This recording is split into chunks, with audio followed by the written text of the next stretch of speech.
join discord.gg/flatearth and enter a check-in room. Someone will come along and verify you to get involved in the conversation about our Earth. One day, Maybe really. he joined Discord just to come to this server.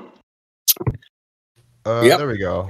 No, I joined it Hey! to Banivate from another server. I just figured I'd join this server in the process, because what the hell? I'm gonna, delete this account and probably tonight, so. Why? Because it served one purpose, which was to Banivate on my school Discord, and I got banned from there, so. Okay, so you're just going around getting banned from places, are you? Well, it's my school server, and, so, yeah, they're a bunch of dickheads. Yeah, Okay. that happens. Can you Is it- invite me to your school server? Yeah, sure. Please, troll. Please. I will. Dude, send us the link, man. Send us the link. We'll jump in.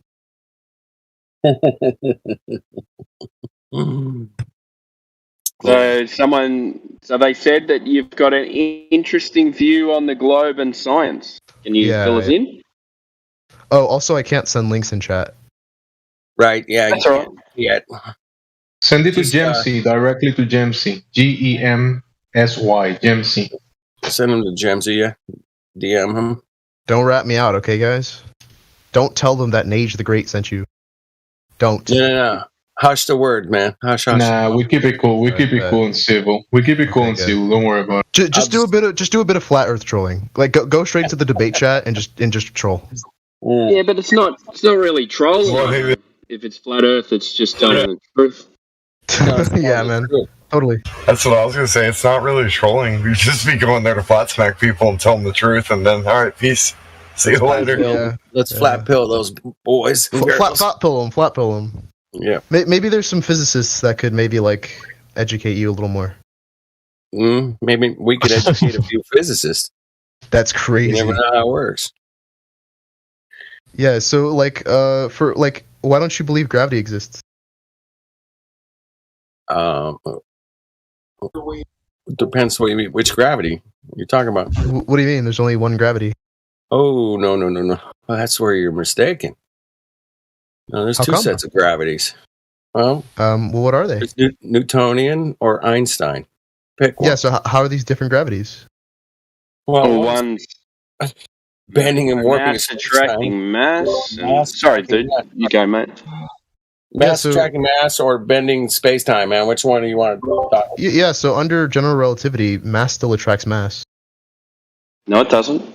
Yeah, it does. So. The reason It why it bends attracts the matter. concept of space and time. Yeah, and that causes matter to be attracted to other matter. That's what we observe when space But is it's bent. not the same concept because otherwise they wouldn't have got rid of Newtonian gravity. Nobody got rid of it. It was just Yeah, more they complete. did. It was just two different complete. geometries, man. They're two different geometries. NASA scientists still use Newtonian gravity for small flat Earth approximations and sending stuff to the moon. Flat Earth approximations. Approximations. Yeah. So the Flat Earth approximations. Yeah. So Can you show us what a demonstration of mass attracting mass? That would be great. yeah, sure. So there was an experiment done. I'm sure you're familiar with it. What was his name? Cavendish. Yeah, Cavendish. He's a Yeah, twink. that didn't do anything. Why not? Well, Well, can you explain the experiment? Certainly. Guys, he's making a bunch of claims. Do you comprehend what you're actually saying? Do you know what it actually means? The gravity and the Cavendish right now. You already moved 50 different books already. So go ahead, Cavendish. Yeah, so gravity is just the idea that mass attracts mass, but Einstein discovered, in the 1900s, that the reason why mass attracts mass is because matter bends space, and so the path for which objects travel is altered, right? Because but the space is bent. Can you explain the Cavendish experiment then?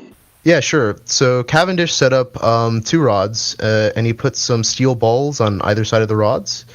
And then I forgot. Did he put? Yeah. I think he put one steel ball on one side and then another steel ball on another side, and he connected the balls to the rod with a string to negate Earth's gravitational impact, right? And So- what was the result and the data from that? What happened? Yeah, so the results matched the predictions, right? So the What calculated predictions?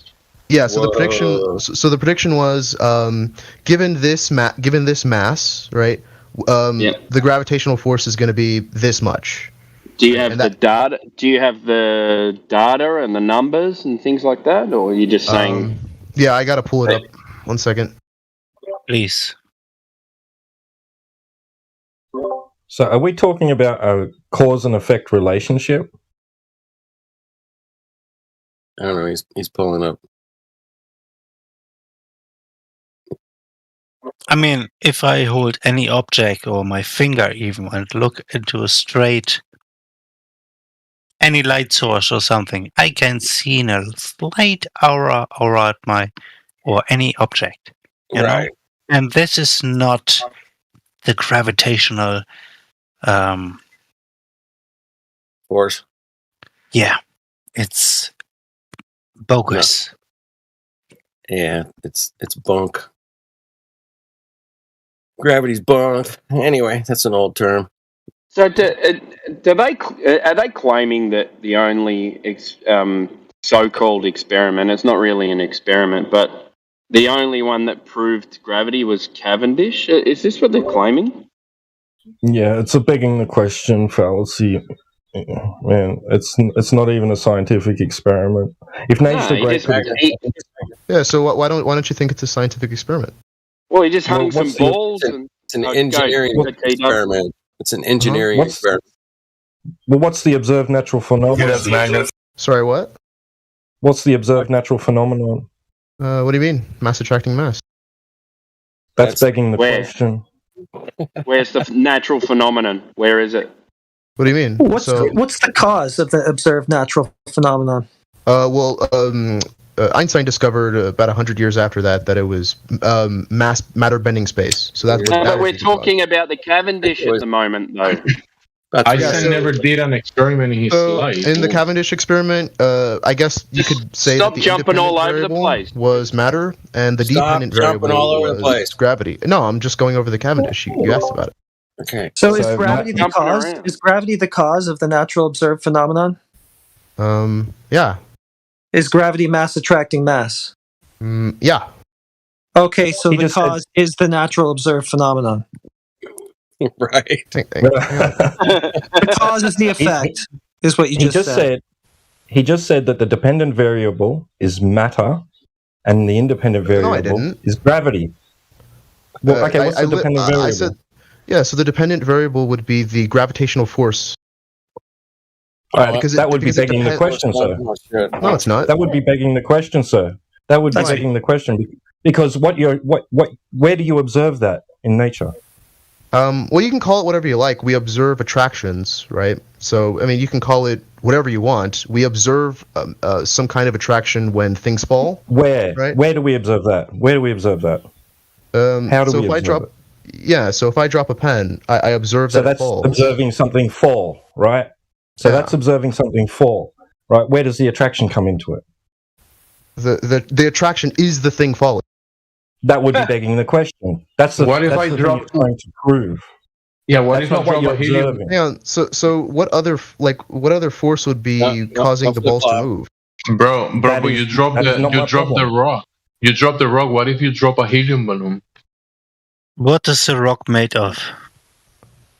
And what One is at the a pen time, made guys. of?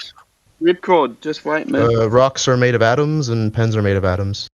Okay, so atoms relate to what? What do you mean? Yeah, what do atoms relate to what? What do you mean? What are you asking? Do they relate to themselves, or do they relate composed of a different composer or something like this? I still don't know what you're asking. It might be good for now if you just let T-Dub take this. Yeah, just for now. Right, so you observed a pen falling through a medium which is less dense than the pen, okay? That's what you observe. Yeah, so To- density to- doesn't to imply a inf- direction. There's no vector with density. Right. To assert that it was due to attraction is assuming the cause in your premise, right? That's called begging the question fallacy. So what you're doing, right? You take the observation. Okay, I observed, let's say, something in nature. I saw the apple fall from the tree. That's an observed natural phenomenon, right? Okay. Now you want to speculate on the cause, right? That would be your independent variable. So what is your independent variable for the apple falling from the tree? Hold on. Why do you think causes are independent variables? Because that's Oh dear. that's the scientific method, mate. That's the Yeah, find me one definition source. of Yeah, the find me scientific a method. source. Find me a source. Oh dear. The gods, can you post the source? For Independent variable just means independent, right? It just means that it's something that we choose, right? So in this case, we choose the value of the weight of the mass, like how much it not weighs, but like the value in kilograms. So that's and then the dependent variable, which is the gravitational attraction, is dependent on the mass. And so we have some equation to calculate this attraction, and the results match our expectations. So that would entail that that Newton's equation works. Right? Well, So I mean, if you start off with an assumption, though. There's three constituent Density is parts the degree of compactness there's of a three substance. constituent parts The to- buoyancy to- of a to the substance is to a its ability or scientific tendency to experiment. float in a fluid such as water or air. The Can word I gravity mute comes flat- from the okay, I'm Latin gonna word mute this bot. gravitas, meaning the weight or seriousness of a person, place, or thing. I just muted the bot. I don't know why that was there. Oh, that was actually me. It was only a couple seconds. It was over. Okay. Right. So to form a hypothesis, to form a hypothesis in order to do an experiment, a scientific experiment using the scientific method, you're going to need your dependent variable. That's your observed natural phenomenon. Right? That's your observed natural that's false. Yes. Then find me a source that says that, and I'll believe you. I just did. I just posted a Oh, where is citation, it? live stream voice text. You don't know what an That- independent alright, that's- variable is. Please review the citation.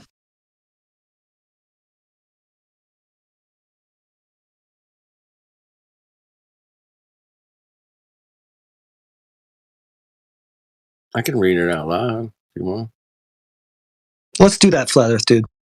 Therefore, in experiments, a researcher manipulates an independent variable to determine if it causes a change in the dependent variable. Oh, okay, I understand. Gotcha. So I'll retract. Okay. So in this case, the independent variable is the value of the matter, like the, what's the word? How do you say measurement of like mass without saying weight? I'll just say weight. So the weight of the steel balls was the independent variable, which causes a change in the detected attractive force. So you're trying to prove weight or what? Yeah, so I mean, if it's not electromagnetic forces that are causing this attraction, and it's not weak and strong, right? So, like, what's left? Where is the attraction coming into it? How are you establishing that there is an attraction? You've assumed there's an attraction. No, we detect it. It's moving, right? It's being attracted to. We detect it. No, yeah. So literally. weight causes movement. Weight causes movement. The only attraction that can happen if it's charged by magnetic figures. Man.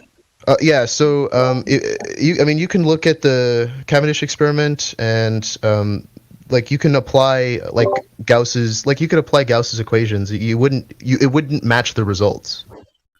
So what's the natural observed phenomenon in the Cavendish experiment?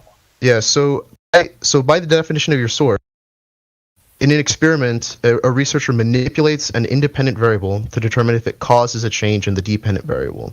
Of an observed natural phenomenon, and something occurring in nature that you've observed happening. All right, hang on a second. That's fine, yeah. Because maybe you don't know, maybe you're confused about naturally observed phenomenon. You're confused. The only one that's confused here is you. Uh-huh. Yeah. So an apple jar. Oh my god. Who just posted this source about Archimedes? Like, you do realize that the physics surrounding buoyancy literally depend on the gravitational constant G. Like, come on. Like, have you guys opened a physics textbook? Big G or little G? Little g. Big G. So under the flat Earth approximation, it's little g, right? But when you What don't. do you mean the flat Earth approximation? Yeah. So local to. So we observe the Earth to be flat, local Always. to the Earth, right? Yeah. But when you go out, right, when you go above, then curvature starts to matter, and then you switch equations from m to g m1 m2 over. Where? Well, you don't have to. I'm just telling you what it is. You just asked me what it was. I'm not like we're not arguing about whether or not it's true, right? That's really what we're discussing. What I'm hearing is you're saying words without knowing what they mean. Like you're just saying words. Like what? What like okay, in relation to reality, when you actually can point to something that is tangible, verifiable, demonstrable, that's something that we can put words or labels, right? Define things in reality. You are saying words of things that you've never experienced, haven't verified, never seen. You cannot point to them. You're just saying words, bro. That's what you're doing. So let's stick to the Cavendish, okay? Because that was what was originally discussed. Well, Independent variable. The thing that you're questioning is a scientific experiment. So you're saying that T-Dub was confused about a naturally observable phenomenon. So what would you say is a naturally observed phenomenon? Hang on, I'm confused as to why this is even a prerequisite. Like, can you find me a source? Because that's what an experiment is. No, an experiment is a hypothesis. So an experiment is just a process whereby you fix some environment, right? You have some control group and some experimental group. Yeah, you follow the scientific method. Do you know what the scientific method is? Yeah. So what's the first step of a scientific method? Oh, hold on. Observable phenomena, natural observable phenomena.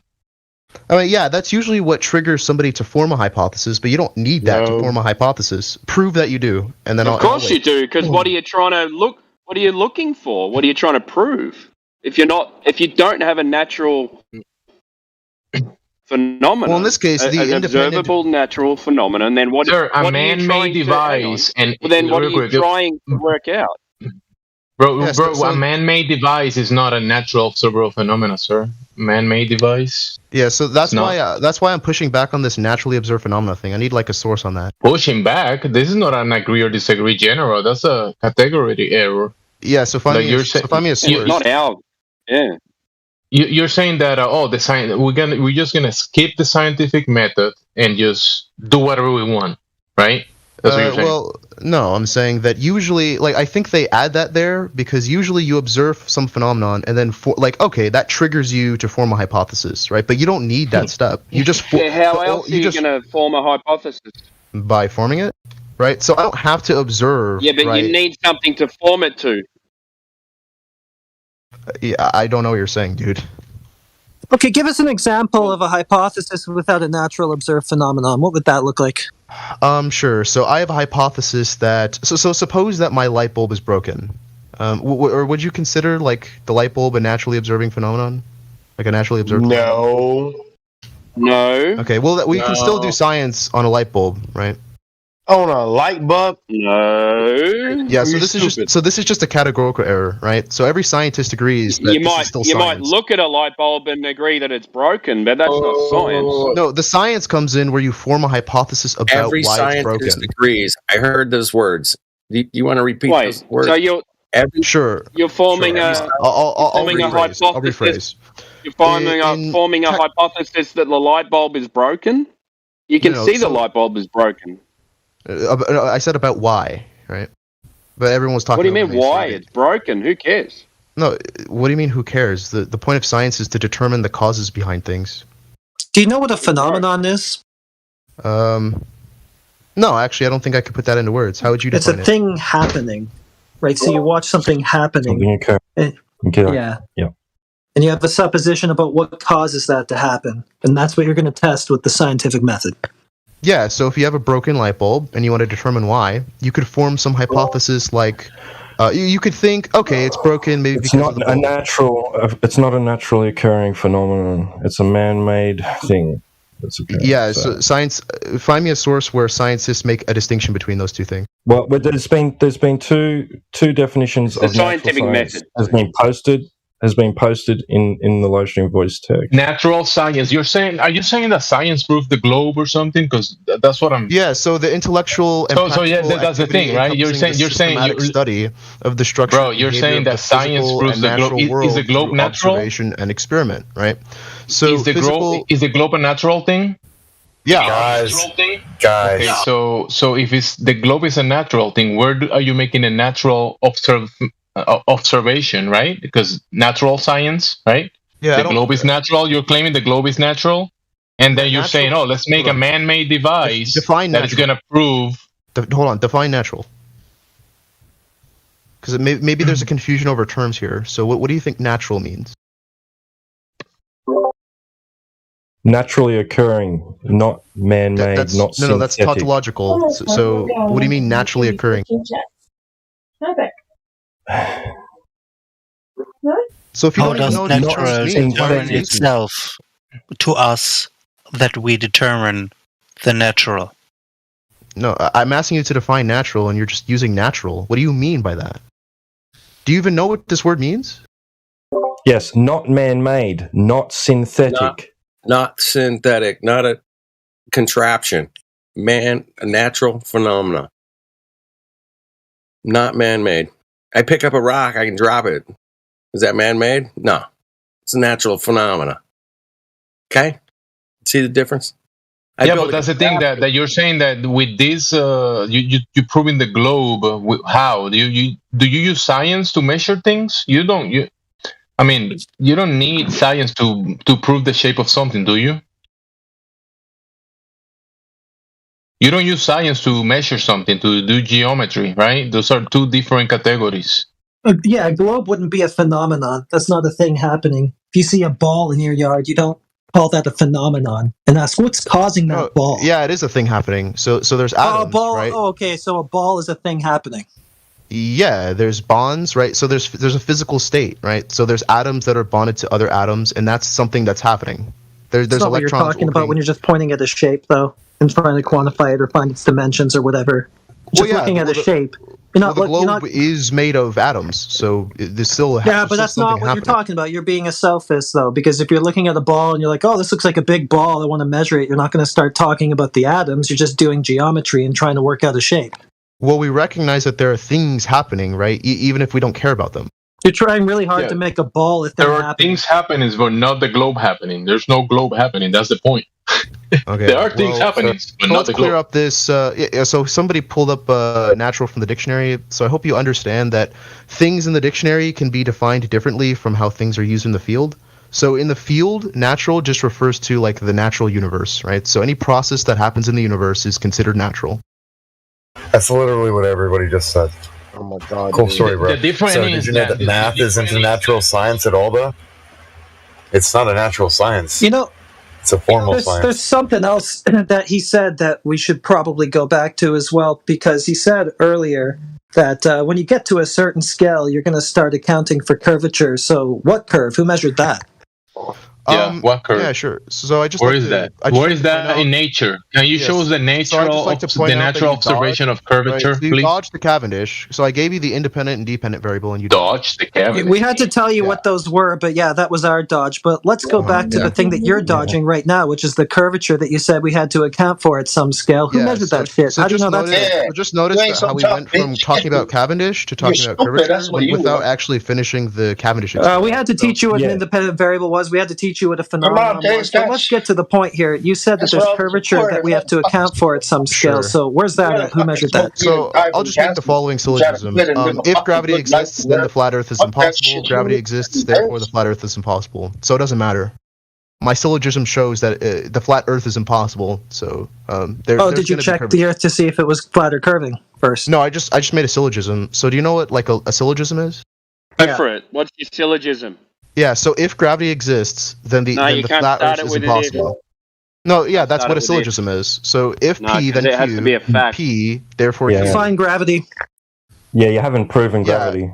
Yeah. Yeah. So that's what we were talking about was the Cavendish, and you dodged. This So let's go actually back to isn't that. a logical syllogism; No. it's an illogical No. one because it doesn't lead to the conclusion, the necessary conclusion of a curved Earth. do If you know what- gravity, then yeah, no, there Okay, is no logical pathway from where you are to a curved Do you know what a globe modus in ponens reality. is? Do you know what a modus ponens is? Yeah, Oh, yes, we do. That's funny What you is a say that. modus ponens? where's your globe showing- at? Yeah. So can you answer my question, and then I can tell you. where the No, globe's can you at? answer our questions that we're asking that you keep dodging Yeah, while you say that so the we're globe is- dodging yours? Yeah, yeah, we see so- what you're trying to do. You're trying to Yeah. So my sandbag the syllogism conversation, right? proves that. You- yeah. So. Yeah. You So you my- You invoked a don't bunch of have a curvature. logical syllogism. Yeah, you so my don't. syllogism. Yeah, put proves it in a that the Earth syllogism. is- Put is- it in is a flat. syllogism for us. Yeah, let's just Sure, hear your yeah. syllogism. What do you got? Sure. Let's You hear it. don't have gravity. So if gravity exists, then the flat Earth is impossible. Gravity exists, therefore the flat Earth is impossible. No, it doesn't exist. You haven't proven the existence of your so gravity. So let's go back It's non to Cavendish, sequitur. right? It's not so we a have some logical syllogism. independent. How? Yeah, it is. Do you know what a It syllogism doesn't is? follow. It literally doesn't follow. It's Guys, just words, he too. admitted in contrary to what he just said about flat Earth impossible, right? He admitted himself that his immediate experience is flat Earth, but then he goes to a place he's Who never said that been my to. syllogism wasn't logical? Because it's completely valid. Yeah, Bro, it's a non you sequitur. said earlier that your immediate experience is flat Earth, and NASA says flat Earth, right? Remember when you said that everything is flat in the immediate experience, right? Right? Remember? So is it And heretic then you go away or- from your experience, from yeah, from so I everything posted you in the experience, VC, and the then modus you ponens. find a globe in Fantasyland. Right. Go So ahead, guys. my My bad. argument I'm mute. follows this form, and modus ponens is valid. So then my No, argument you is don't. valid. You don't know what you're talking about, man. Yeah, I know. You You've never got suppositions baked in there. If gravity, you haven't defined gravity. Does gravity, as you're defining it, which you haven't yet done, exist? Sure. Bro, he didn't know what gravity was in is the beginning. Is the attraction, right, between masses? Oh, that's not what the No, heliocentric model says. Yeah, Yeah, it it's does. not. And you never proved that. You No, it failed to doesn't. prove that. Yeah. So Cavendish, right? Let's go back to that because that's literally the proof. You said weight So- causes movement. That was your hypothesis. Weight I didn't causes say that. movement. I never Yes, said you that. did, sir. Nope. Yes, you said your I said the. you said your independent variable is weight and your dependent variable is movement.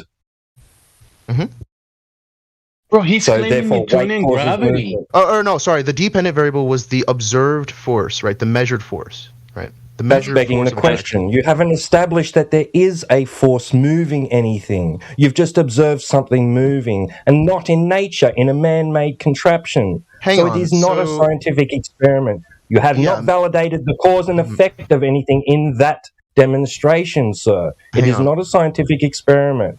Yeah. So if I alter my independent variable, which is the matter, right? The mass, the measured mass. You don't have an observed natural phenomenon, then sir. that It is causes, not a scientific right, experiment. that You do causes not a have a change in natural the- observed phenomenon. Yeah. It so is again, not a scientific you're still- experiment, sir. Yeah, find me a source that says that naturally observed phenomena means that it's not a man-made contraption. Find me a scientist or source that says that. We read What? the definition of natural science to you. You right? notice Through how he, observation and experiment. and Right, once yeah. again, he's off of the Earth curve subject. He's once again gotten himself off the hook with that. Yeah, So because I you made a have a non syllogism sequitur, saying that right, if P then Q, P therefore Q, right? So Right. if So you gravity have you haven't exists, proved then the P. flat Earth is impossible. Yeah, I'm trying to, but you keep interrupting me. So the independent no. variable. So if I make some alteration, right, in Proving weight. in the independent variable, and that leads to an effect, right, which is the observed force, right? Or let me not say force, the observed attraction, right? So what do we mean Not by attraction. You've observed movement. That's it. And it wasn't in nature. It was in a man-made contraption. It Read doesn't the matter if it's definition in a of man-made natural. contraption. Read the definition of natural Yes, it science, sir. Yeah. So, okay. Well, find me a source, which you haven't. The definition. Find the us some Earth literal curve, Can which you haven't. observe definition. itself. Yeah, find us some The Earth literal- curve, which you haven't. That's it, man. I gotta say, fuck off. with Ensure that. your observed Fuck natural off. phenomena. Yep, natural. Yeah, okay, so what you're saying is pretty natural stupid doesn't mean because- not synthetic. Okay, right? So okay. no I'm scientist just gonna have to can Yes, take it does. control of this. It's okay. You're just He's- wrong. Yeah, okay. Keep evading the Earth curve question. Who measured that? Doesn't because matter. I made a Nobody's syllogism going to that be shows it's accounting impossible. for it at any scale because some guy in his cabin in the 1800s had a torsion bar twisting one way or another. Okay, NASA is not going to be accounting for curvature at some grand scale because you say that happened. That's just stupid. It's non sequitur. It's only going to be accounted for if somebody directly measured it and knows, therefore, that it's there. So who did that? Yeah. So do you think that my syllogism is Another sound? question. Hey, The syllogism No, is it one is not thing. It's what you sound. put in the syllogism. Yeah. Okay. I'll So then you answer think for it's you, Nage. unsound, right? So then you agree with premise 2. Gravity Okay, exists. you're once again trying to shift off of the topic No, here. you We're guys asking keep you shifting who on- measured we Earth started curve, with right? ga- we Because started that's I'll how with you answer would know that and it's you guys there. shift off. Nage, I'll take both for you. So before the 1600s, was it flat then? Before they could prove gravity? Can't unmute him. Nage, if you had to have gravity first figured out, does that mean you agree with us that they haven't known it was a ball? They didn't figure it out? Nah, he's muted, yeah.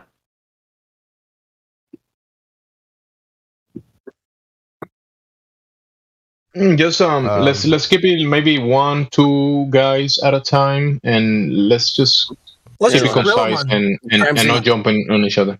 I agree with you. Let's just grill him on the Earth curve measurements, because the thing that he's desperately trying to do is get away from that. No, I Yep, didn't so- get away from it. We started with Cavendish, and then you pivoted, and I'm trying to bring it No, back. no, to your you've been original pivoting topic. the entire destroyed it. time. We went through Cavendish. We taught you what a phenomenon is. We taught you what an independent variable is. You still seem You to think don't that have a natural- logical conclusion Yeah. yet that the Earth is a globe, right? So what we need is a direct measurement of the curvature, which would support the claim that it's a globe. You have made that claim. You said at a certain scale that's going to be accounted for. So who measured it? How do they know it's there that they need to account for it? That's where we need to go now. Good Yeah, luck trying to so- pivot off of this. Yeah, so before we even get into that, you need to know what natural means. Yeah, see, he's So already trying natural to pivot doesn't off of this. mean- No, we don't need to know well, what natural means. Yeah, you do, are because you are you seem to transparent, yeah, dude. because You you're are saying that- transparent. Yeah, okay. So you're saying Yeah, that we see what certain you're trying to do. experiments, right, He's trying to get away aren't from it again. experiments. Okay, just So mute we his need to ass and ask him define- again. Yeah, okay, yeah. One Shut sec. up, dude. One sec. The definition of natural was posted in the live stream voice text for you. Yeah, so somebody said non-synthetic, which is false. So the red herring, doesn't matter. We're asking you where the curvature is. Who measured it? Yeah, so you keep pivoting, and I'm not. Where's the curvature? Who measured it? Yeah, I'm not gonna let you pivot. Keep trying to pivot. Where's the curvature? Who measured it? Keep trying to pivot. Who measured curvature and how? Keep pivoting. Yeah, keep pivoting by saying I'm pivoting. Who measured curvature and how? Keep pivoting by saying I'm pivoting. Why are you running away from your claim, sir? Why are you running Yeah, why are away you running from away from that? Did nobody measure it? Yeah, so you're Why are pivoting. you scared? Are you Acknowledge scared that? of your claim of the curvature claim? Are you scared No, of it's it? just I'm not gonna let you guys pivot. It's ridiculous. Sounds to me like you're scared of it. It doesn't seem like you're gonna. It doesn't. proof of gravity. It doesn't I seem don't like you're going to understand. let yourself support your claim. That doesn't look good on you or your claim. You're going to do that? You're going to keep pivoting off this claim? Or do you want to support it? Because So this it's is a relevant foundation because my claim. This is a syllogism doesn't require foundational curvature. claim. Your curvature is a foundation, bro, of the globe. Yes, So if so you can't protect, if you can't defend it, there's something wrong, bro. So if Mhm. gravity exists, then the Earth is curved. No, non sequitur. Direct measurement of Okay. Earth curvature, please. Yeah, all right. Yeah, okay, let's Yeah, go. yeah, boring. yeah. Listen, Y'all are killing me if his here. conclusion is true, then by consequence, right, there must be measurable curvature.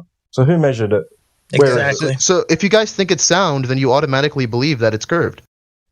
You're claiming it's sound. We destroyed and demonstrated premise is how false? it is not. So which premise is right? false? Now we're going to move to the Don't curvature. overtalk. Nah, you guys are dodging. So when you want to come back to the actual discussion, I'm That's funny. Yeah, it's us who are Yeah. dodging.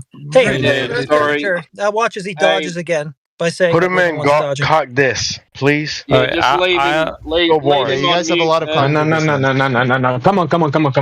We're gonna talk about what we're talking about. Let me Let's keep the Jim, feelings use it away a from the little. conversation. Let me diffuse a little bit. Sure. Can I ask him, hey, would it be easier to verify Cavendish or the consequences of said Cavendish? The easier to conclusion of verify Cavendish. Like I could do the Cavendish experiment with $20. Way easier. Okay. I don't know about that. Okay, Wait, and so your $20, conclusion from the Cavendish is that the Earth's surface must be curved because it's a globe, right? No. That's not the result of Cavendish. That's the result of my syllogism. Oh, okay. Do you But you're understand putting the difference? Cavendish into the syllogism, right? And No, I'm that's not. your No. conclusion. No, I'm not. Nope. Okay, Nope, so you're wrong. not using Cavendish for gravity then. No, I am right. So Cavendish is a justification Okay. for premise 2, but it's not in the syllogism. Okay, and so if it's a true syllogism and your conclusion is correct, then the Earth must be a sphere with curvature, right? Yeah. So do you Okay. accept my syllogism? No. I take the syllogism, but it's the parts in it that we're questioning. Yeah. So which premise do you disagree with? If that conclusion is correct, one or two. right? If that conclusion is correct, then the Earth is a globe with curvature on its surface, and we can go check for that directly, right? Yeah. It'll be there, right? Yeah. It'll be on its surface because it must be if the components of your syllogism are true and the conclusion is therefore true, right? Yeah. Right. Okay. So what happens if we check and it's not there? If you check and it's not there, then you've done something wrong. Oh, I did something wrong. Yeah, you did. Okay, like what? Okay, so let's check. Let's check, and you can tell us what we did wrong, okay? Do you have your paper? So I can look at it? Do you have your paper? Even better, I got do you have your paper? I got the Earth. I just posted. Do you have your paper? No. Do you have your paper? Yeah. Okay. I got the Earth. I just you're posted the one with it. the. Yeah. Okay. You posted it in the. You're the VC one chat? with the claim, though. Yeah. You're the one with the claim, so you need the paper. Okay. Sorry. Where is it? Scientific paper. I'm looking in live stream voice text, but I don't see the paper. No, I didn't post a paper. I said I would do you one better. I posted the Earth, right? We're going to look directly at that, the thing that must necessarily be curving, right? Okay, at a then I don't specific rate. If your syllogism is correct and true, and its conclusions are true. Yeah. So I mean, I don't care. I don't have a paper that I can look at and. Hey, dude, we're not going to fuck up for a second, man. I don't care. Hey, you're the one that claimed that gravity exists and the Earth is curved, and then Heretic said that. Okay, we must. Well, no, be I able didn't to claim measure the Earth it. was curved. Shut the fuck up for a second. And he claimed, and then he said that okay, it must be curved, and you're asking for a paper because he doesn't measure curvature. You're the one with the claim, so you should be giving us the paper. You're asking him for a paper for something that doesn't exist. That's fucking dumb, man. You're full of shit. No, he said, what happens if we measure the curvature and find that it's not there? And so I said, where's his paper where you do this? Yeah, so where's his paper? We've got heaps of them, mate. We've got heaps. No, we're just going to go out into the field and observe the Earth directly and see if it curves as it must if everything you said was true. Yeah, that's what we're going to do. So then put those results in a paper so that I can analyze it. No. We're not going to put it in a paper. We're just going to look at the Earth directly. We're just going to look at the Earth directly and see if the thing is there. Right? So science is verifiable and falsifiable, and I have no way of verifying or falsifying your measurements because I'm not seeing any measurements. Let's do what you did. There we go. Okay, so here we have flat Earth for experiment. Perfect. So let's take a look at this paper. What if we do what you did and form a logical syllogism? What if we do what you did and form a logical syllogism? Yeah, let's do that. And don't let him off. Hold on, Ripcord. Don't let him off the Black Swan, though. Keep him there. No, he wants to go with logical syllogism, so let's present them to him. Yeah, do it. Yeah. Right. So, if P, then Q, right? He's going to be reading this paper now, right? Okay, if P, then Q. Right. Not Q, therefore not P, correct? Correct. Right, so if Earth is a sphere with a radius of 3,959 miles, then every measurable distance to the horizon should be no more than 1.225 miles times the square root of the observer's height in feet. Yeah, you're just speaking right here. I need a paper so I can actually look at it, at the results. This is a logical syllogism. It has been posted in the live stream voice text for you to read along with. No, I'm not going to read along with. I'm going to read the paper and then come back to you. Read along with the logical syllogism. I'm sure it's been posted. The paper's one page. Don't get crazy. It's literally one piece of paper. Yeah, I think the question that has not been asked yet is how you determine nature. Hold on. This guy doesn't want to learn anything, man. Forget it. Let it go, man. Let it go. He doesn't want to learn. Yeah, it's fine. I mean, forget it. We're nature doesn't define itself. Or what? We're just gonna jump on each other. Okay, bye, guy. Go away. We don't want to talk to you anymore, right? That's what we're gonna do. Come on, bro. No, of course not. But Twad was trying to do something there. Bro. Yeah. Right, you see what I've posted? Heretic's right, though. Heretic's right, though. We need to do it one at a time. And Well, he did yeah, mark yeah, one at a time. yeah. T-Dub wasn't done. Like, let him finish his point. I mean, he muted himself and doesn't hear Okay, anything. that doesn't mean Therefore, keep he's derailing his researching point, something. Ripcord. For fuck's sake, someone mute him.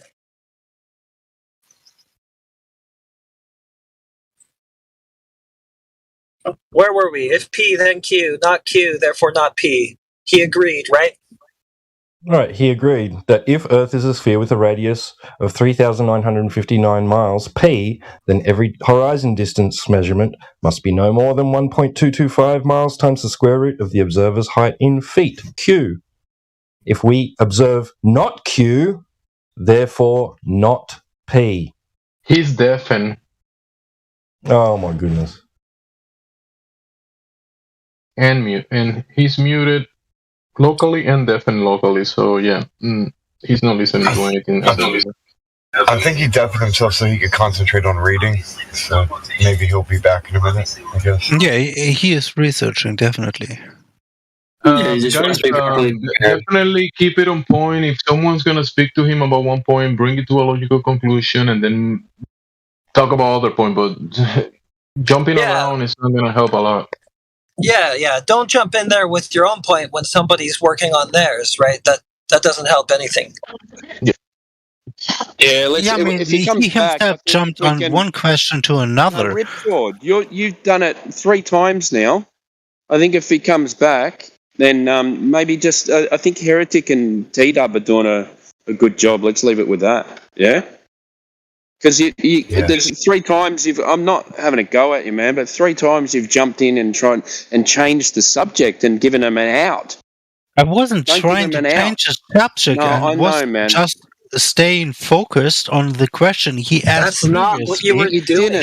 But T-Dub had him somewhere, and they were going to go through the black swan with the logical syllogism, and then he started asking him about nature. He wants to talk about nature and the definition of that word so that he can avoid talking about the direct curvature examples, right? Yeah, and I was about to ask the question: how does determine nature itself? Because it doesn't. There has to be. Yeah, but what we're trying to get to is this curvature, timing, right? It was Okay. He made a claim of it, right? He's trying really hard to run away from it. He said at a certain scale they do account for it, therefore it must be something that has been observed and measured. We're trying to get to that part, and he keeps trying to shift it off of that. And every time you go back to the thing that he wants to shift off to instead, you're helping him, right? He wants to talk about the definition of nature or literally anything other than what we're trying to get him to talk about, right? Yeah, maybe he did it because he wanted to dodge it. Okay, Yeah, I'm exactly. back. So Right. They're on mute up. Okay, so we gave you a logical syllogism. You agreed, right? If P, therefore Q, not Q, therefore not P. yeah, right? that's valid. Okay. So if P, the Earth is a sphere with a radius of 3959 miles, then Q, every horizon distance must be no more than 1.2 miles times the square root of the observer height in feet. Not Q. Every horizon distance is not limited to 1.2 miles times the square root of the observer height in feet. Therefore, not P, the Earth is not a sphere with a radius of 3959 miles. Okay. Yeah, so that's valid. So that's valid form, right? But do you have a paper that proves two? That proves two. Yeah. What do you want proved exactly? What specifically? What part of that? Yeah. So premise 2 requires justification, just like my premise 2 requires justification. Okay, so it must be limited geometrically to 1.2 miles times the square root of the observer height in feet. So that's derived from the radius. I can give you a citation for that figure, no problem. Somebody else could post it, perhaps. Here, yeah, you asked for a paper. We'll get you a paper for the geometric horizon formula of a sphere with a radius of 3959 miles. You agree that there must be a physical tangent with the observer's line of sight over a curved surface of that nature, right, at a specific geometric distance. Okay. Can you repeat premise 1 of your syllogism so that I have it written out? P, if the Earth is a sphere with a radius of 3959 miles. Okay, so if the Earth is a sphere with a radius of, let's just say R. 3,959 miles. 3,959 miles. Mm-hmm. Yeah. Then Q. No, well, yeah. What's the Q? Horizon any distance horizon must be distance. limited. Yeah, go ahead, Yeah. Tito. You can look up any online horizon distance calculator, or any Earth curve calculator. It will show you the horizon distance And based on observer height. Okay, yeah. so what's premise two? Geometric horizon distance must be limited to 1.2 miles times square root of observer height in feet. Limited to 1.2 miles. Yeah, 1.225 miles times square root of observer height in feet.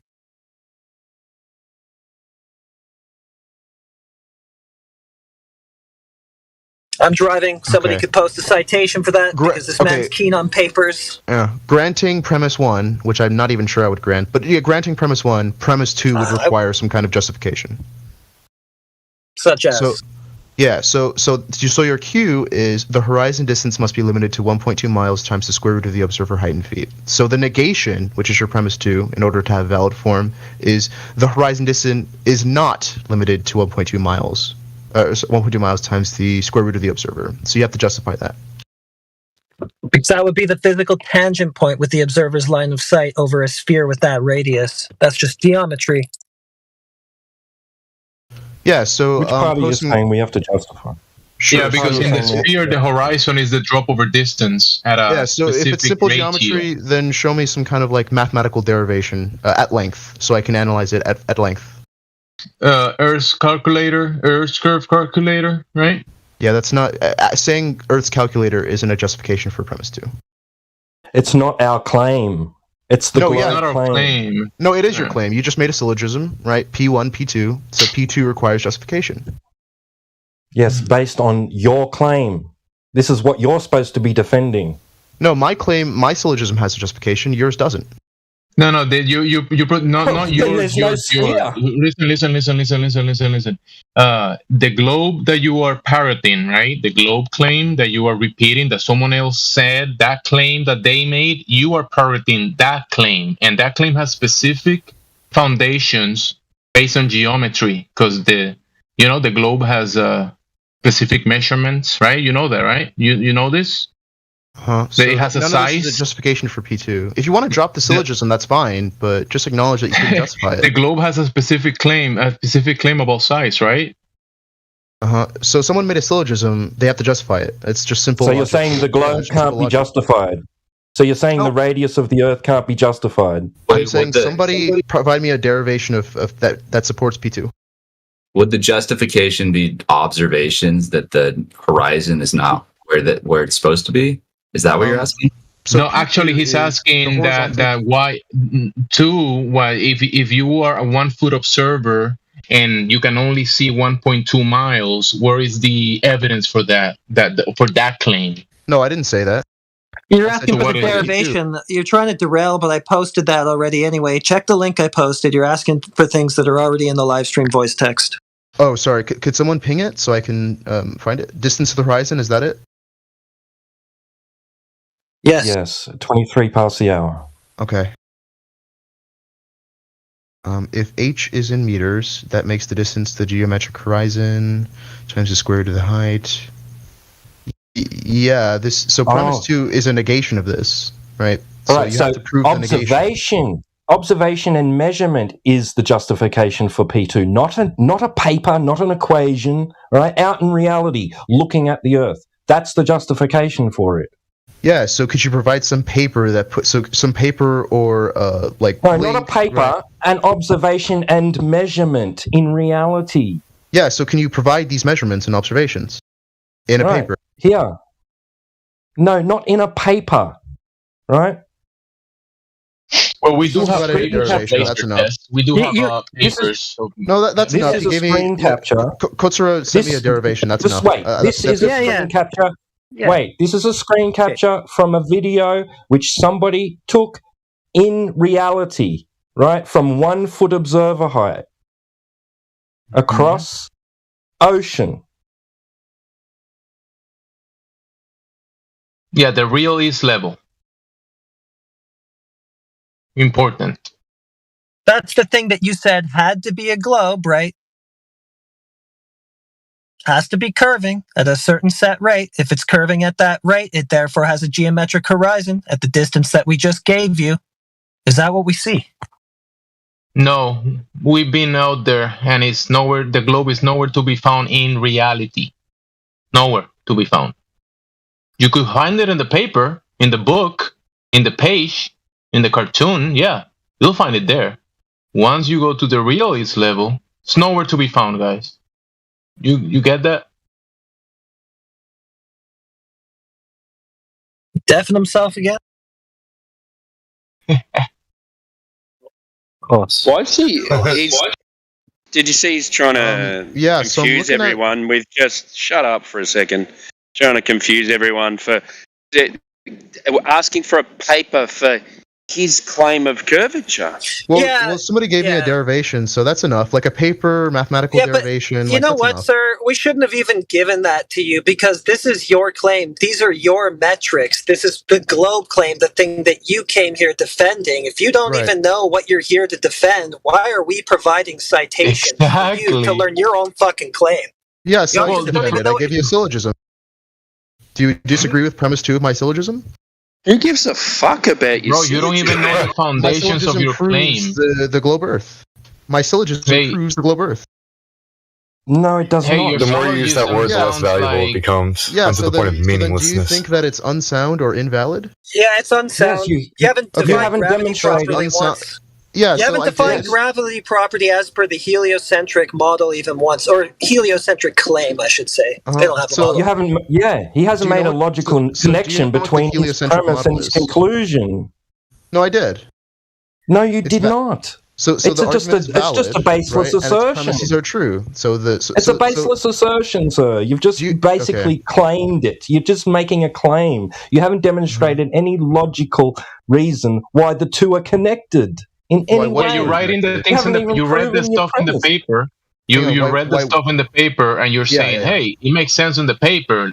And you're saying, "Yeah, that's good enough because it says in the paper." But you didn't go check in reality. You haven't done that step yet.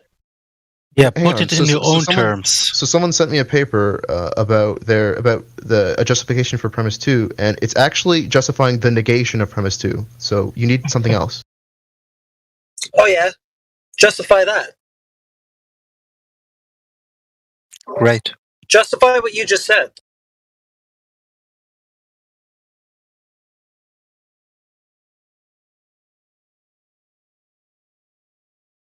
Is that what you want? I don't know. I didn't hear anything. You just said nothing and then said, "Is that what you want?" No, that's not what I want. Oh, okay.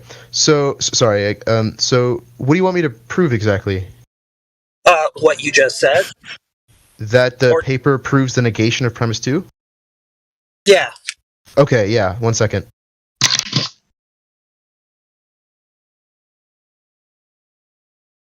Very convenient. Just reading stuff off, not thinking about this in any way, shape, or form, making his own mind. It's like, I think that this guy might be the most arrogant person I've ever come across. Yeah, man, I've seen worse. Yeah. Yeah. Okay. Are you in live stream voice text? No. What are you gonna say? No. I'm driving. Sorry. Oh yeah, so it says here, so for all practical purposes, we can estimate the distance to the horizon using 1.2249459 radical h, which gives the distance in miles when h is in feet, right? But premise 2 is the negation of this. So I can link the syllogism that I wrote out, or it wasn't my syllogism, it was someone else's, but I can link it, and what I just linked here is literally the negation of premise 2. No, it's just a claim. You need to demonstrate it, sir. The negation that the geometric horizon, the negation of the geometric horizon being limited to that 1.2 value. That's what you're saying. No, premise 2 is the horizontal distance is not limited with 1.2. Okay, it's not. So it's not geometric limited. There's not a geometric limitation of 1.2 miles on a sphere with a radius of 3959. Yeah, but the source you said there is that it can. No, be you're calculated saying with there's that. not. How is there not? Wait, hang on. No, I never said that there was or wasn't. I said that quote, the thing that I just quoted, is literally the negation of premise 2, and somebody sent it as a justification for premise 2. So premise 2 was the geometric horizon distance must be limited to the 1.2 value. The premise 2 is the negation of that. They were doing a modus tollens, right? If P, then Q, not Q, therefore not P. Okay. So not Q. Right? So not, okay, yeah. So not the sphere, not the 3959. No. So you're saying it negates... No. So the conclusion is not P. The conclusion is the Earth is not a sphere with a radius of 3,900. Yeah, that's what I'm saying. So that part, you're saying it negates that bit. No. I'm saying it negates... You're driving, so I'll just read it out to you. So premise 1 says, if the Earth is a sphere with a so this is not mine. I literally just wrote down what I think it was Gemsy said. So Gemsy, if this is wrong, please correct me. If the Earth is a sphere with a radius of 3,959 miles, then the horizon distance is limited to 1.2 miles times the square root of observer height in feet. Is that premise 1? Is that right? Yeah. Right. So then premise 2 is the negation of Q, right? Q is the horizontal distance is limited. So a negation of Q would be the horizontal distance is not limited. It's not limited to that. Correct. Oh, it's not limited. Okay, so is that what you're saying? So Q is it's not limited? Q it's not. It should be limited. Yeah, the whole point is it's not. No, yeah, that's what It's I'm not saying. limited. Yeah, that's what I'm saying. So Q is that... Okay, I'm sorry for the confusion there. Welcome to Flat Earth. We've been saying the same thing as one another. My bad. That's okay. Yeah, so you said that Q was, right, it is limited, and the negation, which is what you're saying, proves the conclusion. No, that is P1. That is literally P1. I read it out. And okay, yes. Sorry. Yeah. So not Q, therefore not P. Right, yeah. So then you need to prove not Q, right? And we showed you. No, your source literally proved the negation, that the horizontal distance is limited by this equation. That's literally what your source said. Where did it do that?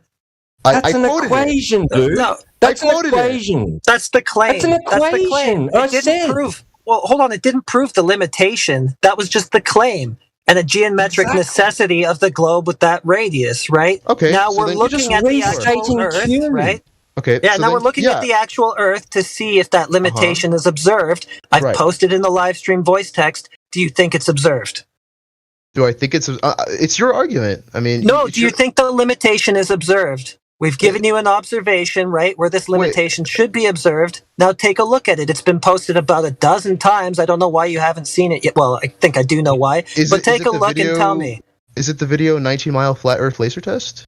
Is that no. Then there's a lot of stuff being posted, so if somebody could just link it. It's the one that has the same syllogism we've been talking about for like the past 10 minutes written out on top, right? It's got 33 oil rigs, past the hour. Is it 33 past the hour? Posted by Platter. 33 past the hour. Look at it. Read it. Okay. Look at the picture below. 33 past the hour.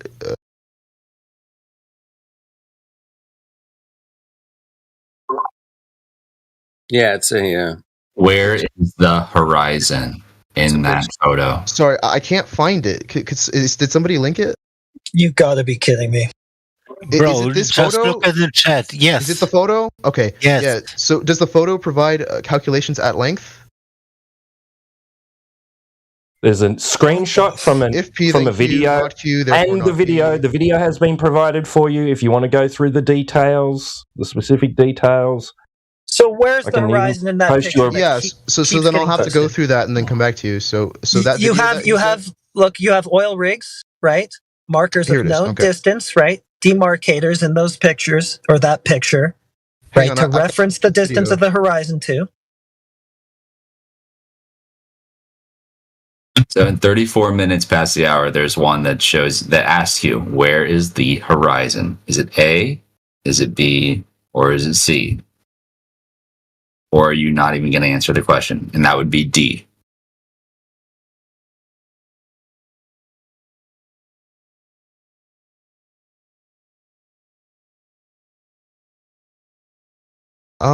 Okay, so I'm watching it, and like just right off the bat, they're not.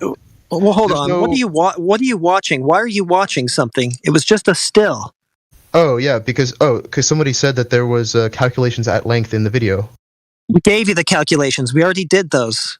Wait, where? Just the photo, not the video. Just the photo. It's very simple. Photos aren't calculations at length, right? You can watch the video later for a detailed analysis. I've posted one as well. So the detailed analysis. So I don't care about a summary. I want the data. So I'm gonna go to the data. Yeah, so I'm gonna watch the video. The oil rigs are there for references of distances because these oil rigs are set in a place that this is not for debate. The distance between the observer, the oil rigs in between each other, and the shore, there's no debate about this, sir. It's right there. Okay.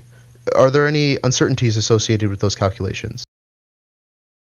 Like any error bars, any confidence intervals, right? Like, do you do any sort of statistics and hypothesis testing in this photo? Right, that's what I'm looking for. It's not a scientific inquiry, so it's not a scientific inquiry. Explain this. Yeah, so anytime you take measurements, right, you have to have some well-defined uncertainty so that you can propagate it to your end result. But that's not being done here. So why am I to trust these results? Right? Yeah, I mean, how do you determine the trustworthiness of your eyes? By math, right? I rely on math. Yeah, come on. Nage, okay, just in this photo, where do you see the horizon? Just in this one. It doesn't matter. I don't see any propagations of uncertainties here.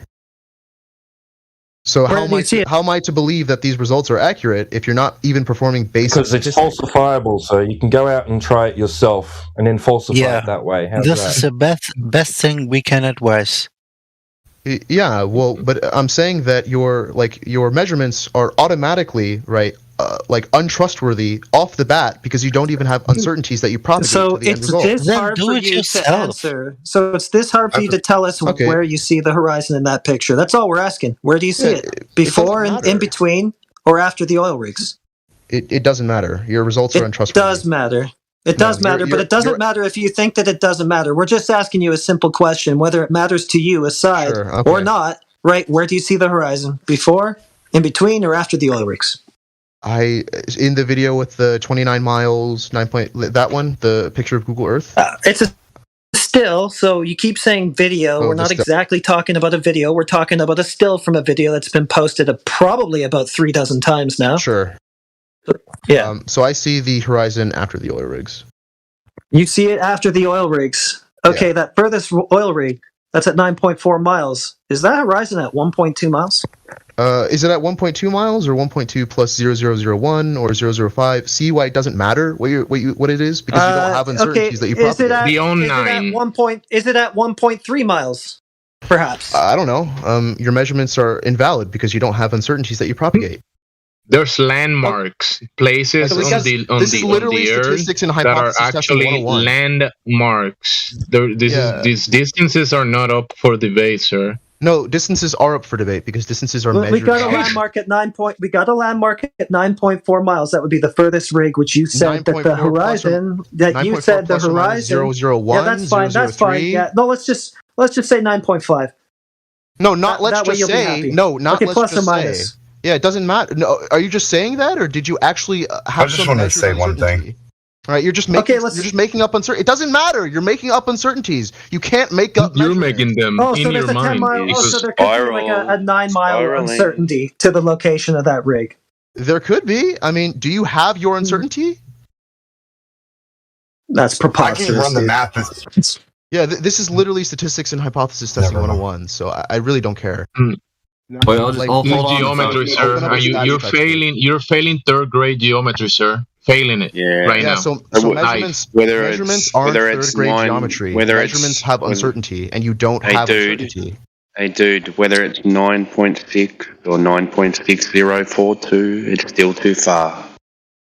No, you don't know that because you don't propagate the uncertainty to your end result. So you don't know. We don't know what the all rigs are. No, it's within your confidence intervals. You don't know any of this. We do know. Okay, we do know. Yeah, but listen. You don't know. We do know. You don't even have a measurement of the globe in the first place, let alone one to be uncertain of. Right? You don't even have that. Yeah, I don't need one because my syllogism proves that the Earth is round. No, it doesn't. You don't even know what gravity is in the paradigm of the globe Earth. No, you Do you don't. know what You don't even know what they're round means, claiming. sir? What is Do you the even know claim? what round means? Yeah. Go ahead. You haven't defined gravity correctly within the heliocentric paradigm once yet. So no, your syllogism doesn't work. Your logic is screwed. You don't even know the terms you're using. You might as well just say, if true international pressure exists, then the Earth is a globe. Oh, true international pressure exists, Earth is a globe. You could just say any word in place of gravity, because you don't even know what it's supposed to mean in the paradigm that you're trying to use it to He prove. said the Earth is round, but he doesn't know what round actually means. Why don't we slow down a bit, because he's like, what is the uncertainty of what I'm looking at? So why don't we talk about what is the horizon? Yeah, slow it down for him. Go ahead. Sure. Yeah, that sounds good to me. So what do you think the horizon is? Is it an apparent optical observation, or is it physical geometric Earth curve? Like, to you, where you're at right now, what do you think the horizon is?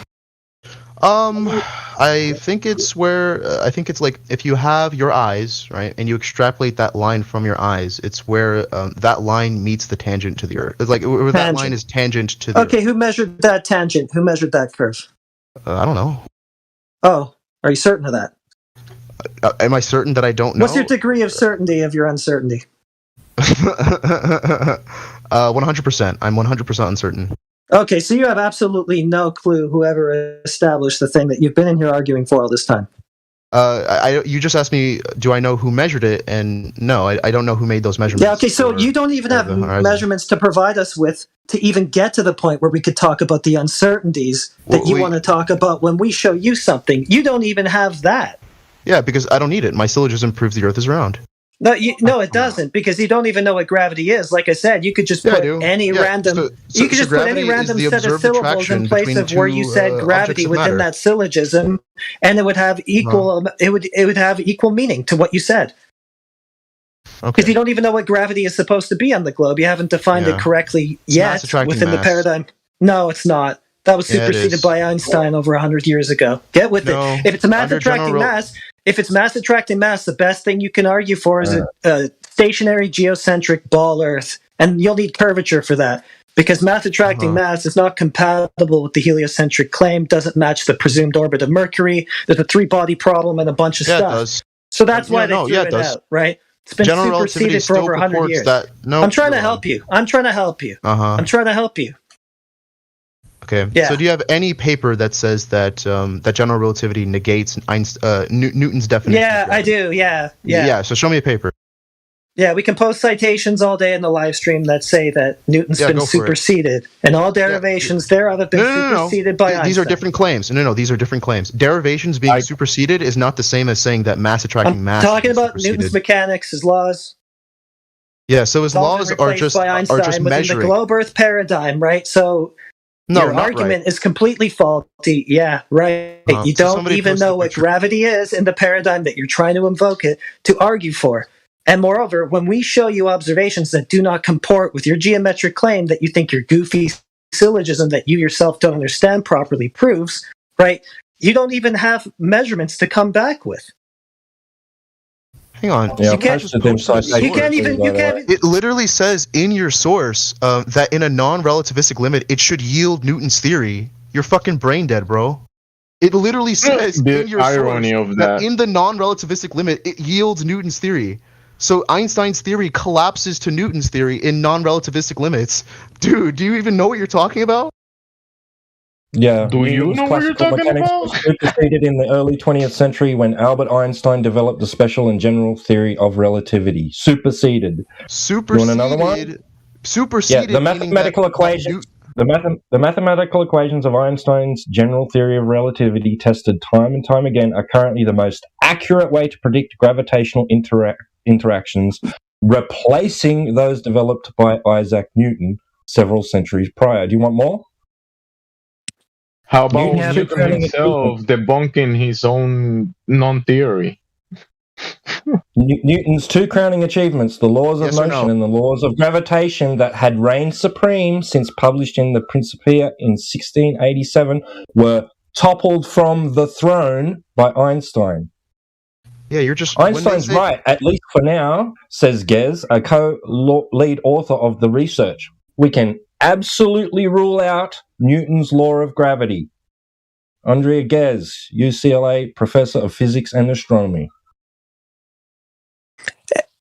And you know what? He wants to invoke gravity to prove his ball. Whatever it is that gravity is supposed to be, he doesn't know what it's supposed to be. But we could throw gravity and his ball out all at once. We can defeat every aspect of that syllogism simply by going to the Earth and seeing if it in fact does curve the way it needs to for every component of what he said to be true.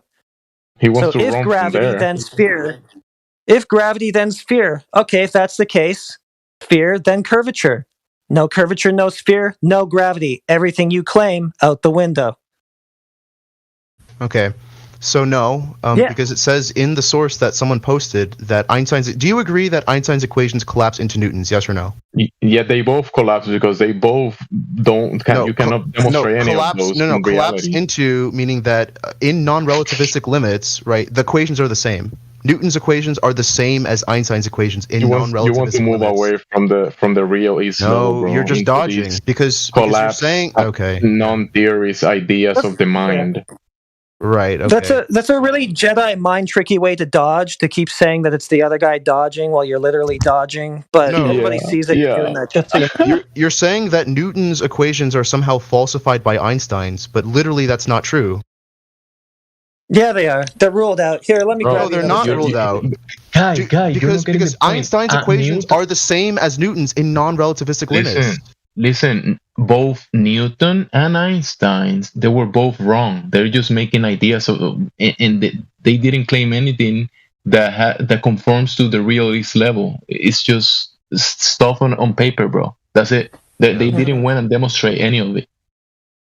Yeah. So you were wrong about Newton's equations being falsified by Einstein. Yes or no? Equations aren't reality. They're not. Right. Yeah. So again, you're dodging. You're dodging. Yes or no? Reality. You're dodging reality. It doesn't matter. Whatever it is that you're calling gravity. So I'm wrong, but it doesn't matter. Whatever it is that you're calling gravity. Yeah, you are wrong, and it does matter. No, you whatever are it is wrong. that you're calling gravity, right?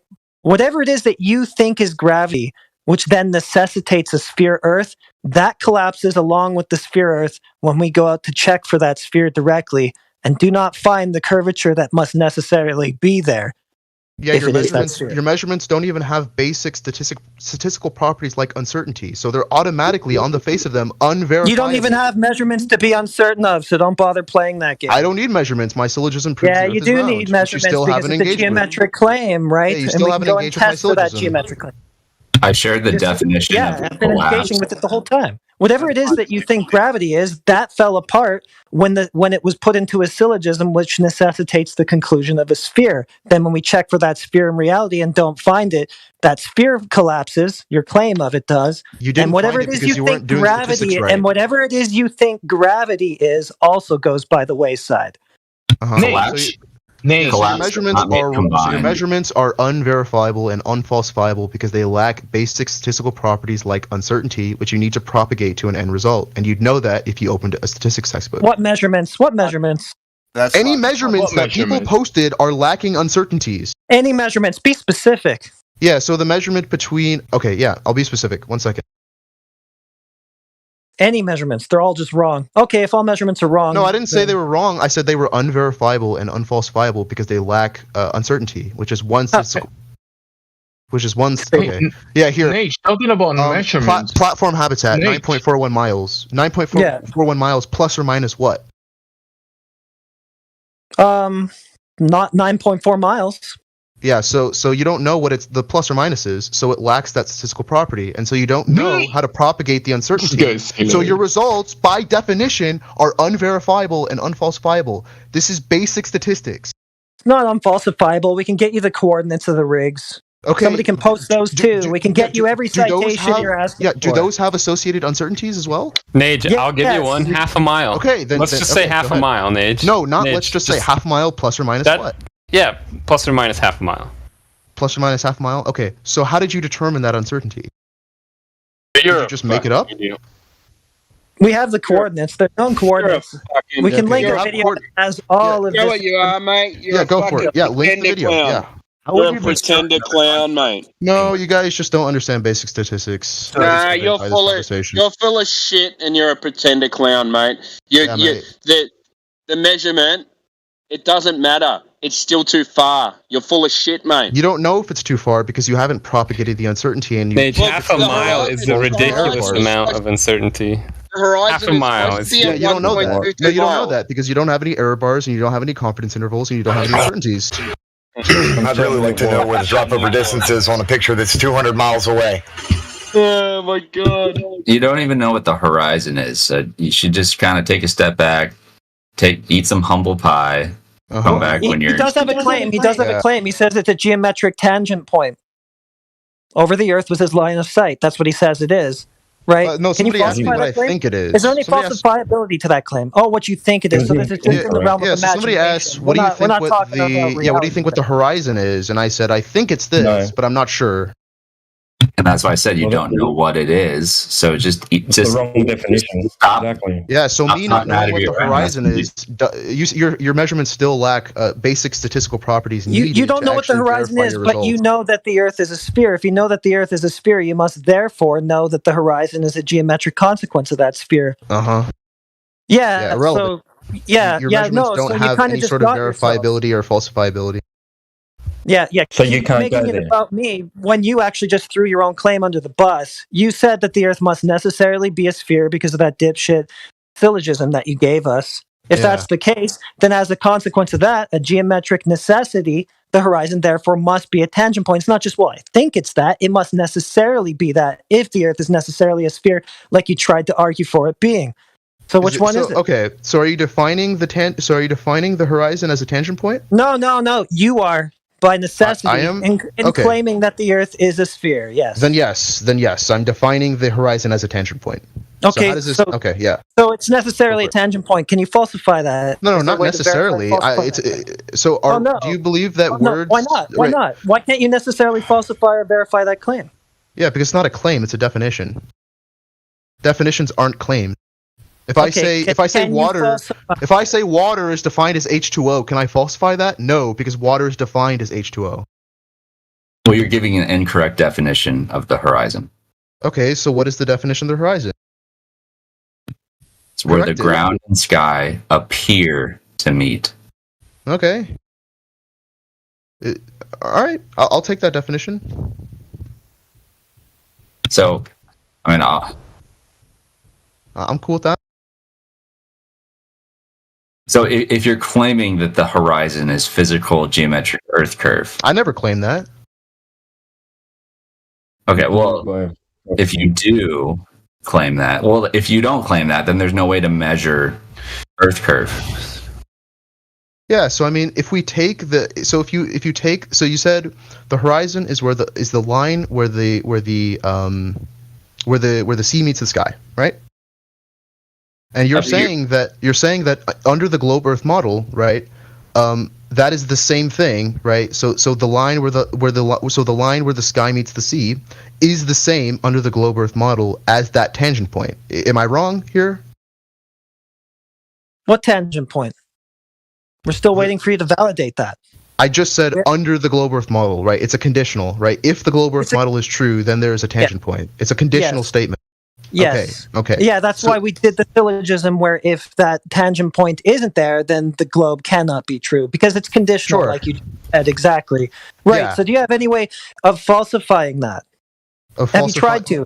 Yeah. Falsifying what? That claim. What claim? That the Earth is a sphere, right? And that's a conditional. It requires a geometric tangent point, right? Yeah. Yeah. So I haven't really looked into that because my syllogism proves that the Earth is round. Oh, does it? Because Yeah, this one proves that it's not if there is no geometric tangent point, which you just said is a necessity of the sphere. Yeah. So prove that.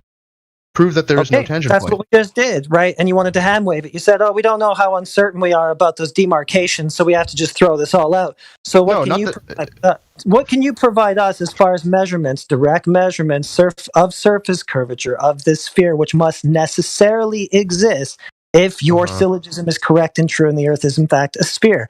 If that's true, then it must necessarily follow that the horizon is a geometric tangent with the observer's line of sight. It must necessarily follow that the Earth has continuous surface curvature in all directions. Sure. These things must all be true, right? So pick any, falsify it, or verify it. Why? What's a triangle? Why? He asks why. Is it?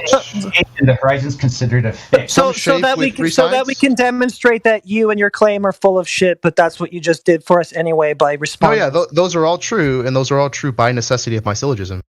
Yeah, but they're not though. That's the thing. Yeah, you haven't proven that they're not. Yeah, we did. You gave measurements we don't without know any how statistical uncertain we are properties. about the coordinates of those rigs, but we can give you all the links that you would require in order to be sure of the coordinates of those rigs, right? No.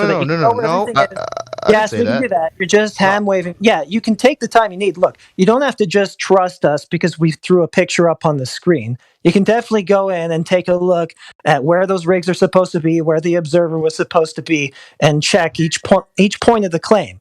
No, I didn't say we don't know where the rigs are. I think we do. Yeah, you have some measurement. You don't know what degree of uncertainty we have about where they are. Yeah, or any other statistical property that is Nage, necessary I have them. to determine. I have them, Nage. Oh, perfect. Send them. Right, it's 0.5646. I was actually close. Just a little more than half a mile. Wait, plus or minus? So it's plus or minus? Plus or minus 0.5646. Okay, send me a paper with all your measurements, uncertainties, error bars, confidence intervals, and how you determined all of that. You're not worth it. The paper's in the live stream voice text. You can take a look there if you're that interested in having the flat Earth core one? Yeah, I looked at it. Yeah, so the flat Earth core paper doesn't have any of those statistical properties. No, we're not talking about that. We're not talking about that at all. Yeah, you're not tracking. You need to pay attention. Right, we're not talking about that. You were whining about the uncertainty of the locations of those rigs, right? That's what he just gave you. Okay. Yeah. So I'm whining about the lack of statistical properties that your measurements have, right? So it's not just uncertainties, right? It's all of them. I gave you some, and now it's not good enough. Now you want to expand on it and have more and more and more. You're doing a kicking the can right here. Yeah, because that's what's physical necessary. properties is, dude. The lack of physical properties is the problem. I said statistical properties. Well, considering P hasn't even been proven, it doesn't even matter. Well, yeah, this is why none of you submit your work to like real scientists, because they would tear this. They would find this immediately and tear it. Not a scientist. What would they do? How do you know that? How do you know that? Yeah, how do you know they would tear that apart? Because I can do it. Because I can do it, and I'm not a scientist. So if science is not science, then they can do it. It's a measurement, not science. You're just saying nuh-uh. That's all you're doing. What would they do specifically to tear anything that we've presented you apart? They would make aware the fact that all of your measurements lack the necessary statistical properties to verify your measurement, to verify the calculations of your results. He just gave the uncertainties that you asked for. Okay. Do you have error bars? Do you have confidence intervals? Show us the measurements. Show us the measurements which validate P. Show us the measurements which validate the premise. The original premise. My Earth is a sphere with a radius of 3,959 miles. Show us that. Do you mean the one that Platter sent? Because I never made that claim. That was someone else. You do. You do make that claim. My syllogism was, if gravity exists, then the Earth is curved. Gravity exists. Then by default, you make that claim, sir. By default, you make that claim. What claim? It's essential. It's essential to the entire heliocentric model. Yeah, so are you going to actually engage with my syllogism or keep dodging? Syllogism is stupid, dude. We could say if dipshit exists, then the Earth is a sphere. Dipshit exists, therefore the Earth is a sphere. That's how logical it is.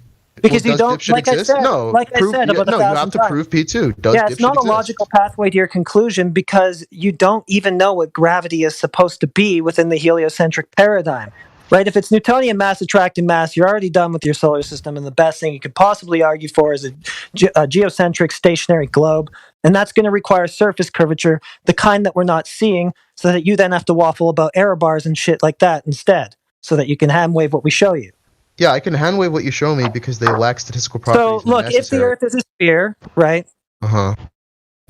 Then it has to have continuous surface curvature in all directions. Can you provide us with a measurement to that? No, because you haven't engaged my syllogism. No, so I'm not interested in continuing this further. No, you can't. Okay, didn't think so. Yeah, I didn't think so either. Yeah, you didn't think that you had it either. Yeah, we know. That's why you're doing all this diverting and stupid bullshit instead. No, I started with the syllogism, and then you guys went all over the place, and I kept trying to bring it back. Yeah, but your syllogism is irrelevant because you just put a word in there that you don't even know the proper meaning of within the paradigm that you're trying to use your syllogism to argue for. So it's stupid. Yeah, so we already talked about this. When we brought it up, I told you that in your source, or maybe not your source, in the source that somebody posted, cite it. Yeah, okay, Cite it. 1 second.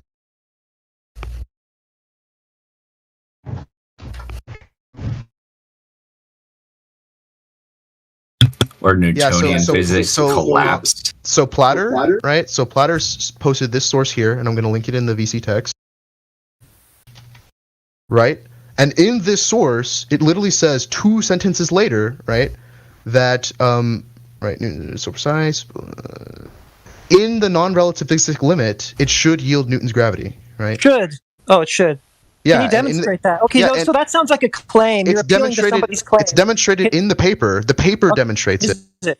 Okay, show us where it does that. Cite that Papers part. 'Cause don't it demonstrate. sounds like you're just appealing to Yeah, somebody 1 second. making the claim that it collapses into Newton, but can you demonstrate that? Yeah, so 1 second. Let me pull up the paper. It's also still a theory.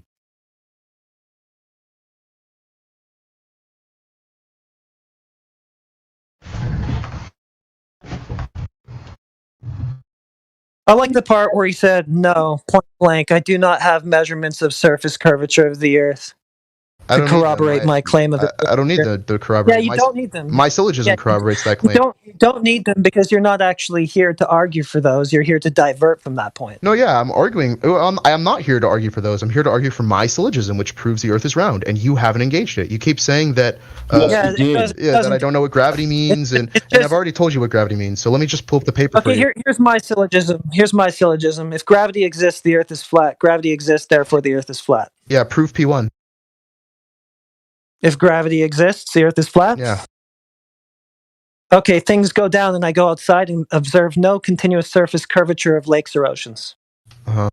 Yeah, it's not a proof. Yeah. Show me some. Yeah, it's not a proof. Show me some. It's not a proof. You're right. You're right. Show me It's some not a proof. derivation that It's not a show me some proof. derivation that, assuming that gravity exists, right, that necessarily leads to the Earth being flat. Show me some derivation for that, because I can show you a derivation for if gravity exists, then necessarily a flat Earth would collapse into a ball, right? That's You realize you're arguing against yourself. But yeah. Okay, well, whatever that gravity is specifically that you're arguing for, that must necessitate the existence of a sphere Earth. Prove that that gravity exists. And it would be easiest to just do that by directly. There's no this gravity or that gravity. We've already been over this. There's just gravity. Oh no, there isn't. There isn't. There's multiple interpretations of gravity. It's been conceptualized many different times. Ways. Yeah, no, not just one. There's Newtonian, there's Einstein. Talking about those two. They're the same gravity. The source even says radiation's way different. So a force. So you think it's a force? Do you know about the third and the mass is fourth attracting gravity? mass? Is it a force?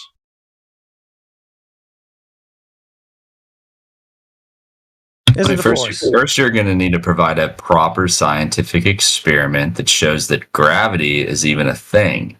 First, you're going to need to do that before you even tell us that gravity's a fact. You see how he went quiet. This is asked if it was a force. See no, again. Yeah, so under I was answering this, and in the paradigm. Yeah. So under Newtonian mechanics, it's a force, and under GR, it's not, right? Because a force is a push or a pull, and before Einstein discovered that gravity wasn't a push or a pull, people didn't know what it was, so they just said it was. But it's actually just not an it's actually just a attraction. bending of space. Right. So not an attraction then. Who discovered what? How was that discovered?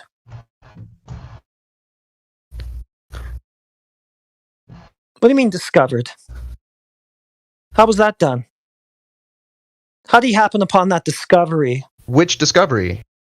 The bending and warping of the fabric of space-time. Oh yeah, sure. So I'm more than happy to link his papers where he details his discovery. One second. Just tell us how he discovered the fabric of space-time and how it bends and warps. And that's why objects fall. And that's why different things in the sky happen. Uh-huh.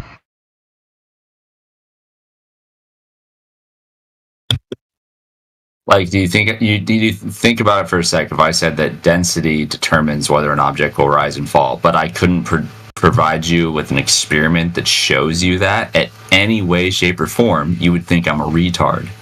This is where we are right now. Yeah, so we have the Cavendish experiment, and people dodge from that, so we can go back to that if you'd like. So Okay. independent No, variable. because that would just be you dodging from the surface curvature measurements that we've needed this whole time. Although, I guess No, to you your don't need credit, them. I can say that you did just say point blank, no, don't got him. Well, he was just Yeah, I about don't to got tell us him. what the independent variable in the Cavendish is. Yeah. So the what that is. independent variable. Hang on, someone DM me really quick. Can you send the school link? 1 second. Oh yeah, that's Phil. Phil's DMing him. Phil DM'd me, so yeah. Hi, Phil. Here you go, Phil. Please, I want to troll. There we go. So What's he got for you now? let's make this clear. You're giving us your independent variable, so this is your claimed cause. Phil's giving us his independent variable. Phil is right. Yeah. Yeah, so we observe some kind of measured attraction, some kind of measured force, right? And we want to know, okay, well, what will cause changes in this measured We force? already taught you what an independent Right. variable is. Just And get so on with it. that Tell us what independent it is, variable Phil. is the I don't want to say weight. How do I say the measured mass? Like the amount. 1 second, let me find the right word. So mass determines whether an object will fall down? Yeah. Well, then that means That would be independent variable, Phil.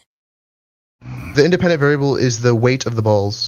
Or I don't want to say weight because that implies a force, right? So mass, like the measured mass. So like if it's 50 kgs, then that's going to cause a certain magnitude of attraction and in a certain direction. Mass. Define mass. Yeah, 1 second. Yeah, type to Phil real quick. What's mass?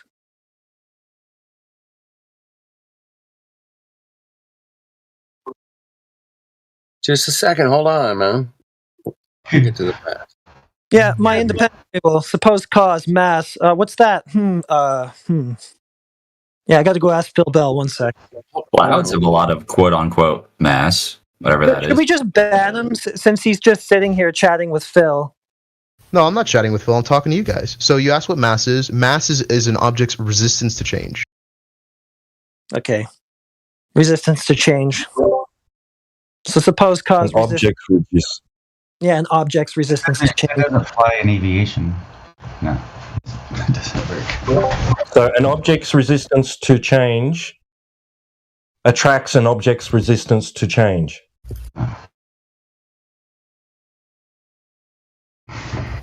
Because, I mean, at this point, we're just talking through him to Phil. Or I guess that's what we've been doing the whole time. Should we just ban him for that? I think this is where we need to be. I think he needs to. You just got blown the fuck out, so of course you'd want to ban me. When did that happen?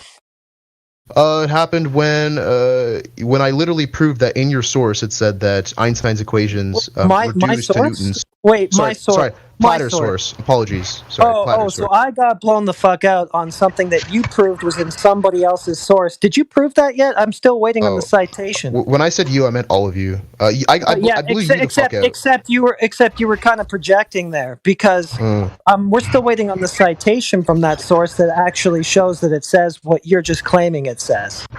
We just want to know what the independent variable is right now. That's all.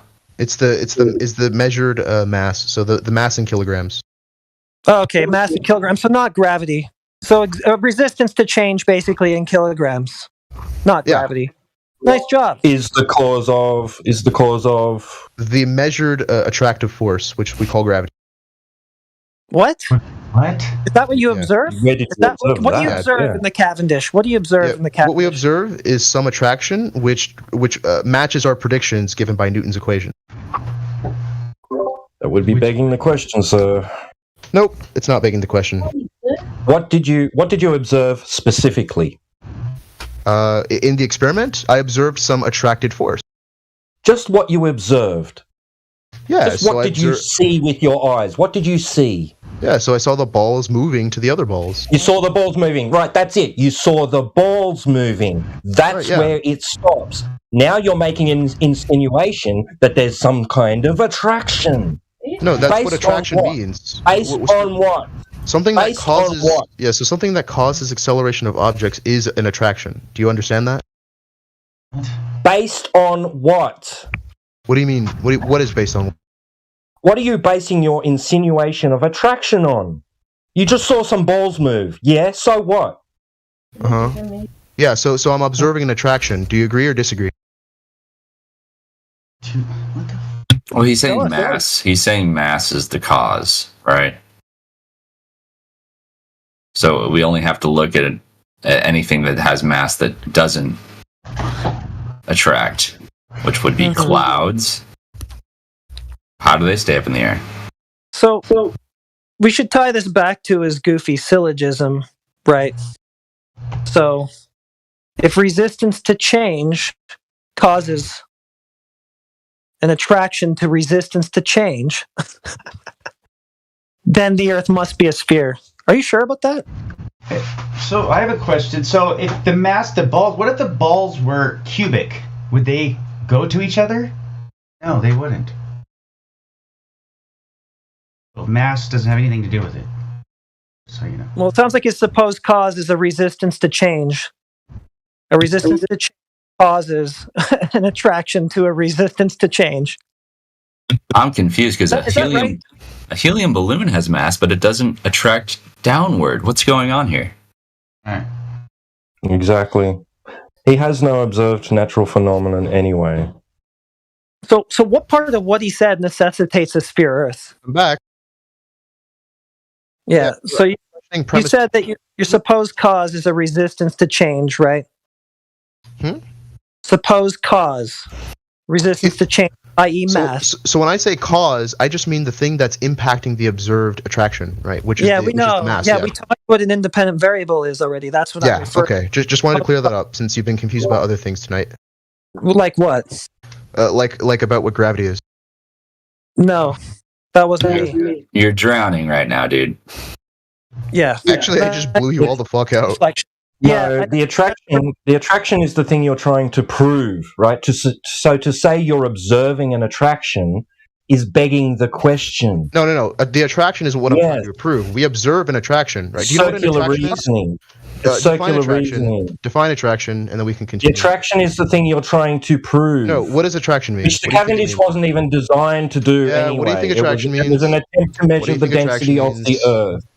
It was an attempt to measure the density of the Earth, not to prove gravity, sir. Yeah, I know it wasn't, but it indirectly does. So what's your point? Define attraction. So where's the hypothesis? Can you define attraction for me? Where's the hypothesis? So you're dodging. Yeah, so Show me the hypothesis.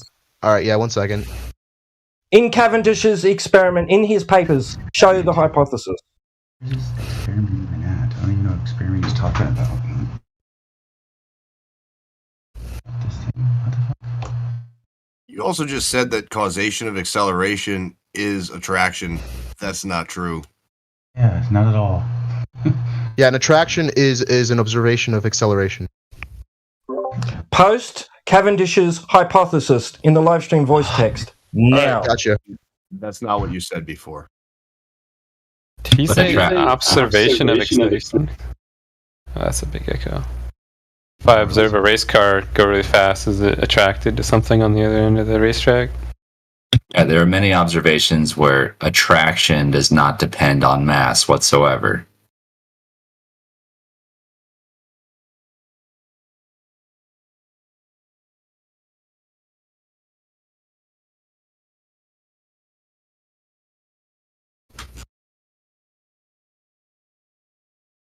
Okay, so here's his hypothesis.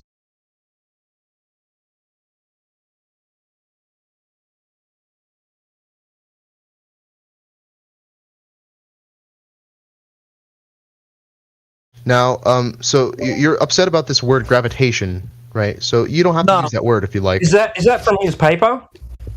Huh? Well, somebody just asked me what his hypothesis was, and that's it. Yeah, is that from the paper? I want the hypothesis from the actual paper, from Cavendish's paper. Yeah, well, you should have mentioned that. So I did. No, you didn't. Yeah, we have 10 witnesses here. We have 10 witnesses. Nage, it's recorded. Nage, it's recorded. You can't weasel yourself out of then that go one. back on the recording, and you'll find that he didn't say that. He did though, so stop. We're focusing on the Cavendish and the independent variable, the presumed cause, and you're going to keep on going off into the woods on this because you're not going to find an answer that's going to make you look good.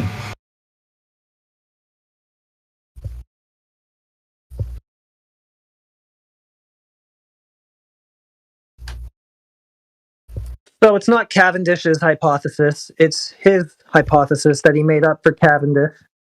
So let's see here. When attracting masses are positioned close to the test masses, the gravitational attraction between them would cause a small twisting motion of the torsion balance. That's what I just said. Yeah, so we're observing you were reading what I said? Of torsion balance due to masses. Your supposed cause is mass. And you say that this scenario necessitates a sphere Earth. Justify that. Yeah, so I gave a syllogism. I'll repeat it. I think So if gravity exists, then the Earth is round. Gravity exists, therefore the Earth is round. So you've got to demonstrate why the two are connected logically. Exactly. So you want a justification of premise one? That's fine. Yeah, 1 second. I'll grab a paper for you. No, you got a twisting motion of a torsion balance, right? Yeah. Justify that phenomenon necessitates a sphere Earth. No. This is the justification for premise 2, right? And premise 2 is part of a bigger syllogism which necessitates a sphere Earth. So you're making a categorical error here. Okay, the twisting of the torsion bar, right? You're attributing that to gravity, right? No. Okay, so how are you going to demonstrate the existence of gravity then? Yeah. So you have. Sorry. Maybe I misunderstand what you meant. Yeah, I think so. Yeah. Sorry, my bad. Yeah, I think you have that problem a lot. But okay, so you're attributing the twisting of the torsion bar to gravity, right? We're attributing it to some attraction measured by Newton's laws. If you want to call it gravity, it doesn't matter. So you're not really sure if it's gravity. No, I'm not. Gravity is a label we give to this attraction. Okay, so is it gravity or not that's causing the apparent motion? Yeah, so gravity is the label that we give to this attraction. Okay, so that would be gravity. Yeah. And so you're saying that this scenario demonstrates that gravity exists. It demonstrates that an attraction measured by Newton's laws exists, yes. So gravity, an attraction measured by Newton's laws, you're calling that gravity. Yeah, we're calling that gravity. And that necessitates Earth. Correct. Okay, so if I see that torsion bar twist, right, that phenomenon tells me necessarily that the Earth is a sphere. It justifies premise 2 and the syllogism. No, just answer the question straight up. So does it tell me that the Earth necessarily must be a sphere? No. Okay. Good night. Yeah. Good night. Yeah, you're done. Thanks. Yeah. I've said this multiple times. It justifies premise 2, and the syllogism necessitates that the Earth is round. So you're just making a basic logical categorical error here, and I can't help you for that. You said if gravity exists, then the Earth must be a sphere. Correct. Right. We went through your demonstration of gravity existing. Right. And you said that demonstration does not necessitate that the Earth is a sphere. You're done. Yeah. No, the demonstration proves premise 2, so you just don't know what you're talking about. The syllogism necessitates that the Earth is round, not the single premise. Oh boy. Right. Yeah. So you just like. Okay, let's just do it again. You can just fall on your own sword again. So yeah, sure. Okay, so does gravity exist as per this demonstration that you gave us? Yes. Okay, and does the existence of gravity necessitate that the Earth is a sphere? Yes. Okay, so how does this demonstration you just gave us then show us necessarily that the Earth is a sphere? Yeah, because so do you want me to repeat my syllogism? Okay, so it proves the existence of something that causes torsion bar twist. Therefore, the Earth is a sphere. Justify that. Yeah, I did with my syllogism. So I'll repeat it. No, so we could just put if dinosaur exists, then Earth is sphere. Dinosaur exists, therefore Earth is sphere. We could just put any I'll make word it like logic 101 here for you. You have to tie it logically to the conclusion, like Twad said.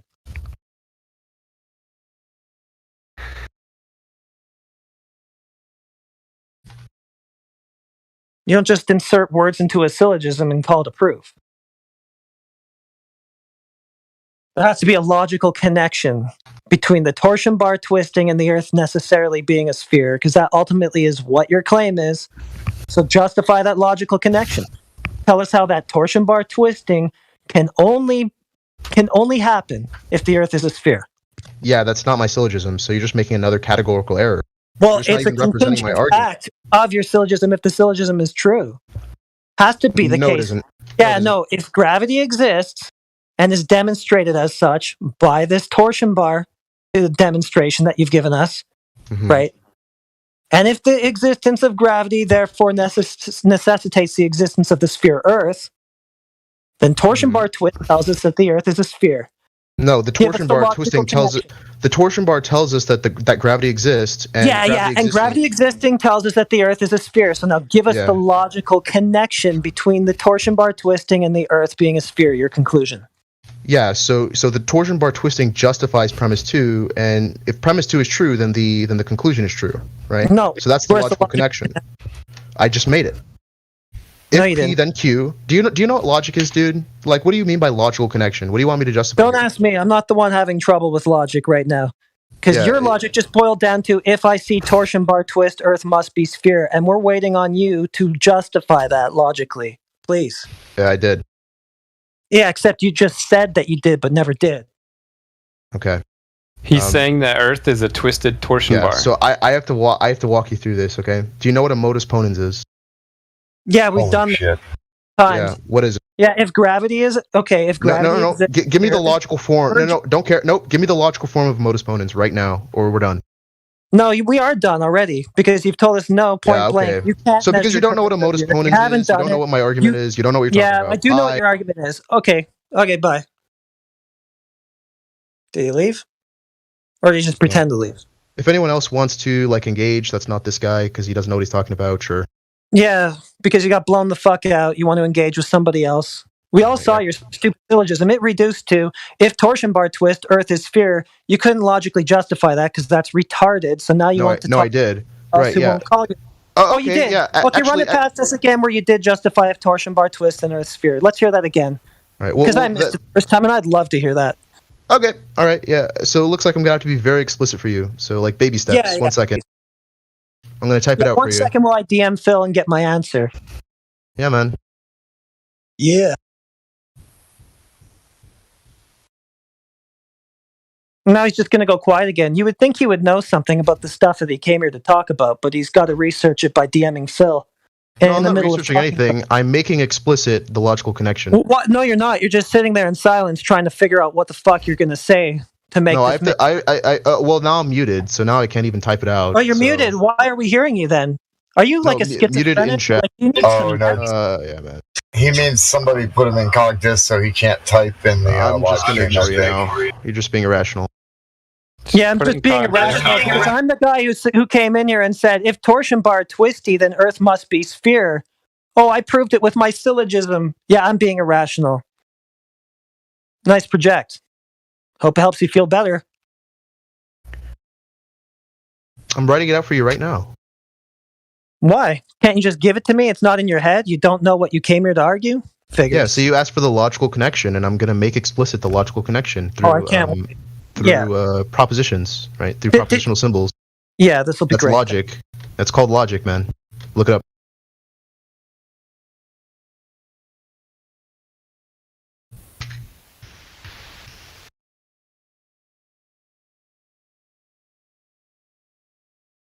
Can you do that over the mic? No, logic is very it's basically a language, but so I'm being as explicit as possible. So I'm gonna just type it out, and then he can pick a premise to disagree with.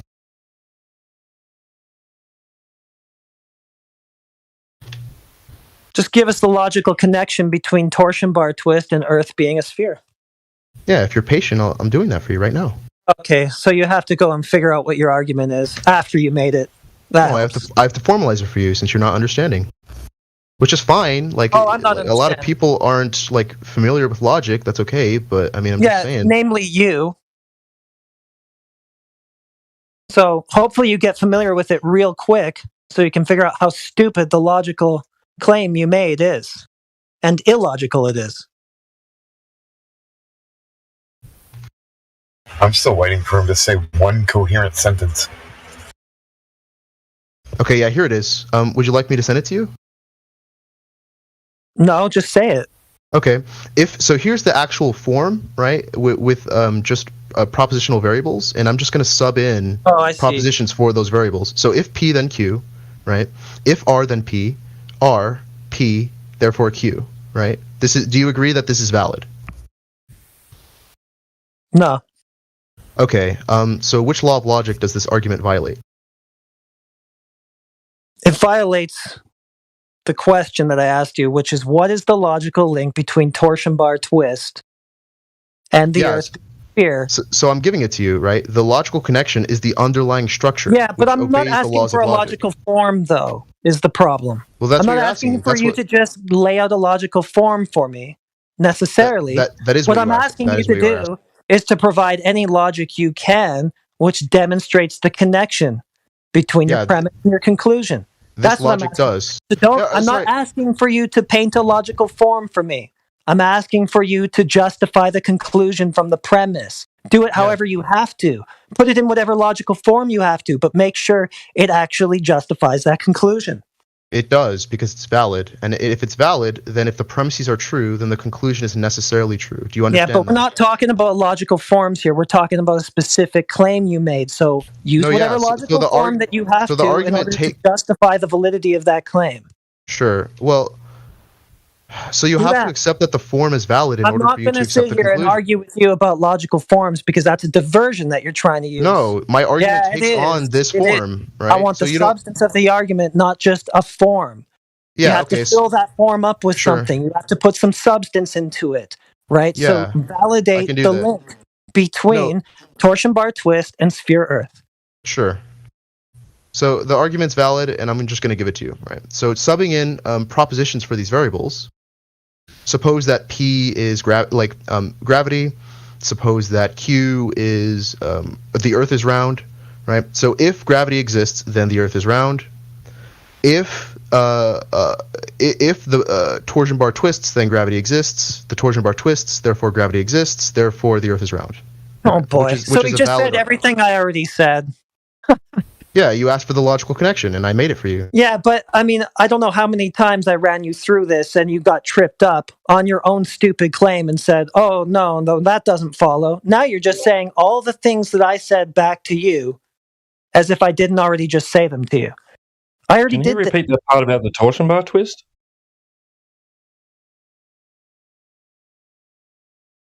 Yeah, Can you go repeat ahead. that? Repeat the bit about the torsion bar twist? He left. This whole thing boils down to the torsion bar twist and how that correlates with we living on a globe. Did you hear what he did? Yeah, sorry, go ahead. My bad. I'm revved up. No, that was all I had to say. I'm like that. You're saying exactly what I don't know what he's going on about. I already did exactly what he just did, right? I already broke down his claim into those parts, and he just came back and said the same thing that I said about his claim to him. It wasn't about winning a debate, it was about arguing with you, that's all. He didn't actually care about debate or discussion or logic or any of that. It was just about the argument. Sandbaggery. He keeps trying to turn his affirming the consequent into a modus ponens, but he needs to justify the reason why the two are connected to begin with. He needs to demonstrate why they're connected, not just declare that they are. Yeah, just declare. That's why I kept saying you could just insert any random word. You could say dinosaur, therefore globe Earth, right? It wouldn't matter because he's not offering anything with any logical connection, right? Yeah. It's like a pigeon play, like playing chess with a pigeon. You just knock over all the pieces of shit on the damn board and declare victory. Okay. Whatever you say, man. Yeah, that was so stupid because I already did what he came back and did. Like I said, okay, so torsion bar twist, therefore gravity. That demonstrates the existence of gravity. Gravity existing, that demonstrates the existence of the sphere. When he heard it put in those terms, he went, well, no, that's stupid. And he's like, oh, hold on, let me just put this in a logical form. Comes back, says exactly what I said. And then what, did he leave or did he get banned? He probably was making a YouTube or a TikTok video or something. He was live streaming. I'm going to make these guys look stupid. This guy's been planning on coming in here for a long time. Yeah, that was not random. He knew about us. Dude, he made his account in here yesterday. Right? Yeah. I know. And he knew his cuckery. He knew his cuckery really good, man. Anyway, thank you guys for doing that, man. That was really fun. But Phil was getting quite triggered by that because he ended up in my DMs, thereby outing himself, showing us that he's probably in his DMs too. Well, I know for sure he was because he kept saying, I have to go check this DM. Dead giveaway. Yeah. Dead giveaway. Well, I don't know if he wants to use that. Power to him if he does, though. Yeah. Good luck with that. Yeah. Is that kind of like the Obama thing with the headset or whatever? He sent this other kid in here to like be a proxy. Yeah.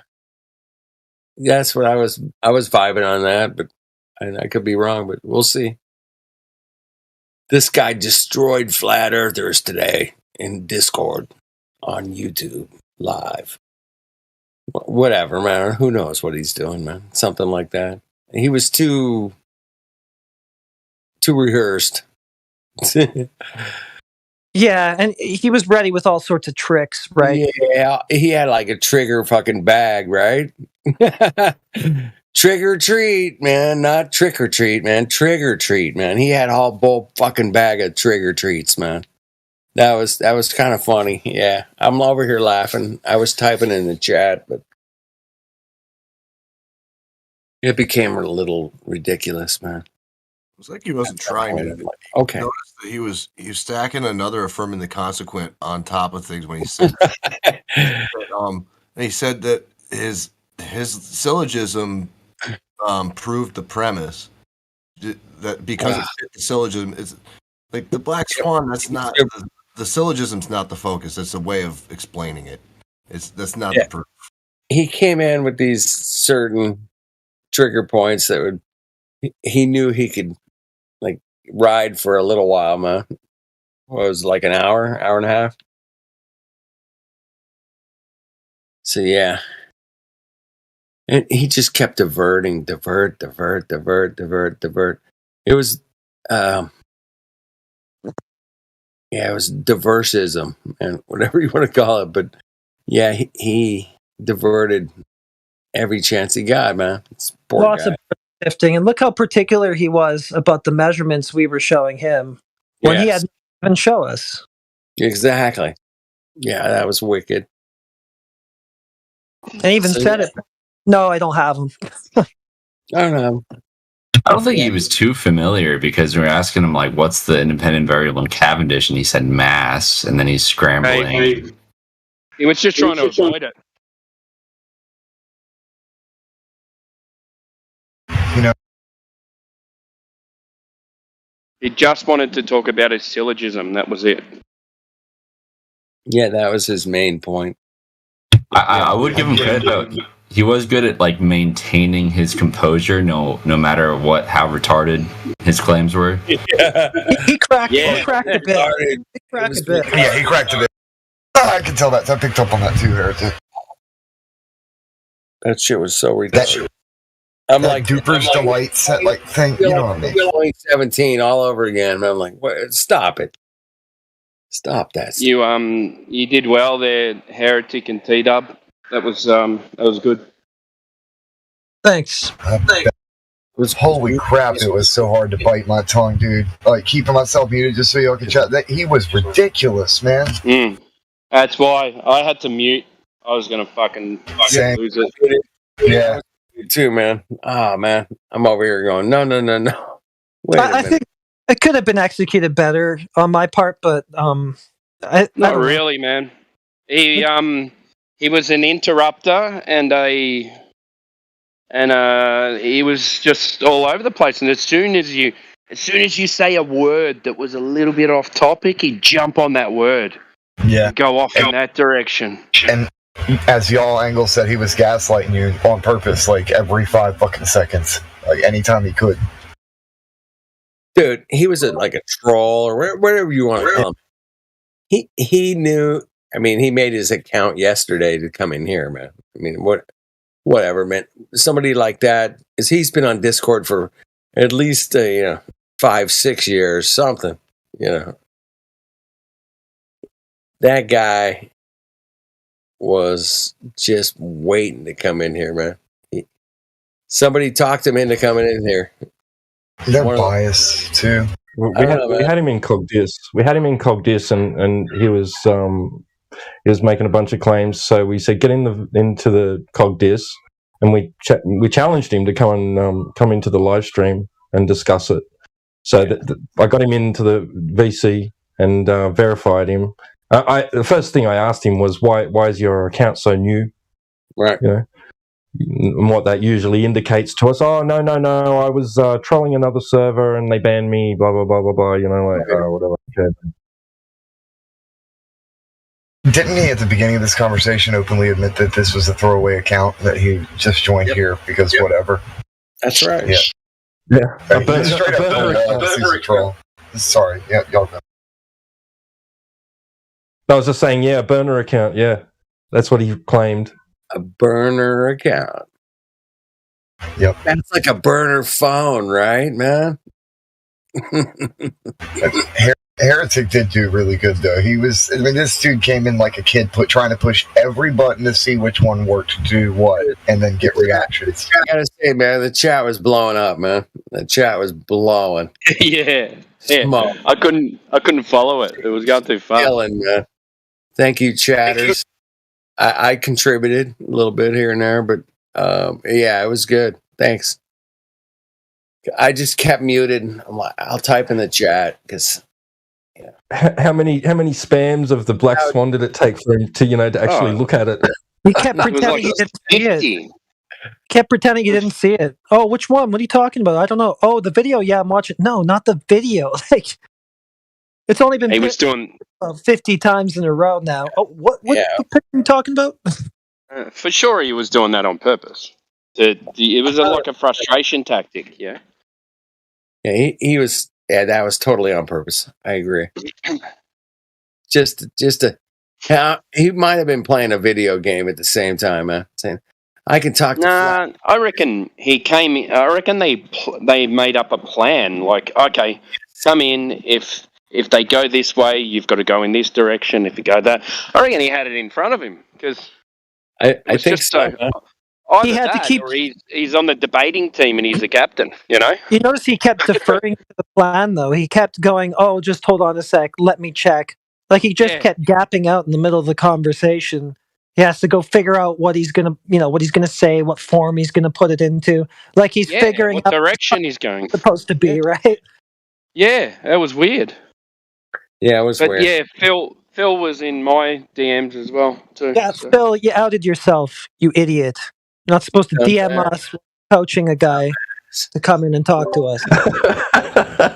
He gave it away. Busted, Phil. What did he send you? The 2 different pictures of the Black Swan? Yeah, same old. Yeah, both are Black Swan, Phil. Good job. Yeah, exactly. It just shows us that the horizon is not physical. Yeah, not limited by geometric Earth curve in either picture. That somehow shows that both are geometric Earth curve. He helped the argument that we were having. His logic is that even though there's a black swan, because there's white swans, the black swan doesn't exist. I would say that this guy was slippery enough and smart enough to not actually make a definite direct claim for Earth curve. Yeah, right. Yeah, I noticed that too. Defend that, so he kept trying to take another way around it to sort of try to trick us or whatever.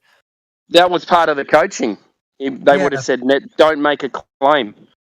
So his claim was, his only claim was the syllogism is good. Can you refute my syllogism? Whereas it's you can't, it's not like, how do you, it's what's the word I'm looking for? He just wants us to argue with a logical form, basically. Yeah, and not an argument. Right, and that's why he did that. This is this, yeah. Yeah, because he didn't want to discuss curvature. He wanted it to be about gravity and the Cavendish experiment, and he came up with that modus ponens to try and keep it to coming back to Cavendish. So how many times did we have to destroy it, and he still tried to cling on to it? You know what I mean? It was ridiculous. Cavendish. I like that. You went 10 different ways. Yeah, yeah. That torsion bar. So torsion bar proves Earth is a sphere. That's what it boiled down to, right? I mean, that's really what it boiled down to. Okay, gravity. If gravity exists, Earth's a sphere. Okay, so what is your justification or proof of gravity? Oh, torsion bar twist. Okay, so basically, then break it down. Torsion bar twist equals Earth sphere. Yeah. Yeah. When he, I think he clicked on that, didn't he? Like, ooh. Yeah, he's like, well, no. That's what he. I mean, when he heard it, just the simple, just put in those simple terms, he immediately went, well, no, that's stupid. But it's like, well, that's your claim. He's like, oh, let me just try to figure out how to put this into a logical form. Came back and said just that. Went back to his plan, or his So it's like, yeah, go ahead. Sorry. philosophy class. His philosophy class were all sitting there, and they were working out ways of dodging. I think that they're trying to convolute a very basic and stupid statement in hopes that we'll get lost listening to them and then not know what we're arguing with. So they're just trying to spin confusion, right? Yeah. Instead of actually just make a concise, cogent point. Like halfway through when we were talking about the Black Swan syllogism, and he was saying, "Have you got a paper for the curvature?" You go, "What? For the horizon? Have you got a paper that states that the horizon is there at that place?" You go, "What? The fuck are you on about? It's your claim, He mate." said that. Man, he said that word so many times that it lost all value to me, and now I don't care. And if anybody uses that word excessively, I'm gonna hate them. I'm just saying he just somehow planted that seed in my mind that I will hate you if you keep using that word over and over again. Use it 50 times in conversation, I'm gonna be like, what the dude? What were the other words that he was using? The ones with the measurement, it was statistical. What were the other ones? To me, it's like invoking gravity over and over and over. Yeah, we get it. You said gravity the first time. You don't have to say it over and over. Uncertainty. He wanted to. Yeah. What were error bars? What was that? What was going on about there? Want to know what possible error there could be to the coordinates of those rigs. How uncertain are we of the locations of the rigs? Yeah, but it's not 8 miles, is it? So I wouldn't think he wanted. Wait, so he would basically wanted a measurement of a margin of error so that he could basically predict falsifiability. Yeah, but even if we gave him errors, like Becarles did, then he didn't accept it because he wanted a paper explaining the plus or minus. Oh, and I promise you that paper would have to be written like college level with all of the citations put in and actually formatted properly, not so much as a space wrong. Yeah, he was claiming that the equation itself disproved P2. I do get what he was trying to do, though. It's like, first, it has to do with deduction, like deductive reasoning, and basically reversing, like you're kind of reverse engineering the answer instead of just straightforward doing a test. And the way that he was doing it was combining sophistry with deductive reasoning, which is really effing annoying. And he tried to say that a ball is an observed phenomenon because it has, subatomic bonds and things like that going on. What the never mind. Yeah.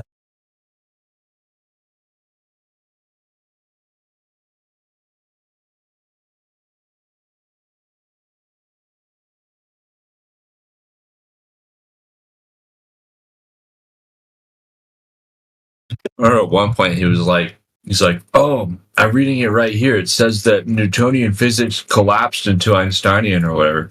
And I put the definition of collapse as to fall down or give way to. He never posted the citation for that. We asked him for it, and he didn't post it, but he quoted something from the article where they claim that it should do that. He didn't demonstrate that it does do that. And I know it doesn't because Nage is back here for round 2. They're completely different geometry. Back in here. Someone moved him in. All right. Well, is he just going to sit there? Oh, I'm back. Welcome back. How about those other Anyway, Really quick.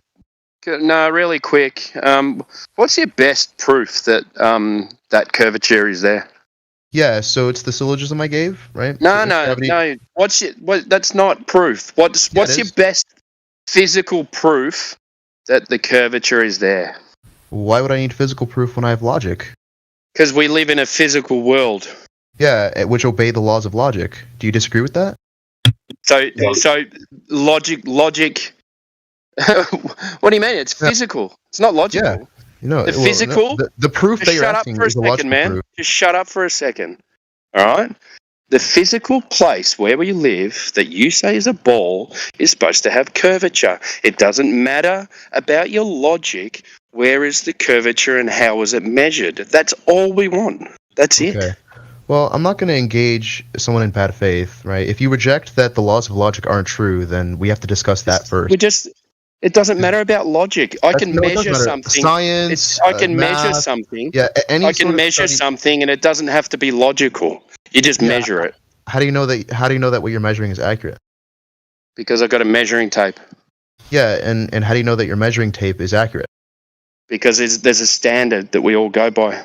Yeah, but there's a tick, right? And that tick has some length, right? So how do you know how do you know the true length of what you're Okay, the percentage of error. What's the percentage of error? So how do you know that percentage? So like, do you even know like? So the point I'm going to make is percentage. Are you going to ask me about measurements? Are you? Yeah, statistical properties. So we're talking about measurements and not logic. Yeah.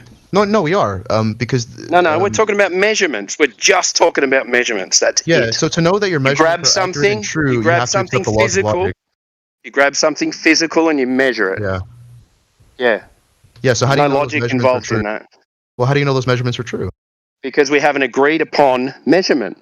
Yeah, and how do you know? Well, that agreed upon measuring stick, right, has some sort of like the ticks have length, right? So how do you know the true? But they're all length of what agreed you're upon. They're agreed upon. Yeah, but so if I have a ruler, right? Do you understand that the ticks that denote the length are themselves have length, right? So do you understand that? Do. Otherwise, it wouldn't be a measurement. So there's some implicit uncertainty to that, right? Well, The claim is the globe has a radius of 3,959 miles. We can measure miles. To physical. I'm trying to lead him to but physical. you're going off the point again. We're going off the point again. You're not even all letting me we're make my asking point. For, No, you don't need to make a point. You're talking about I measure shit all day. Then I'm not going to respond to you. So okay, of course you're not, because you're just going to go into anyone these else who wants to debate in good You're just faith going to go and into will let these me make my stupid case, chats. if they You're going to wanna go engage into with me, these. that's fine. You're going to go into So you these do stupid conditionally. things. You're not debating. You're going to in good go faith. into. You're not even letting me make my go case. into these stupid You're not things. even letting me. You keep interrupting me. You're not letting me make my argument. If you let me make my argument, I can because your argument. Yeah, you keep interrupting me. No, you haven't even let me make. You don't even know what it is. What's invalid? What premise is false? I'll show you how it's invalid. You haven't What's even let the me make my uncertainty? Hey, what's the uncertainty of the torsion bar twist? I have to look at Cavendish's paper. You don't know what the uncertainty is, huh? Hey, dude. So I guess we're gonna have to throw that out because you don't even know what the uncertainty would be there. So we can't accept that at all. That's got to be thrown out because the entire thing could just be error and uncertainty. So, all right, you got nothing. How did you measure the globe with logic? How do you do that? Yeah, so I didn't, and you didn't even let me make my case, right? So the point is, any mathematical presupposition that allows you to take use of measurements, right? Because measurements are mathematical properties, right? Okay, measurements. Okay, so measure. You just measure them. Yeah, torsion bar twist. And what was the uncertainty measured? No, you don't just measure. What's the uncertainty measured for your torsion bar twist? Let me pull up his paper. Yeah, go learn your claim. And what was the error as well? What was the error?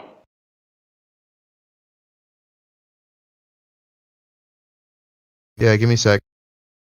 So you've got these, the problem is you've got these high standards for flat Earth, but you've got no standards for yourself at all.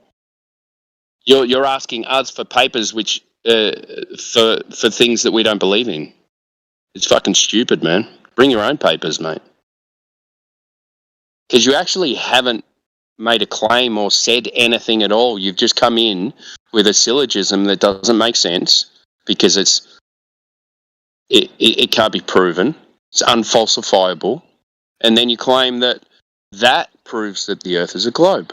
And it's bullshit and you know it.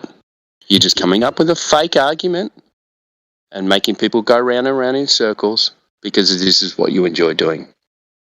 Your argument has no validation at all. Every time we ask him for any of that validation, too, he has to step away for like 5 minutes. Yeah. So that Bill can send him the deets.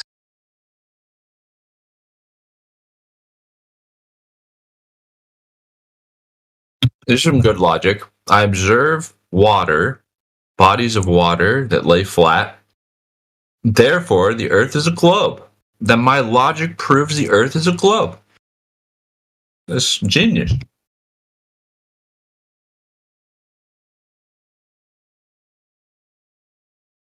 Well, we have to throw all measurements where the uncertainties can't be provided. So we Yeah, have to throw whatever no we get. measurements count in his world. Unless you have a paper. His logic is proof that the Earth is a globe. So Yeah. What the fuck was that? Measurements of curvature. Well, it's logic. Now logic is a measurement. What a fucking idiot. I think he's in high school or something. Wait till he gets into the real world.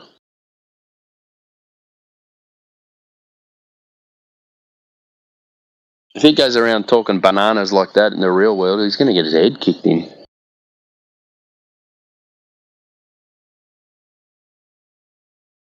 It's like a dressed up version of like appeal to probability. Why are we the only flat planet? Just making a really shitty clip for him if that's what he came in here to get, where he has to step out for 5 minutes at a time to learn the claim that he already made. You suck, Nage. Gives him a chance to edit it as well, doesn't it? Too late. Every stupid thing he said is already on record.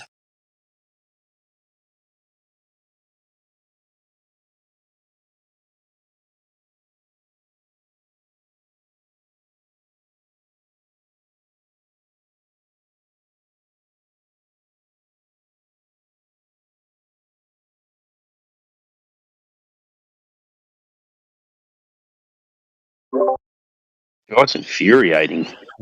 He's back in here conditionally anyway, so he has to validate the contingency of his syllogism. James. Yeah, I mean, he seems to think that if you have a valid logical form, then anything goes. Yeah, that proves what he's saying. Yeah. Yeah, pretty much. It's logical, so it's true. Yeah. You can have the form and you can just fill it with whatever you want, because since you have the form, whatever follows must be true.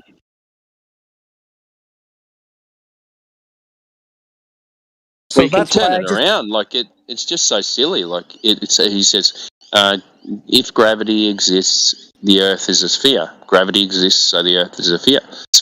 Okay, so if gravity doesn't exist, the Earth is flat. Gravity doesn't exist, the Earth is flat. It's fucking stupid. So wait, if I make a logical argument that the surface of my dining room table is a sphere, does that mean the surface of my dining room table is a sphere? So apparently it does. It's really hard to find his exact paper, but from the sources I'm reading, the uncertainty for the torsion constant was... Post it. Yeah, well, here you go. And what's the error?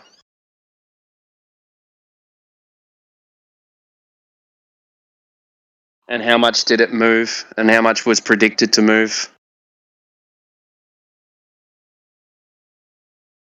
I need certainty of your uncertainty. Yeah. Where was it done? It was done in his library, if I do remember. And then he sat across the street and viewed it by binocular.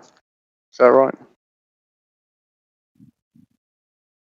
Was there any wind? Was there any air? Was there a difference in pressure? Do you have all these facts? Because we're going to need them. Differences in pressure don't have any that's not an attraction. Yeah, well, a difference. If you have one pressure and then it changes to another pressure, you get a draft, don't you? Yeah, that's because of forces. Yeah, no shit. And what? Because of forces?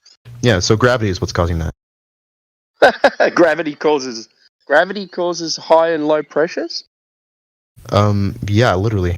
No, that would be temperature. The gravity's contortion bars, right? That's what gravity is? Contortion bars? Wait, we're getting off the topic again. Don't let him do that. That's what he wants to do. Yeah. Oh shit! I posted this in Cogdis. I posted in Cogdis. My bad. That's all right. Just grab it and post it in here. Okay, I can't. I'm Cogdis. Now we've already taught you what a phenomenon is, what an independent variable is. I literally can't post it. I'll DM it to you. Let's get this for your audience wherever you're streaming this. Now, Nage, the GPT, needs to be taught what a citation is, because that isn't one. Why don't Here you know? I DM'd it to you. That's not a citation. Do you know what a citation is, Nage? Tell us for your. Okay. That's not what a citation is, but good try, little buddy. What did he send you? Oh, he posted a link. He doesn't know what a citation is. A link to an article or something, was it? Posted a link. He doesn't know what's in it. He would have cited it if he did, and if what was in it was what we were asking for. What's in it, Nate?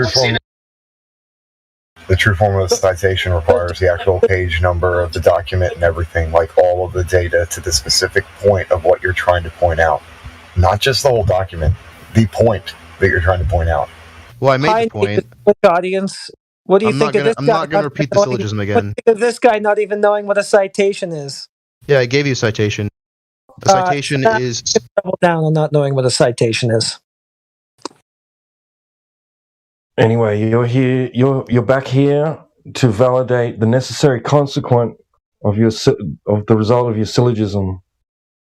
No, I don't have to do that. The syllogism is valid. All that is required for the argument I don't care. Is the premise. I don't care. True. You're here.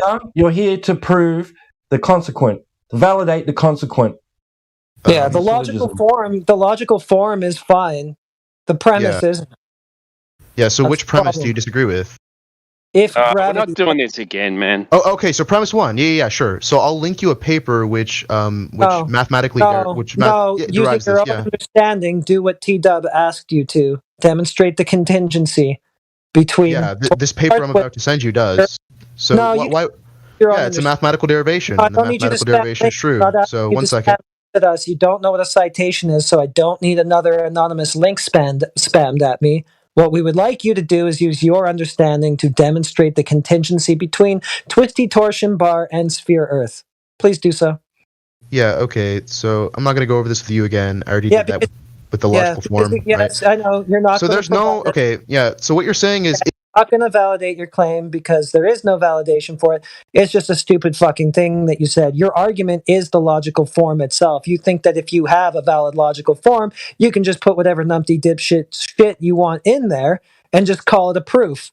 Well, it doesn't work that way. The premises have to be valid. And so far, you're reduced to if twisty torsion bar, Earth sphere. That's how stupid it is. So valid logical form aside, what you put in it was dumb. No, I never made that claim. Yeah, you did.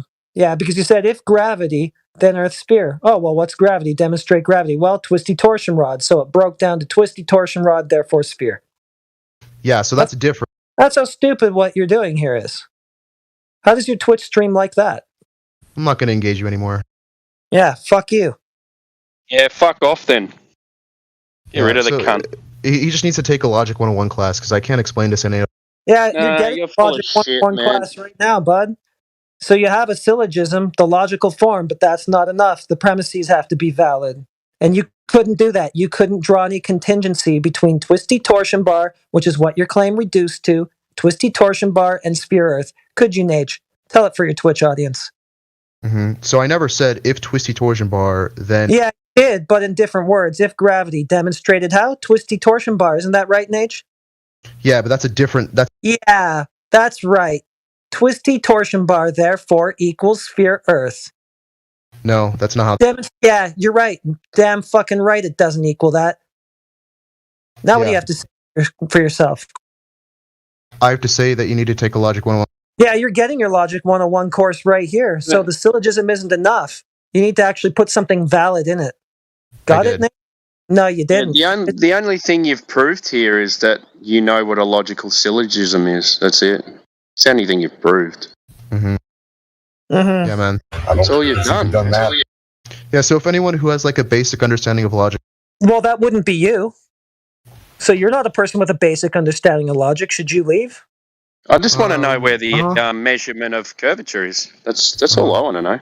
Yeah, that's cool. You can keep wondering. I don't really give a shit about your syllogism. I'm just talking about reality. Where's the curvature? Yeah, well, reality is that the Earth is round. Okay, where have you got demonstrated? Yeah. So I have a syllogism that says that if no, that's not a demonstration though. Your syllogism is retarded. We already did this. Your syllogism is if torsion bar twists, then sphere Earth. You could not validate the contingency between those things. I want with the logical form. Physical no, demonstration. He's doing it again with the He's logical telling us form. that we've got to be the logical ones, whereas a syllogism is a conclusion drawn from assumed positions. No, a syllogism is an argument with two premises and a conclusion. Yeah, okay, but your syllogism is fine. The logical form is fine. The things that you put into it are not. They don't follow. They're non sequitur. We could just say, if dinosaur, then Earth globe. We could just put anything in place of gravity. That's it doesn't follow. It doesn't follow because your gravity claim breaks down to twisty torsion rod. So really, you're using this nice fancy word gravity for twisty torsion rod. If twisty torsion rod, then sphere Earth. That's what you did. Okay, yeah. So you agree the syllogism is sound. Pick a premise. Otherwise, I'm not going to engage you anymore. Syllogism. Fuck the syllogism. Pick a premise. It's fucking valid, bullshit. So pick a premise. So fucking just show us. No, you're illogical. Just it show sound, us. No. Just show us. In physical reality, just show us you're being illogical. where the curve is. No, it's your claim, though. You're telling me to pick a premise. You want me to pick your premise to make your claim for you? Is that how inept you are, Nage? Yeah, so you disagree with... Yeah, that's how inept you are. You need me to pick your premise and your claim for you. Yeah, you're that inept. No, pick the premise you... No, I'm not going to pick your premise and your claim. You come in here with your claim, pick it yourself, defend it yourself, demonstrate the contingency between the premises, the conclusions, etc. Yeah, I did. You're just not understanding. No, you didn't, because we understood full well that gravity for you broke down to twisty torsion bar. Twisty torsion bar therefore equals globe Earth according to you and the syllogism that you put these things into. We're waiting for you to validate the contingencies still. Yeah, I don't know how else to explain this to you. Yeah, you don't know much. Why do you keep muting me? Are you afraid? So that we don't have to listen to any more stupidity. Well, you still are, so are you afraid? Is that why you keep muting me? Are you afraid? No. Because an honest interlocutor would not... Yeah, no, just because I don't need to hear that bullshit, that's why. Yeah. Because you're spurging out, that's why. I'm just keeping it on track. I'm just keeping it on track, dude. Something you're incapable of doing. That's why you're getting muted. Later, but look, hey, I'll give you the floor. Listen, if you can demonstrate the contingencies, if you can demonstrate the contingency we've been asking for, I'll give you the floor. I won't mute you. Yeah, you will.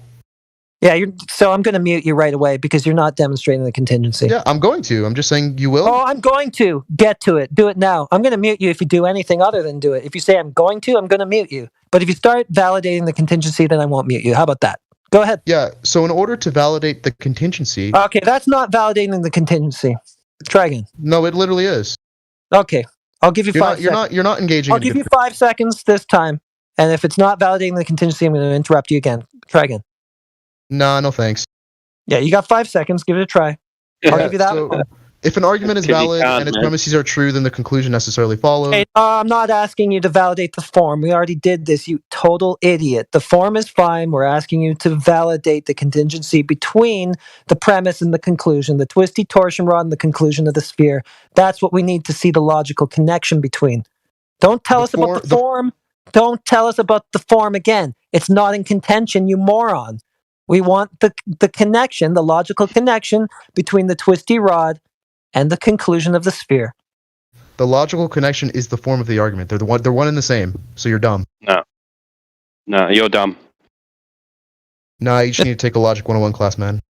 No, you Yeah, can't okay. just put whatever you want into a logical form and call it a proof. The conclusion That's falls not on what the I did. That's a pretty cool ad hom you did there, though, Nage. Excellent. Very, very solid. Yeah, what you did makes all the sense of me going, if Mr. Clean, then Sphere Earth. Yeah, Okay, that's we a have vacuous Mr. condition. Clean products. We have Mr. Clean products, therefore Sphere Earth. So yeah, you've got a vacuous condition in your argument. Yeah. So you have to prove P1, right? You have to prove that this condition is not vacuous. Yeah, right. That's what you have to do. That's what we keep asking. So if you That's what you haven't been able to do yet. When is that coming? Yeah, so that's the proof for premise 1, and I can give that to you. Okay, so we did this already, and you just came back and said what I said about your claim back to me, which is, well, if gravity... Okay, define logical connection. Do that. Are we going to keep going with this guy? No, because he seems to not know. He seems to not understand that a valid form I'm talking is about the, you, man. the How about you logical shut connection. your mouth for a second? Are we going to really, everyone? Are we going to keep going with this guy or what? He has a vacuous condition, like you said. No, I don't. Yeah, you do. No, you recognize it yourself. No, you recognized it yourself, because when I broke it down in terms that exposed how fucking stupid it is, which were gravity demonstrated by torsion bar twist, therefore torsion bar twist equals sphere Earth, you went, no, it doesn't. Yeah, there's your vacuous condition. Nice try. There's no contingency there. Mm-hmm. Yeah, okay. Mm-hmm. Yeah, okay, too bad. So what are you going to come up with next? There's no other way I can explain it to you. I'd really like something beyond imagination land. Do you have a hypothesis? Yeah, do you think logic is imagination? So this is the hill. Do you have a hypothesis? Something that's testable and provable? Do you have a hypothesis? No, I have a logical argument, which is necessarily So you have true. speculation and contemplation, but you do not have a hypothesis. Understood? No, I have a logical proof. You have a vacuous condition. You don't even know what that means. Illogical What is a proof. vacuous conditional? Define that. It doesn't follow. You don't have a condition. Yeah, which that's not what a vacuous conditional means. follows from. Nope, that's not what a vacuous conditional means. You know that if you took Logic 101. Well, you're taking it right now, and you're finding out that your conclusion does not follow from your premise. Yeah, you can't even define. Yeah. So remember when you said that torsion bar twist, i.e., gravity, equals globe Earth? I'm not engaging you anymore, bro. You just don't understand Vacuous logic. condition. Can you justify that connection there? If anyone else would like to engage, Can you justify the connection between torsion bar twist, i.e., gravity, and sphere Earth? How would you like me to justify? Any way you possibly can. Yeah, so why do you reject my justification? You don't have any to reject. No, I did. When did you do that? Here, I'll send it to you again. No, you didn't. Did anybody else hear him do it? Nope. Not was he just going to post a torsion No, bar again? because you keep muting me. Yeah, we're going to keep you on track. That's the way we're going to go about this.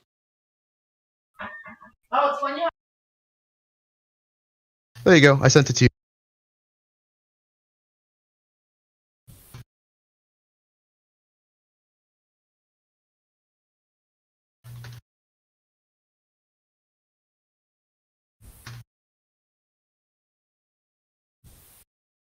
There you go. Okay, where am I looking? Yeah, the contingency that's justified is the if R then P. That's it right there. You're looking at it. By the way, Nage, unrelated to this, but you actually have the link embedded role, so you should be able to actually post images in the Cactus room. Where I did. Oh, images. I don't have any images. Yeah, well, links, I mean. Your link, Oh, yeah, I you did. got embedded. Yeah, I did. Post anything. Yeah. I don't see anything. You don't have a valid hypothesis. You don't have a valid scientific hypothesis. You don't have Yeah, a people natural... even responded to it. I posted it here. You don't have an observed natural phenomenon. So, literally, your P1 doesn't even stand. It doesn't have any validity whatsoever. It falls short on its ass at Do the you even know what first P1 is? step. What is At the P1? first step of the scientific What is method. P1? What is P1? At the Answer. first step of the Yeah, I don't scientific care. method, your scientific experiment, it falls short of being a scientific experiment. Yeah, cool.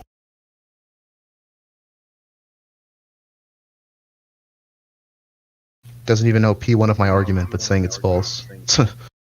Yeah, this is pretty typical behavior. Yeah, P1 of your argument, your logical what is it? syllogism, was gravity.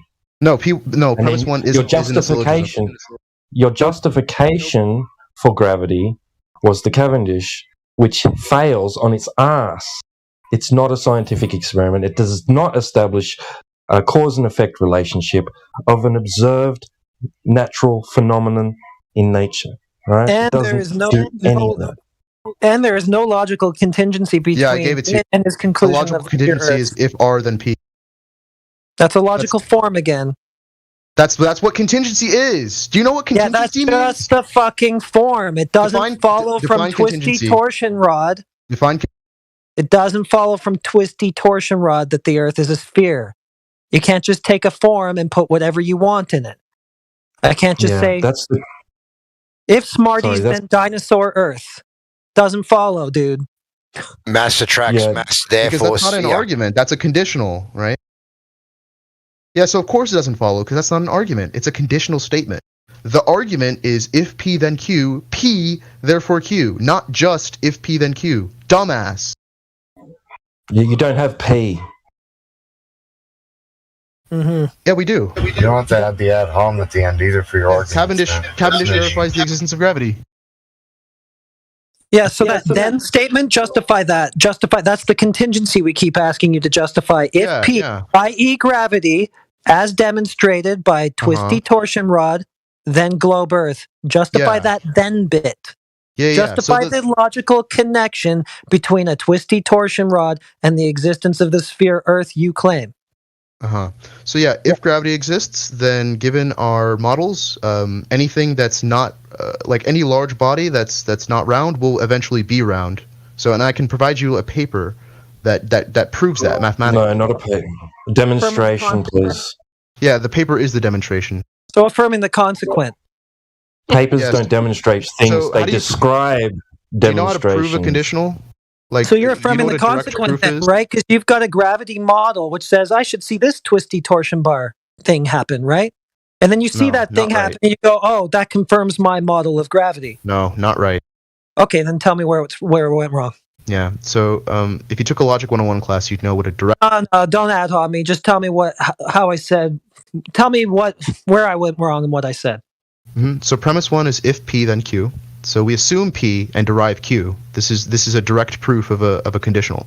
And I can provide this to you with a paper, which does exactly this. It assumes P and then derives Q, right? It assumes that gravity exists and then derives, right, the impossibility of a large flat body, right? So this is precisely what I'm describing. Okay, so that has nothing to do with telling me how... No, yeah, that's premise 1. No, it doesn't tell me how what I just said was wrong, which is that you have an affirming the consequent here, which says that you have a gravitational model, right, which states that this twisty torsion bar thing should happen. You observe that, and from that you conclude, okay, my gravitational model is correct. Yeah, that's not what I said at all. So you don't. I know that's not what you said. That's what I'm calling you out for doing. So I'm not going to engage with you because you don't even know what my. Yeah, because you keep getting called out every single time you do. So good. Yeah. Probably the best idea you've had the entire time you're here. Yeah, man, I'm completely done with you now. You're just being irrational. Yeah, just say that. But can you validate it? I did. So far, you're not able to validate anything you say. You're full of a lot of claims. You just say things, but can you back any of those things up? Make sure you've got some errors in that validation of heretic as well. Yeah. Yeah, so if anyone who understands logic would like to engage with it, go for it. Well, that wouldn't be This is not a logic server, though. Well, yeah, but if my argument verifies the existence of a round Earth, then you have to engage. Yeah, it does, because it's valid. No, it doesn't. Right? It's a valid, and the premises are true, so the conclusion necessarily follows. It's not valid. Yeah. So you're flat out wrong here because you don't even know what valid means. It is valid. It's not valid for me. You don't even know. It's not. No, it's not valid because we asked you, how is it valid? Justify the then statement. And you said, oh, well, it confirms this gravitational model that I have. That would be an affirming the consequent fallacy. It's not valid. It's fallacious. No, valid in logic means that an argument's form, right? You don't move from truthhood to falsehood. Again, you'd know this if you took Logic 101. That's not an ad. That's not an ad. Logic 101 right now. You're taking it right now. Can I define logic can I ask 101? something? Define. Go for it. Yeah, the Logic 101 is like the first class in logic you ever take, and they define what valid means, what sound means, what a proposition is, what forms are. Define. So define means to tell you what object a term refers to. Define object and term. Yeah, so object is something that exists. Define something. That's a little harder. See, now we're getting into some deep philosophical waters. That's how stupid you sound, Yeah, man. yeah. So to define something, right, we have to get into some certain philosophical assumptions. Are you prepared to do that?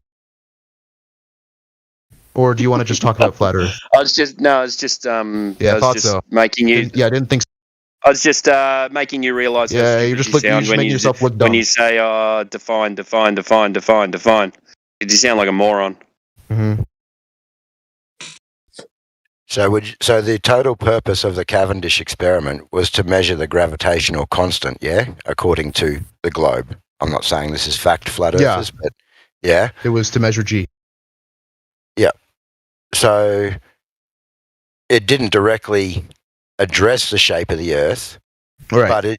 But you're linking that to the shape of the Earth due to the fact that the model sort of says that it can only happen because of gravity, yeah? No, that's not what I'm doing. Sorry, I've worded that the wrong way.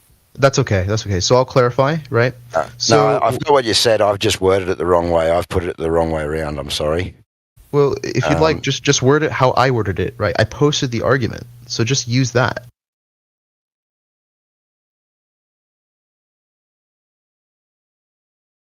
So you would say then that the gravitational, sorry, this is a better way to put it, the gravitational forces that he's testing there are fundamental to our understanding of how everything works on the globe.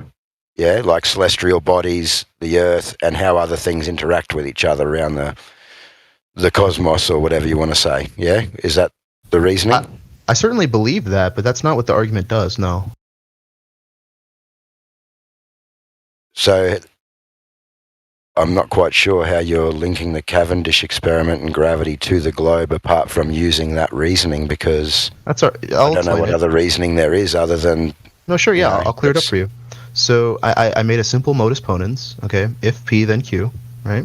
And then I said P, right? So it follows logically that Q is true. If the given premises are true, then Q is true.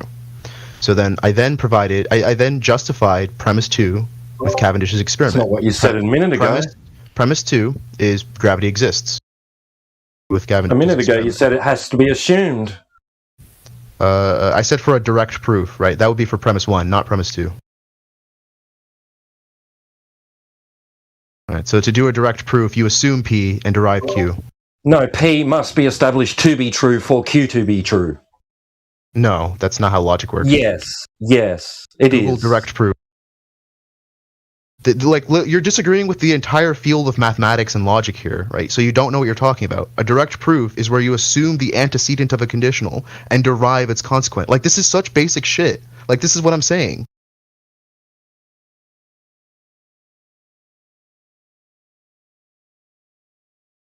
I'm confused where the logic came from in the first place. If gravity, therefore globe. The only way you can correlate that is the fact that of what we believe to happen currently with how gravity works. So where do you get the idea of the globe from? So for premise 1, right? That in order to form that logical argument, then where do you get the globe from, though? You gotta get you that said from somewhere. if E, then Q. And if Q, then P. Huh? I never said that. Yeah, you did. Somebody asked me what the difference between those two was, and one is they're converses of one another. So somebody posted like that my argument was circular, right? But they don't understand what a converse is. So those are conditional converses. Again, you'd know this if you took logic. Now post both stories again. I'm just going to answer what someone said. So somebody asked, like, how do I make the tie, right, between gravity existing and the Earth being round? That's a completely valid question, right? Because what I have right now is conditional, and in order to justify that a conditional is true, right, I have to have some kind of reason for that or proof.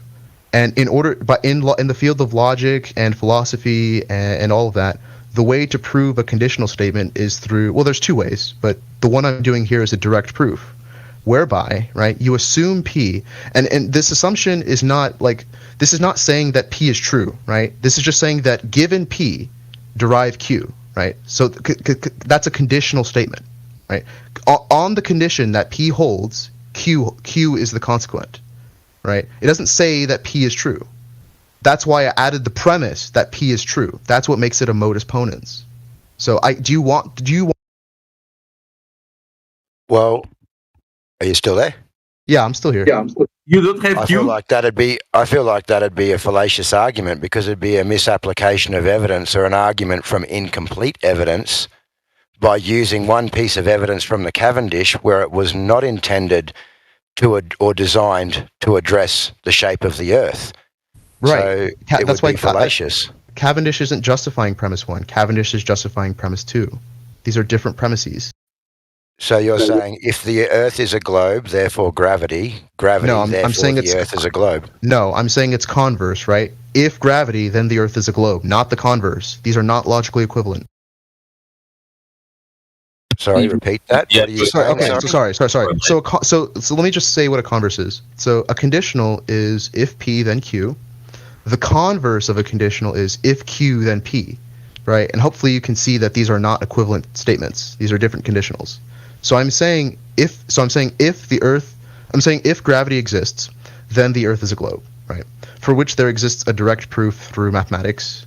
So then I add another premise, right? Saying that that the antecedent, the P, right, the if part, is true, right? If gravity, right, is true. And then so logically it follows that the conclusion that the antecedent is true, that the Earth is round. All right, what if I say that if unicorns, therefore Earth is a square? Is this the same? Yeah. Same logic?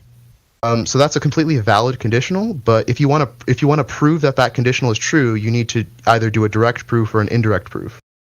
So you would have to assume that unicorns exist and then derive that the Earth is a square. Right. So how would you do that? Like what you're doing. No, I have a direct proof, right? I can assume that if gravity exists, right, and then use that to derive the mathematical impossibility of a flat Earth. If contortion bars exist, therefore gravity exists, therefore Earth is a curve? No, that's a triconditional.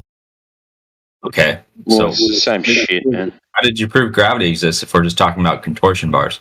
Yeah, so that's premise 2. Gravity exists, and I used Cavendish. So what's your independent variable? Not gravity? Yeah, so the independent variable is the measured mass in kilograms. So you proved mass. Are you talking about mass? We asked what the independent variable is. Yeah, it's mass, and then the dependent. I just feel like that whole argument is just an affirming the consequent argument. If I've got you correct, so you're saying if the Earth is spherical. No, I'm not saying that. No, that's the converse. I'm saying if gravity exists, then it's spherical. Not if it's spherical, then gravity exists. These are not logically equivalent. Yeah, but the experiment that we're talking about has the assumed cause is not gravity. So what experiment do you want to point to where the assumed cause is gravity? What do you mean assumed cause? The thing that we're trying to demonstrate is gravity. Gravity is the... What's the end? Like, you have to show an experiment where the independent variable is either bending, warping space-time or mass attracting mass, or you're just talking out of your ass. There's three options there.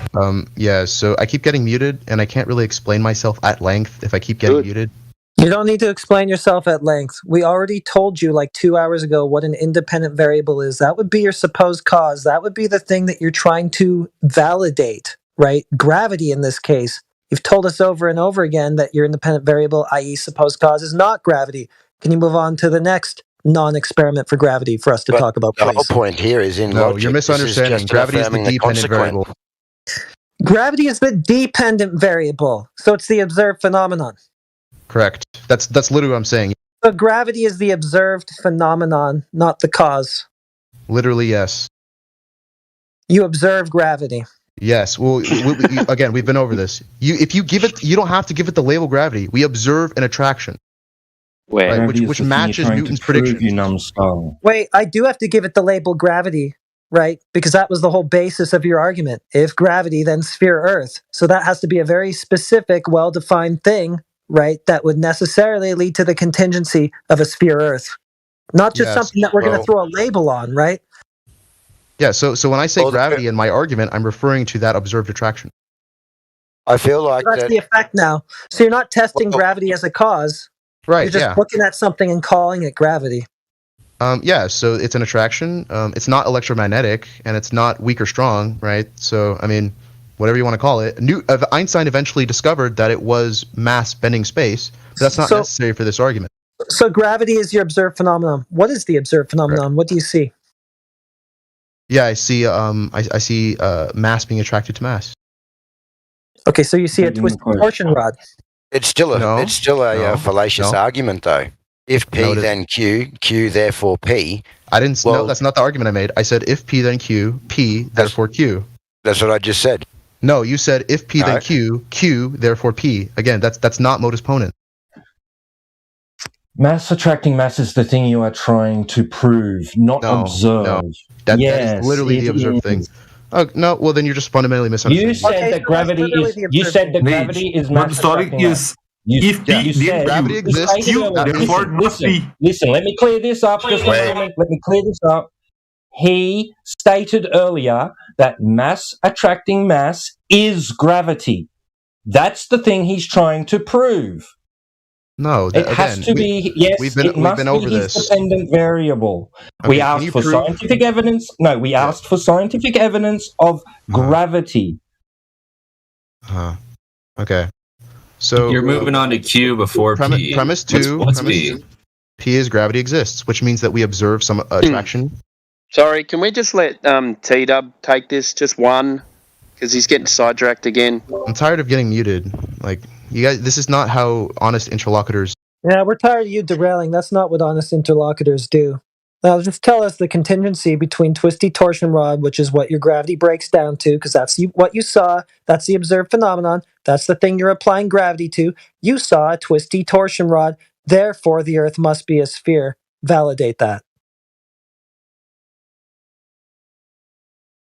I'm just going to mute you again if you do anything other than that. Did someone else have something they wanted to say? No, we just want you to validate the contingency. It's the same thing that T-Dub wants you to do. Yeah, I did. No, you didn't. Because gravity, as defined by you, is just seeing a twisty torsion rod. That's the observed phenomenon, according to you. Yeah, it is. What was your observed phenomenon? You're ignored. What was your observed phenomenon? Observed phenomenon, sir. If anyone else wants to jump in, I'm open to that. Observed phenomenon, sir.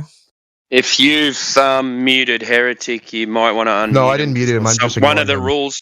No, I didn't mute him. I'm just ignoring him. Me, man. I'm just saying I didn't mute him. I didn't finish my fucking sentence. If you mute anyone, part of the rules of the server is if you personally mute from your end, part of the server is that we don't allow that, and you'll be automatically banned. So don't do that. He said that gravity is a dependent variable. It's the thing that he observed. It was the observed phenomenon that he wanted to try to demonstrate or test some sort of cause for. So basically now what your claim breaks down to is even stupider than what you said it was before. Now it's, oh, look, I see a twisty torsion rod. I'm calling that gravity. If gravity, then sphere. Twisty torsion rod, therefore sphere. If you observe a phenomena, can you conclude that phenomena exists? Yeah. Yeah, so then boom, there you go. We observe the phenomenon, so then we can conclude that phenomenon exists. So P2 is true. So the argument is sound.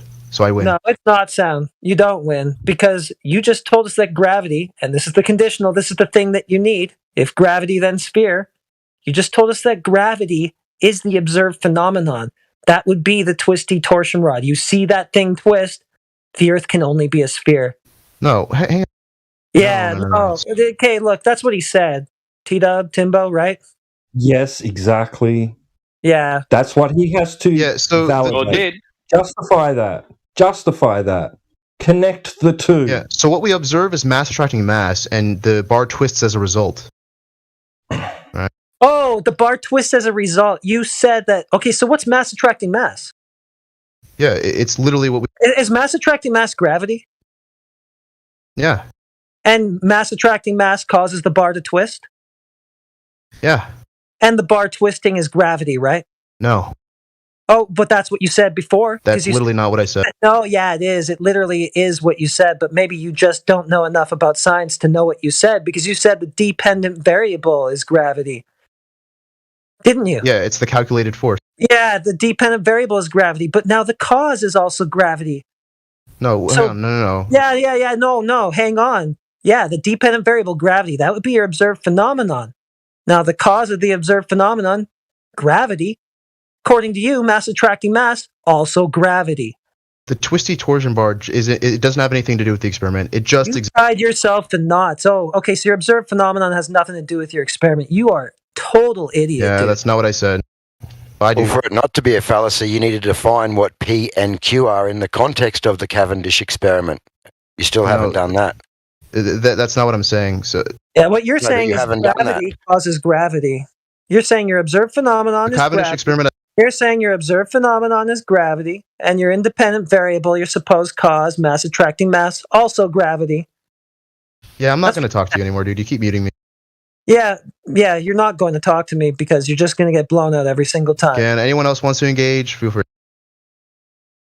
I'd just like it answered. Correlation. Point I brought Yeah, sure. up. So I'll give you an answer. So yeah, I'm not saying that the Cavendish experiment justifies if P then Q, right?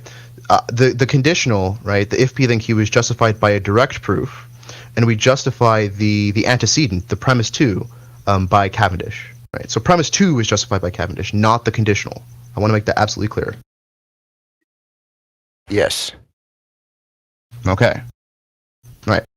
So to justify that gravity exists. Let me get this straight, because it's been a bit all over the place. Sorry. So if P then Q, P therefore Q. So if gravity, the Earth's a globe.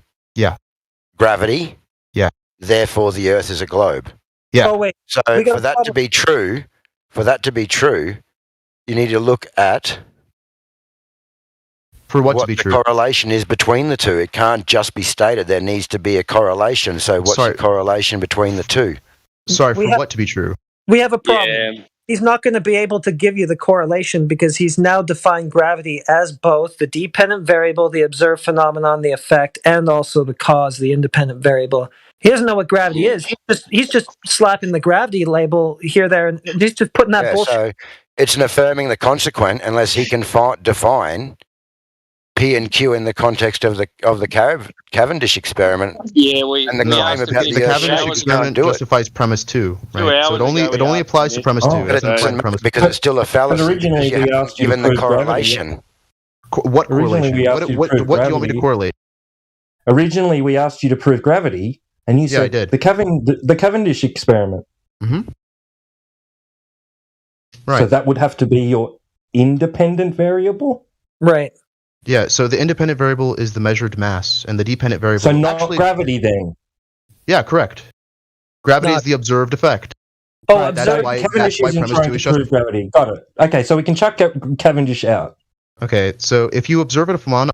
Wait, so do you think that the observed phenomenon is the thing that you try to prove with a scientific experiment? Yeah, so when you observe... You know that you're observing the phenomenon. That's not what you're trying to validate. You're trying to validate the cause. Wait, hang on. Okay. Well, the cause is matter bending, but that's not relevant. But the reasoning's flawed. No, it isn't. Which 100% it is. So what's... Because you're stating that the only condition leading to the observed result is the existence of gravity. And that would be the Earth being a globe alone. Wait, we gotta fix something real quick. Do you think that we think that it's a space disk or like a floating pizza planet? Like, do you actually think that that's what flat earthers believe? No, I don't. Okay. I'm just making sure because it's certainly not that. Yeah, well, that's not really relevant to the syllogism. Well, I'm reading a live stream and you can't see what I'm reading. Just never mind. That's fine. That's cool. All right. I got you. Just glad we could clear that up. So why are you trying to prove something that you observe? For this why are you trying to prove something that you claim to observe? The observation is the proof, right? We observe this effect, so we know it is there. Okay, So I've heard it enough times. the Earth observes to be flat, so the Earth is flat. Okay. Well, my syllogism. And Nage, you're one of these people who says right. Yeah. Oh, Hawk, I'm one of those guys. Got him. Friendly fire. So why didn't you just say that to begin with? Why didn't you just say, "Oh, well, we just observe it. I don't need an experiment." Yeah. No, the experiment leads to the observed effect.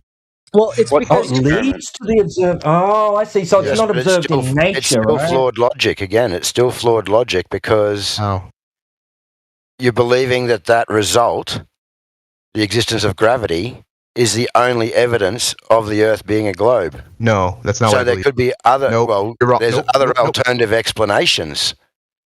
No, that's not what I'm saying. Well, you are. That's exactly what you've explained. No, it's a justification for premise 2, right? No, here's what You have to show the correlation there. Here's what you've said again and again now, and you've doubled down on this. You've said that your dependent variable, i.e., your observed phenomenon, is gravity, right? So basically, what you're telling us, well, I see a torsion bar twist, therefore the Earth is a sphere. No, There's your logic stream. Yeah, it is. Nope. Okay, so yeah, let's do it again then. What's your dependent? Anyone who knows logic. What's your dependent variable? Is it gravity? We've been over this. I'm not repeating myself. Yeah, we have been over it, and you said gravity, didn't you? You said your dependent variable was gravity, didn't you? Yeah. So if anyone else wants to engage, Yeah, should we post a clip saying that, or are you just going to admit that that's what you said? we've already been over this. Yeah, we've been over it. Your dependent. So what was your Cavendish chant about then? You said so dependent right. So I have a variable is syllogism: if P then Q, right? Yeah, no, you got it. Oh my god, dude. Oh my Gravity. god. So you got That's an right, observed again. phenomenon, which is gravity. You say that you see gravity, and in this case, that means a twisty torsion rod. No, it's not. Or yeah, it is. Which Yeah. So you're just wrong. sphere. Oh, what am I wrong about? Objection. That gravity means twisty torsion bar. It doesn't. No, that's what you observed. What was the observed phenomenon in the Cavendish? Was the balls attracting each other? So twisty torsion rod. No. No, you don't know what Skinny Cavendish. torsion rod. You don't know what Cavendish is, do you? You don't even know what. So the balls are attached to. Do you under? Okay, yeah. So I'll explain it to you. The balls Let's are hear him attached explain to it. This should a be string. good. The balls are attached to a string, okay, and that string is attached to a rod, okay. Do you understand that the rod, okay, is parallel to the surface of the Earth? Do you understand that? They're attached with gravity? Are they both? No. Just parallel to the surface, right? Just to the lab surface. Curving. Parallel. It's not curving because it would have to be concentric, if anything, if it were curving, right? So flat Earth approximation on the order of small surfaces relative to the size of the Earth. It's flat. Yeah. Welcome to flat Earth. Yeah, dude, Flat he everywhere, just said Einstein. it. The fuck? It's called the flat Earth approximation. Google it. Something that scientists and physicists use all the time. It's an approximately flat sphere. Correct. No. The sphere isn't approximately flat, right? A local surface. Anyway, you're getting off the point. You told us that your dependent variable, the observed phenomenon, was gravity. What you saw was a twisty torsion rod. No, that's not what I saw. I saw two balls. So I saw two balls attracted to each other, and they're attached to rods, right? So the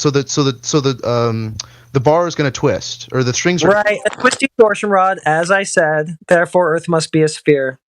Yeah, so even if it wasn't attached to a rod, it would still be attracted. What the fuck are you talking about? The rod has no bearing. They'd be on the floor. It just exists to measure the torsion. They'd be on the shed floor. Yeah, they'd be on the shed floor. Right, but because of friction, right, it can't move. Right, so that's why the torsion bars exist, to eliminate friction. Yeah. Know. So when you use a torsion bar, then in this so-called experiment, what you see is a twisty torsion rod, correct? No, you don't see a twisty torsion rod. No, you see two balls being attracted to each other, and since they're attracted to a twisty torsion rod, the rod is going to move too. Oh, it's going to move. so they're attracted to a twisty torsion rod, so you do see a twisty torsion rod. No, they're not attracted to a twisty torsion rod. Well, you just said they were. No. No, okay. Well, I guess attracted. Sorry, they're attached, not attracted to. These are Nage, this isn't going well for you. It never you're getting blown the fuck out. Yeah, you say that every time. At least you're admitting it. You're assuming an attraction. You're assuming a force. No, we observe an attraction, right? So a force is just a push and a pull. No, sir. You observe movement. Yeah, that's what an attraction is, dipshit. He's saying it again. You observe an attraction, and he's substituting the word attraction for gravity here. He's saying you observe gravity. Gravity is the observed phenomenon, the twisty torsion bar shit. He sees that, therefore the Earth must be a sphere. That's what his logic stream breaks down to. And they'd attract even if they weren't on the rod after he agreed that they'd be on the floor, not moving. And this is the they hill are that attracted. this guy is determined to die on. He's not even going to try to produce curvature measurements. He's just going to double down to death on this stupid twisty torsion rod, therefore sphere illogic stream that he has. Mm-hmm. So prove this force. Mm-hmm. Prove the force for us. Do you know what a force is? You don't. Yeah. Can you just prove it? Prove that. Prove there's an attraction. So what do you mean by prove force? that attraction is the cause of the movement? Yeah. So an attraction, right, is an acceleration, right? That's all it is. Mm-hmm. Something that leads to an acceleration, right? Prove it. Prove it's the observed Don't just phenomenon. declare it. Prove that the movement was caused by attraction, a force. Well, that's not what I'm saying. I'm just making known the phenomenon. Oh, you're not saying that's not what you're saying. But you just said that's what you're saying. No, I even said this earlier that it doesn't matter the cause of gravity, right? We still observe it, right? When Cavendish made his experiment, he didn't know what was causing gravity, but he still observed it. Right? You can observe a phenomenon without knowing its cause. He didn't know what was causing something to move. Do you agree? Do you agree that you can? Do you agree that? Nope. No, I don't agree. He didn't know what was causing something to move. Is that correct? Sorry, can you repeat your question? He didn't know what was causing something to move. He didn't know what caused the attraction, correct? Attraction, can you prove that attraction, please? Yeah. Prove the attraction caused the motion. Do you know what an attraction... That's what an attraction is. Prove attraction caused the motion. You're categorically wrong Prove here. attraction caused motion. What you're asking is tautological, so no. Again, you'd know this if you opened a physics textbook. So you have no way to prove the cause of the motion. Because what you're asking is unintelligible. That's why. Why? We're looking at an effect, motion, right? We're looking at an effect, motion, right? It must have a cause, right? You're looking for a cause for the motion. Right. Yeah. So how do we do that in science? Yeah, so we find some independent variable, right, and then we test it. And we manipulate it, right? We manipulate that independent variable, right? Yeah. Right. So what was done to establish that attraction is the cause of motion? Right. So we have Newton's equations, and our experiment verifies them. So that's why. What experiment? Cavendish's. Thank you. Oh my God! This is circular reasoning, boy. No. What premise is restated in the conclusion? You missed it because what's Newton's hypothesis? Newton's it's not relevant. What's relevant because is that's Newton's how you law got of gravity. that. So Newton's law of gravity. What did he say his hypothesis was? G M1 M2 over. No, his hypothesis, not the formula. Yeah, well, I don't know. Hypothesis with reference to what? This isn't. This well, now he's saying that Cavendish. Now he's saying that Cavendish's independent variable was attraction. No, I didn't.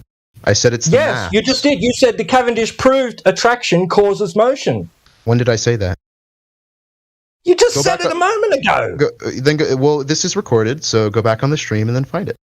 Because I didn't. Oh my fucking God, mate! I just asked you, how was that proven in science, and you referred back to the Cavendish experiment. How was what proven? The attraction? No. So the cause behind the attraction.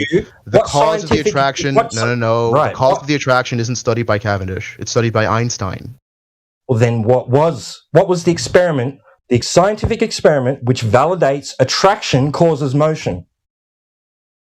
No, again, this is tautological. Attraction is motion. This is how it's defined in physics. An attraction is some acceleration. Wrong. That's begging the question. That's circular reasoning. Okay, what premise is restated in the conclusion? How is it circular? Because motion is the observed effect. Mm-hmm. The cause is supposedly attraction. Nope, wrong. Well, then how are you validating that motion is attraction? Because that's how it's defined in physics. An attraction is some acceleration of an object, and these objects are accelerating. How was it validated? Because we observe an acceleration of the object. So we observe an acceleration, not an attraction. That's how attraction is defined. Again, so attraction is assumed. Okay, if I say water is H2O, is that assumed?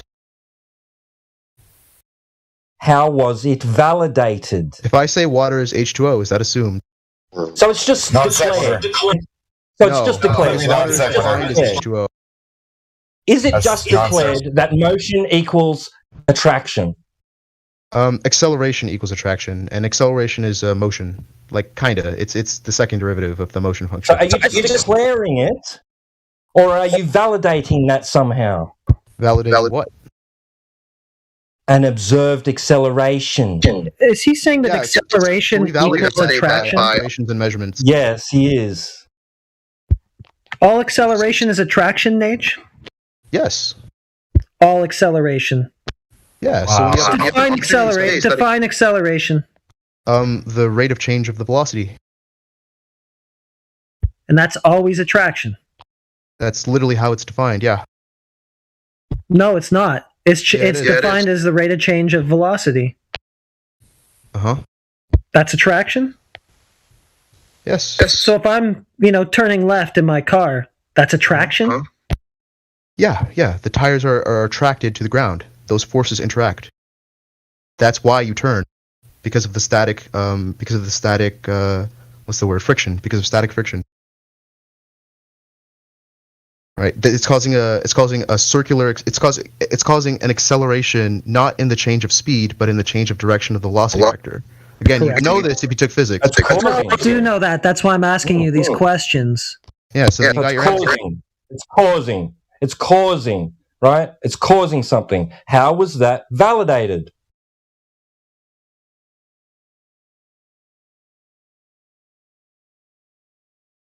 Okay, I'm going to explain this one more time. All right. So the attraction is what we observe, right? It's an acceleration, right? So objects are accelerating towards something else. That by definition, that's an attraction. When an object, right, accelerates towards something else. How? Okay. How? No, there's no how. I'm telling you. No, prove that it's accelerating towards it because there's a mutual attraction there. Because there's a mutual. That's not relevant. Okay, so that's not your claim then. You're not saying that masses attract. You're just saying that acceleration. Shut up. You're just saying that acceleration is attraction. You're not even saying that the masses necessarily attract. Well, that's what you just told me now, but I bet your answer is going to be different now when I ask you this time. What does that even mean? Mass necessarily attracts mass. What the fuck, dude? So you don't even know what your own claim means. No, you don't. So I'm asking. No, you don't. You're not even saying now that the masses necessarily attract each other. You're just saying acceleration equals attraction. Oh, but the masses attracting each other? No, I didn't say that. Yeah, so by definition, when two objects accelerate toward each other, they're attracted to each other. Prove it that there's an acceleration. That they're accelerating towards one another because there's a mutual attraction there. Prove that. Again, you're asking me to prove. Okay, prove that H2O is water.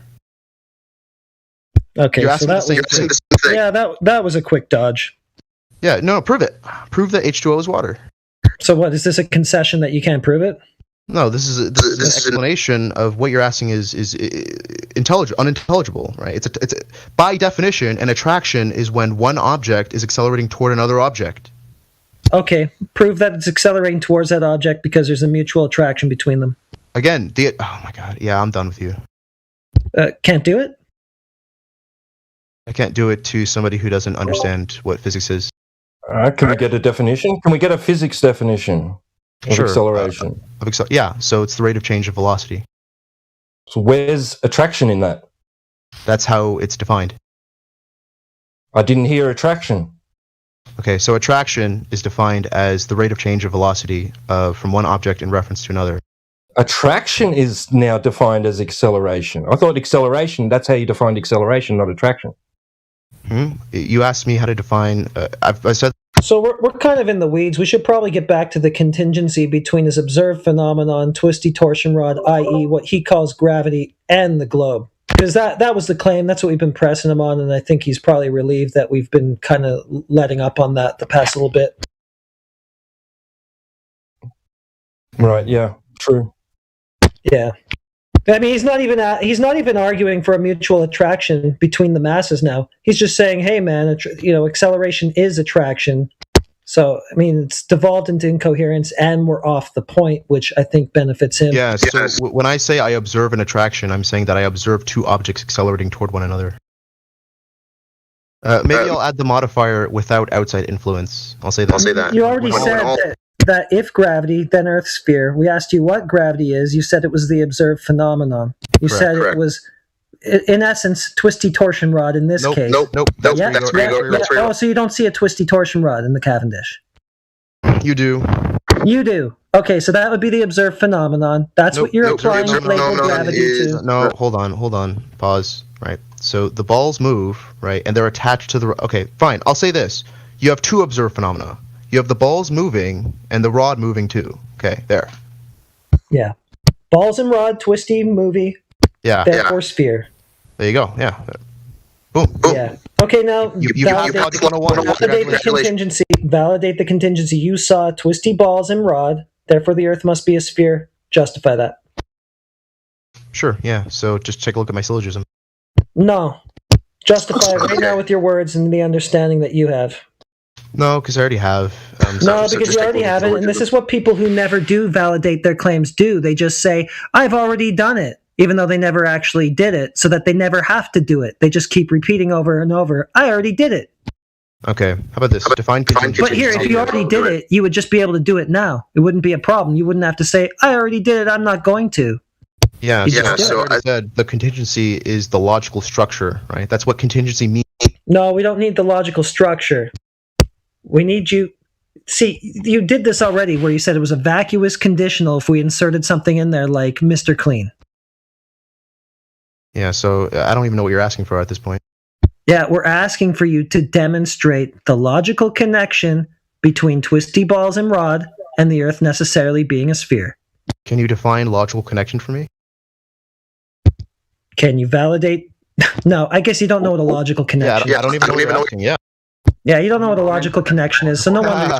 You can't even answer my question. Yeah, you don't know what a logical connection is, so no wonder why you thought there might have been one between twisty bars and rods, right, and the Earth being a sphere. Yeah, quid pro quo. Answer mine, and I'll answer yours. No, I asked mine first. Give me the logical connection. You don't know what a logical connection is? Then I guess you really have no hope in this world. I do. Logical. Yeah, so this was your proof C of Earth curvature. You said that it must necessarily exist. It is a contingent requisite fact, right, of the twisty balls and rods, right? No, not right. That's not what contingent means. Okay. Well, help me out then. Sure. So in classical logic, a contingency is something that can be true in one interpretation but false in another. Oh, okay. So, like, what are you asking for here? We're asking for you to demonstrate that twisty balls and rods equals a sphere Earth, like you came out saying. Yeah. Same thing we've been asking for about, 2 hours now. So do you agree that my syllogism is valid? Now you're back to talking about the logical form itself. Yeah, because you're asking for a logical connection, so that has to do with its logical form. That literally, two things are logically connected, right? If you can derive logically one thing from another, which is precisely what I sent you in DMs, and you didn't engage with that. I don't have any DMs for you. Yeah, check your message requests. Okay, will do after this. After you demonstrate. No. Torsion rod. That DM is the demonstration. Okay, I'll take a look. Someone else can take over while I see what he typed. Yeah. So would anyone else like to engage? I've already been at this for like an hour, and we're going in circles. Yes, you've been going in circles for 3 hours. Yeah, so I'll give you guys one more chance, okay? Which premise do you disagree with? Do you have ears? Do you understand what circular reasoning is? Yeah. It's when a premise is stated in its conclusion. You understand. I didn't ask you to define it. So the cookies that I left out for Santa, they're gone in the morning. Therefore, Santa Claus exists.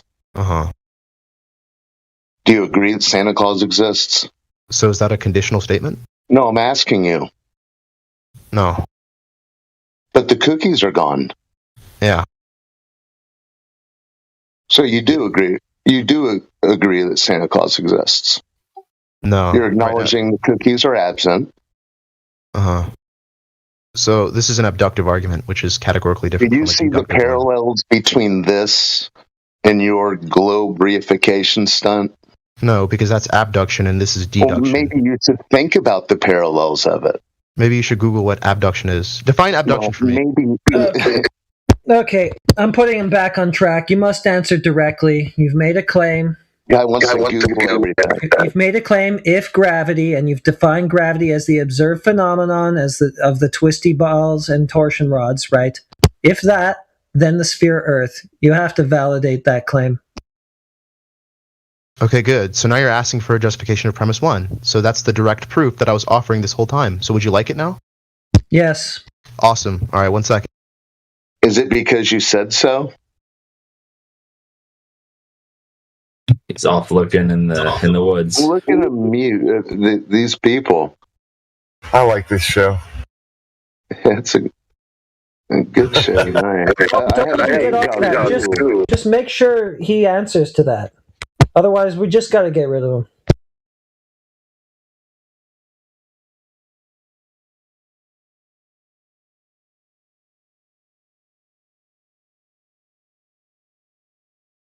I posted something in the live stream chat. That's my final answer to it all. I don't know why it keeps going messed up in the formatting, but yeah. He already reduced his premise 1 to just being acceleration. Yeah. Attraction equals acceleration. Okay, It's like, so okay, acceleration. Force sphere. Yeah. And so there isn't necessarily even an acceleration between the masses, according to him. He's just calling acceleration attraction.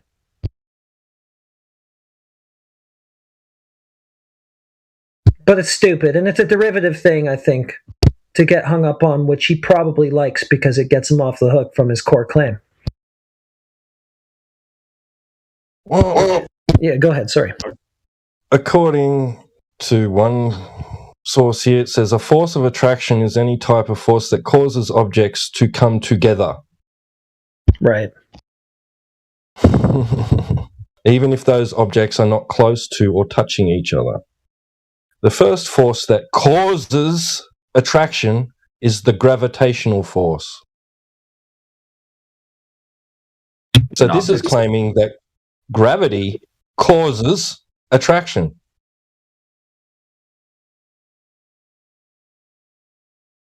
But he's saying that gravity is what he's calling attraction. Right. Which would be his observed phenomenon.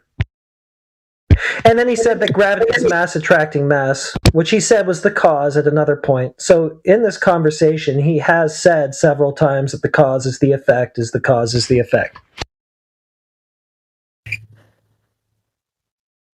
And he's DMing Phil on what the hell to do now. Like he's just well, every word just supports my syllogism. Well, he's hung up on the form. He thinks that as long as he has a coherent logical form, he can just insert whatever he wants into that.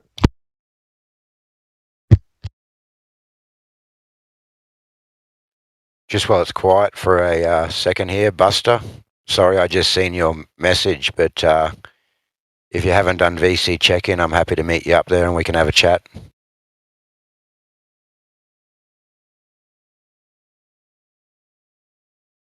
So, if birds, then tow trucks. It's a valid logical form, right? So there's my proof. I feel like a good question to ask him after this topic, if that's possible, as to who measured the Earth and when, because I don't see how he can get around that one. He doesn't feel that he doesn't want to do that. He answered point blank to that. No, don't have those measurements. He says that this is it. This is the hill he wants to die on. How is he making any measurements or references then? He's not. He's just trying to obfuscate from having any. So stupid. Or not having any, for that matter. If P, the thing I can't verify, then Q, the thing I cannot verify. Yeah, and the logical form is sound, so it must be.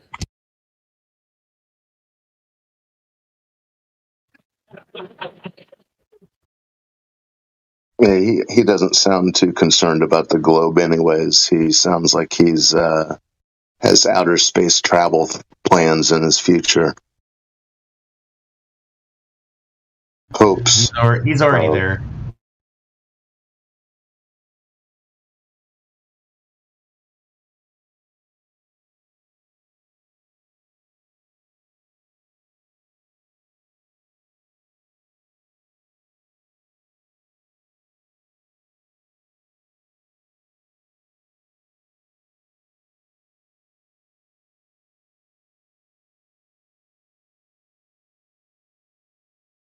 Why is this taking so long?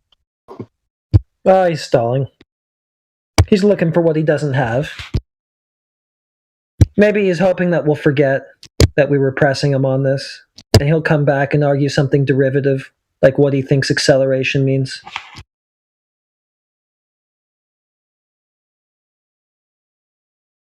We're already arguing something derivative, but hey, this is the hill he wants to die on. This is what he's saying demonstrates the curvature of the Earth. Twisty balls and torsion rods. Mm-hmm. Yeah. He inserted another modus ponens inside the original one, which was that if torsion bar twist, then gravity. Torsion bar twist, therefore gravity. Where is he getting his equation from? It's just a modus ponens logical syllogism. And he's just inserting nonsense into it. If Mr. Clean, then toe tanks. That's about equivalent to what he's argued. If acceleration, if acceleration, then attraction. If attraction, then twisty torsion bars. If twisty torsion bars, then mass attracting mass. Then mass attracting mass, then gravity. Then if gravity, then curvy ball. It would really help if he could even say what gravity was, because he flip-flops between it being his independent variable and his observed phenomenon. He doesn't even know what it is, but if this thing, which he doesn't know what it is, then globe, and this thing, which he doesn't know what it is definitely confirmed. At one point, I swore I heard him say matter bending. But I was listening a half an hour behind trying to catch up. And the funny thing was, all the comments in the live stream were matching up to the 30-minute delay. I mean, he's just been going in circles. And they were all relevant. That's how it's crazy that this. It's crazy we're back to the Cavendish chant. It's pretty wild. I had deja vu. There were points in it that I swore I've heard before.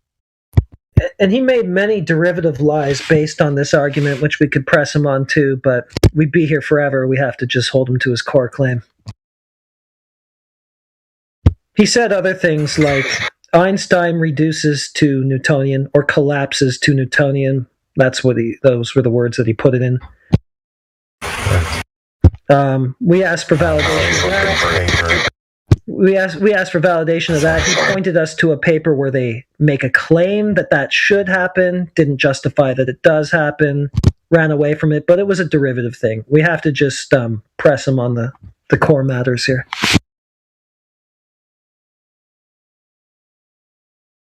Well, the definition of collapse, one of them is to give way to. So I don't know how that helps him. Well, his logic in that, I just posted there for you in aviation laws, and that destroys it.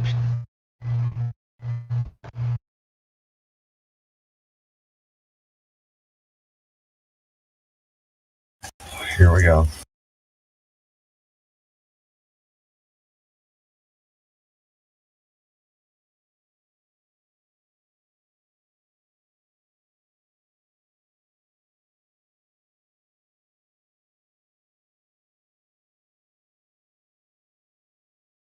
We'll just,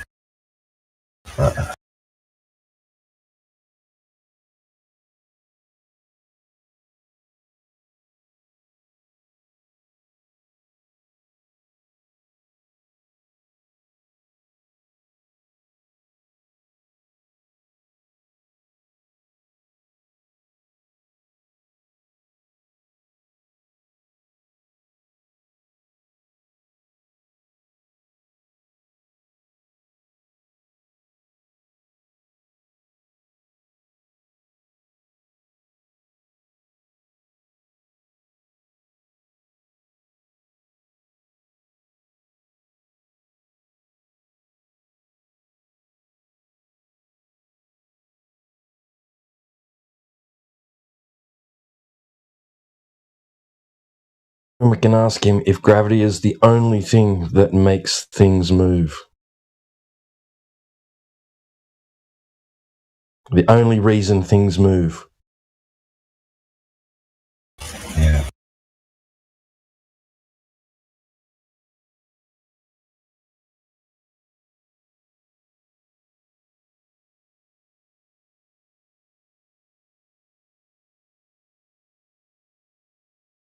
Because according to his logic,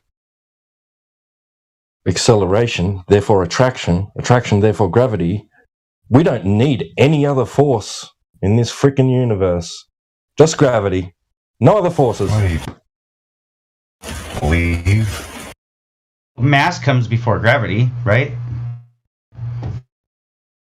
Everything left.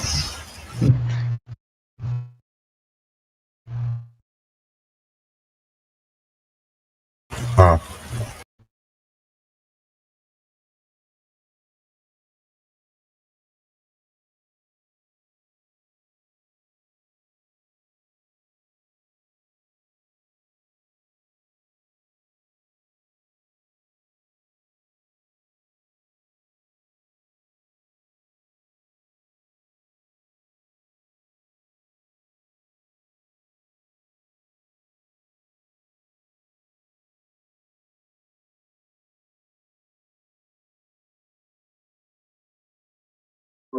He might have been removed for being a time waster. Because, yeah, I think seriously, that's all he was. Probably just playing us. He was here before. Oh, he's in detention. He must have triggered the bot or something. He probably said something stupid. That won't remove him from the voice chat. Oh, well. He's in detention either way. I think he probably left the voice chat. He's looking for an out. He can't cite it. He just spammed another link that he hasn't read, can't cite anything from.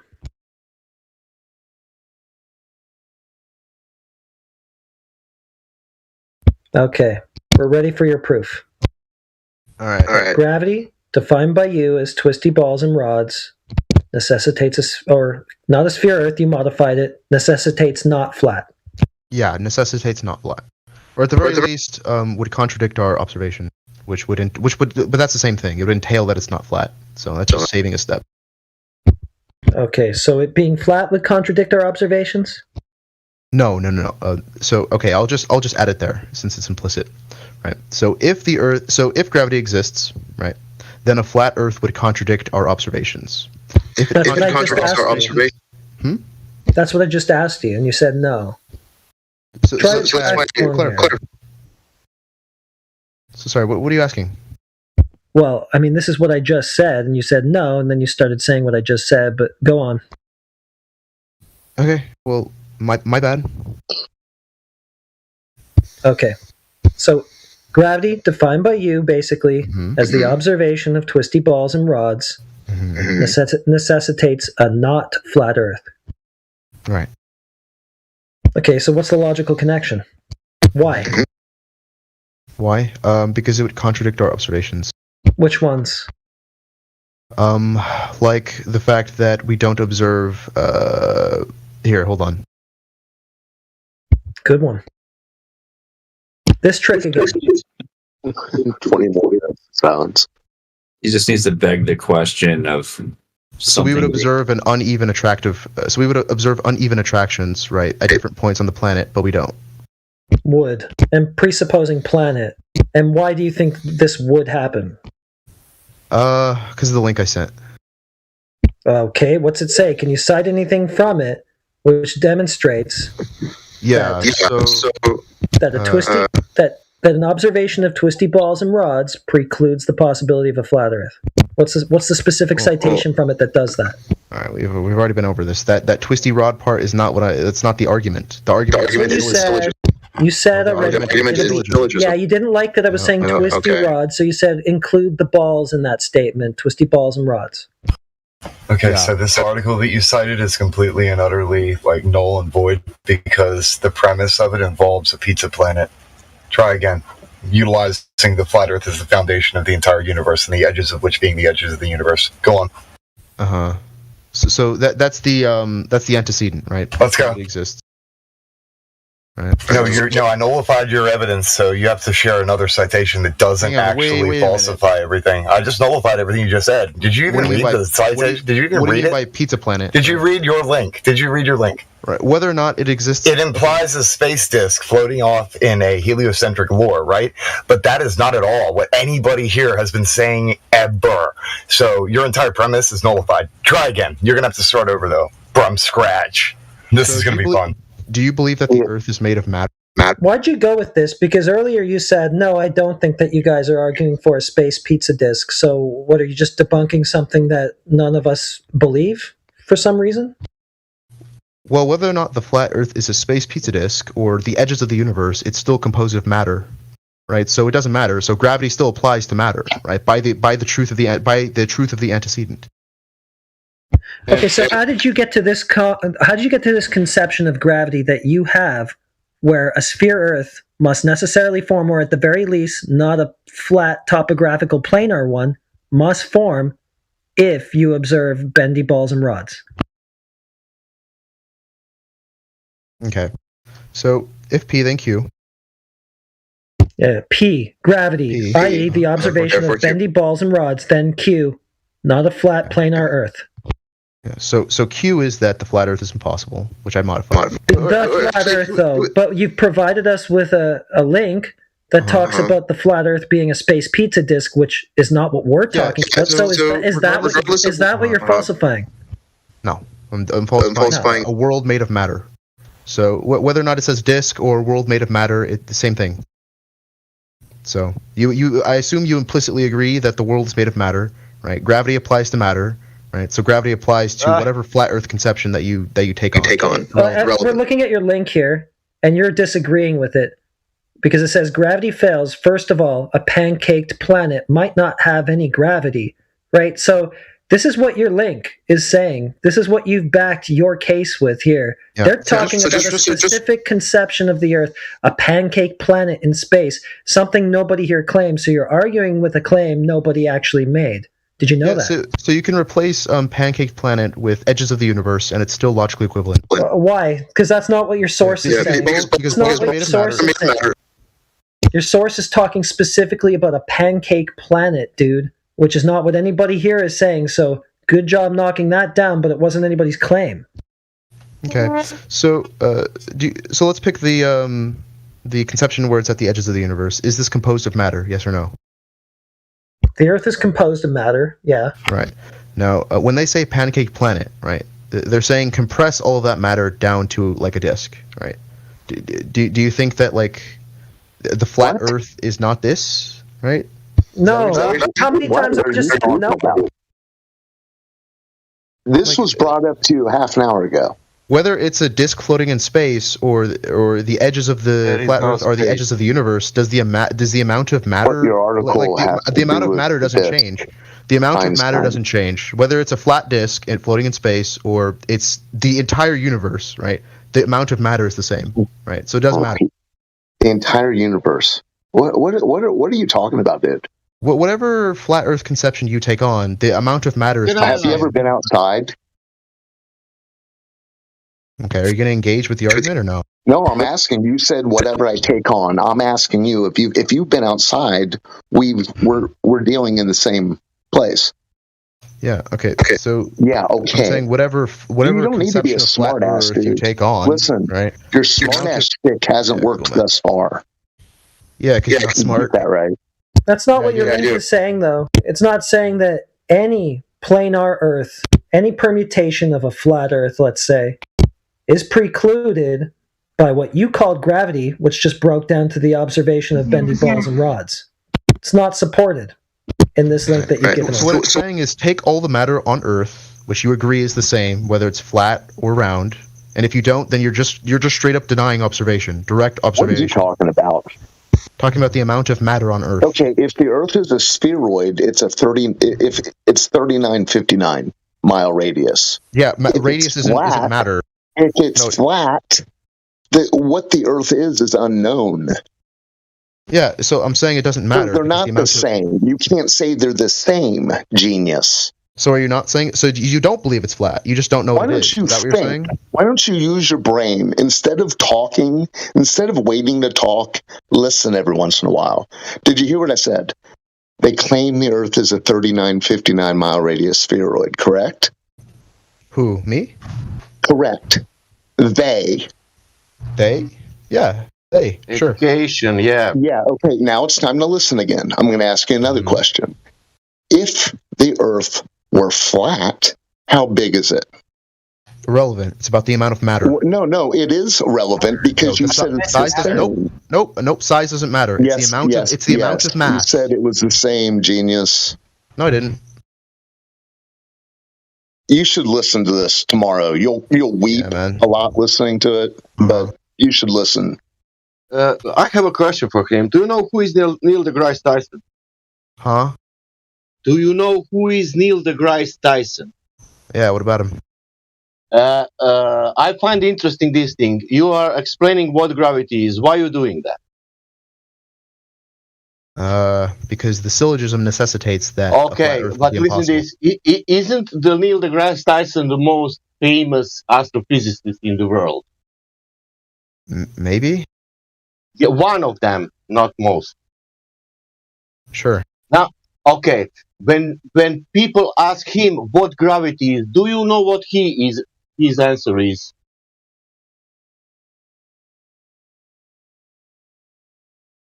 His answer is, I don't know, next question. My question is now, if he doesn't know, how it's possible that you know?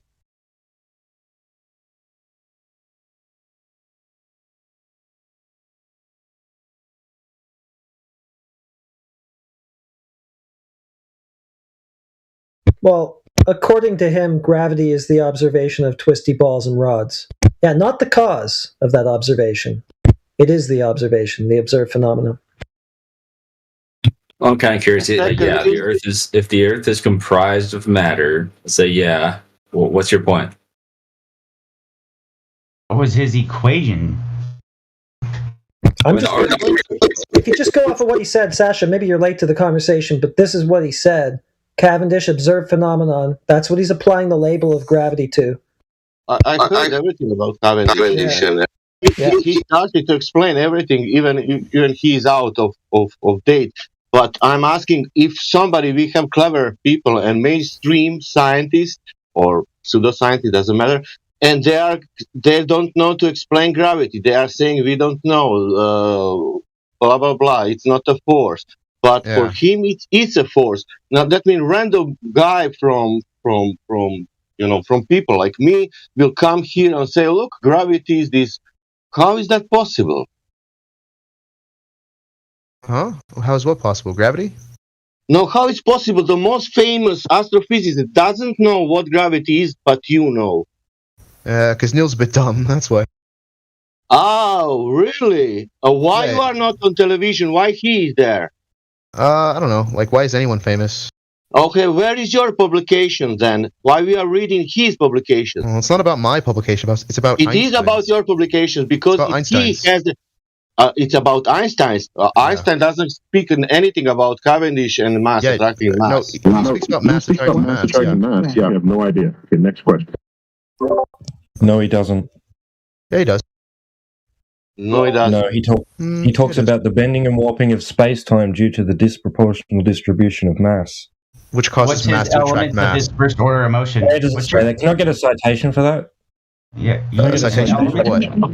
You have no idea. Okay, next question. That the bending of and warping of space-time due to the disproportional distribution of mass causes mass to attract mass.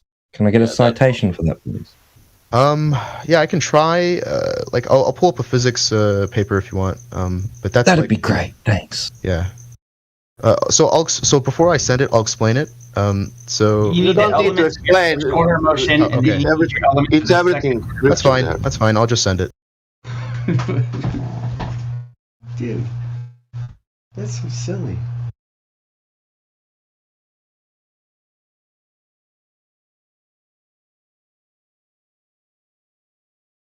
Because, and a question for you will be the next one. Why these people think that Earth is flat? You must know because you came here, you spoke with them. You must know why they think that Earth is flat. That Earth is not a globe, better. You must know that. He's muted himself.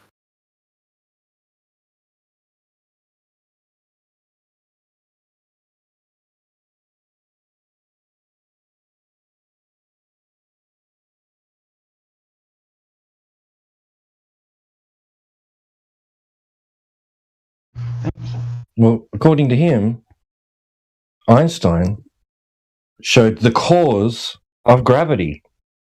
Right? So he said that. Okay, so I found Cavendish, he said that the Cavendish experiment, which isn't an experiment, proves gravity.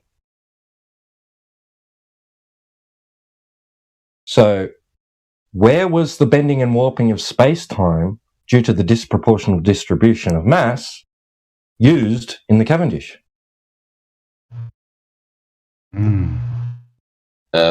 Einstein was not born. Yeah, Einstein was not born, precisely. Ah! Here, I sent it in. I sent in OpenStack's physics. Can you tell me why? What do you think?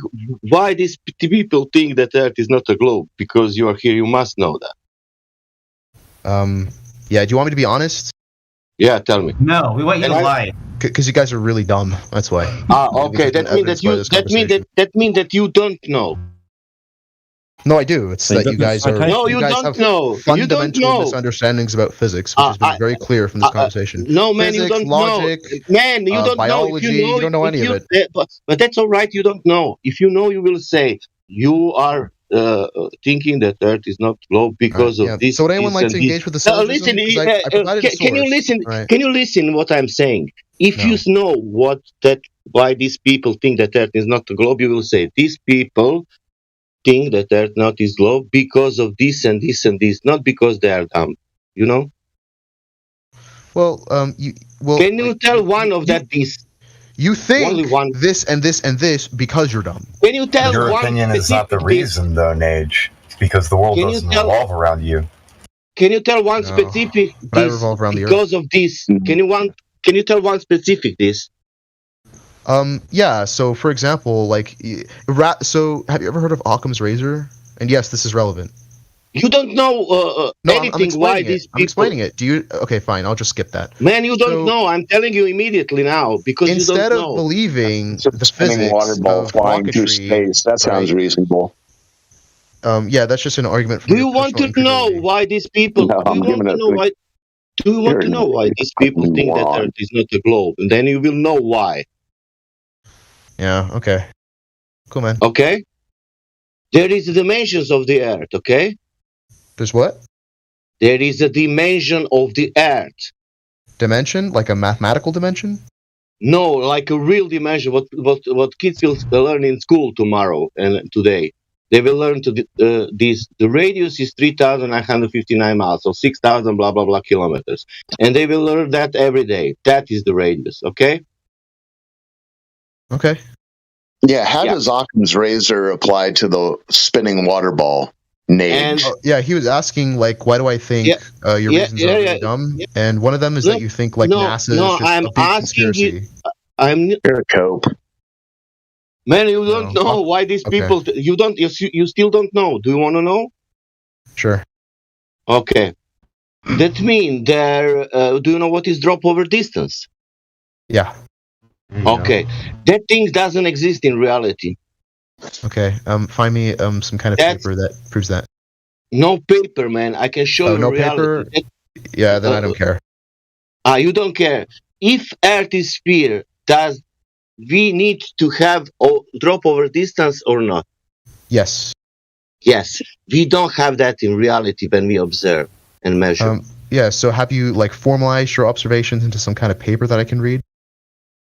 Oh my God! Go outside. Am I just supposed to? Am I supposed to just take your word for it? Am I supposed to take your word for it? Or do you giant? Go outside. It's not word for that. You can check it for yourself, but you have a picture now. Donato posted.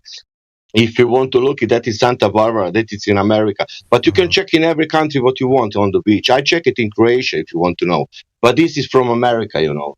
Do you see the picture? The picture Bub by Ball.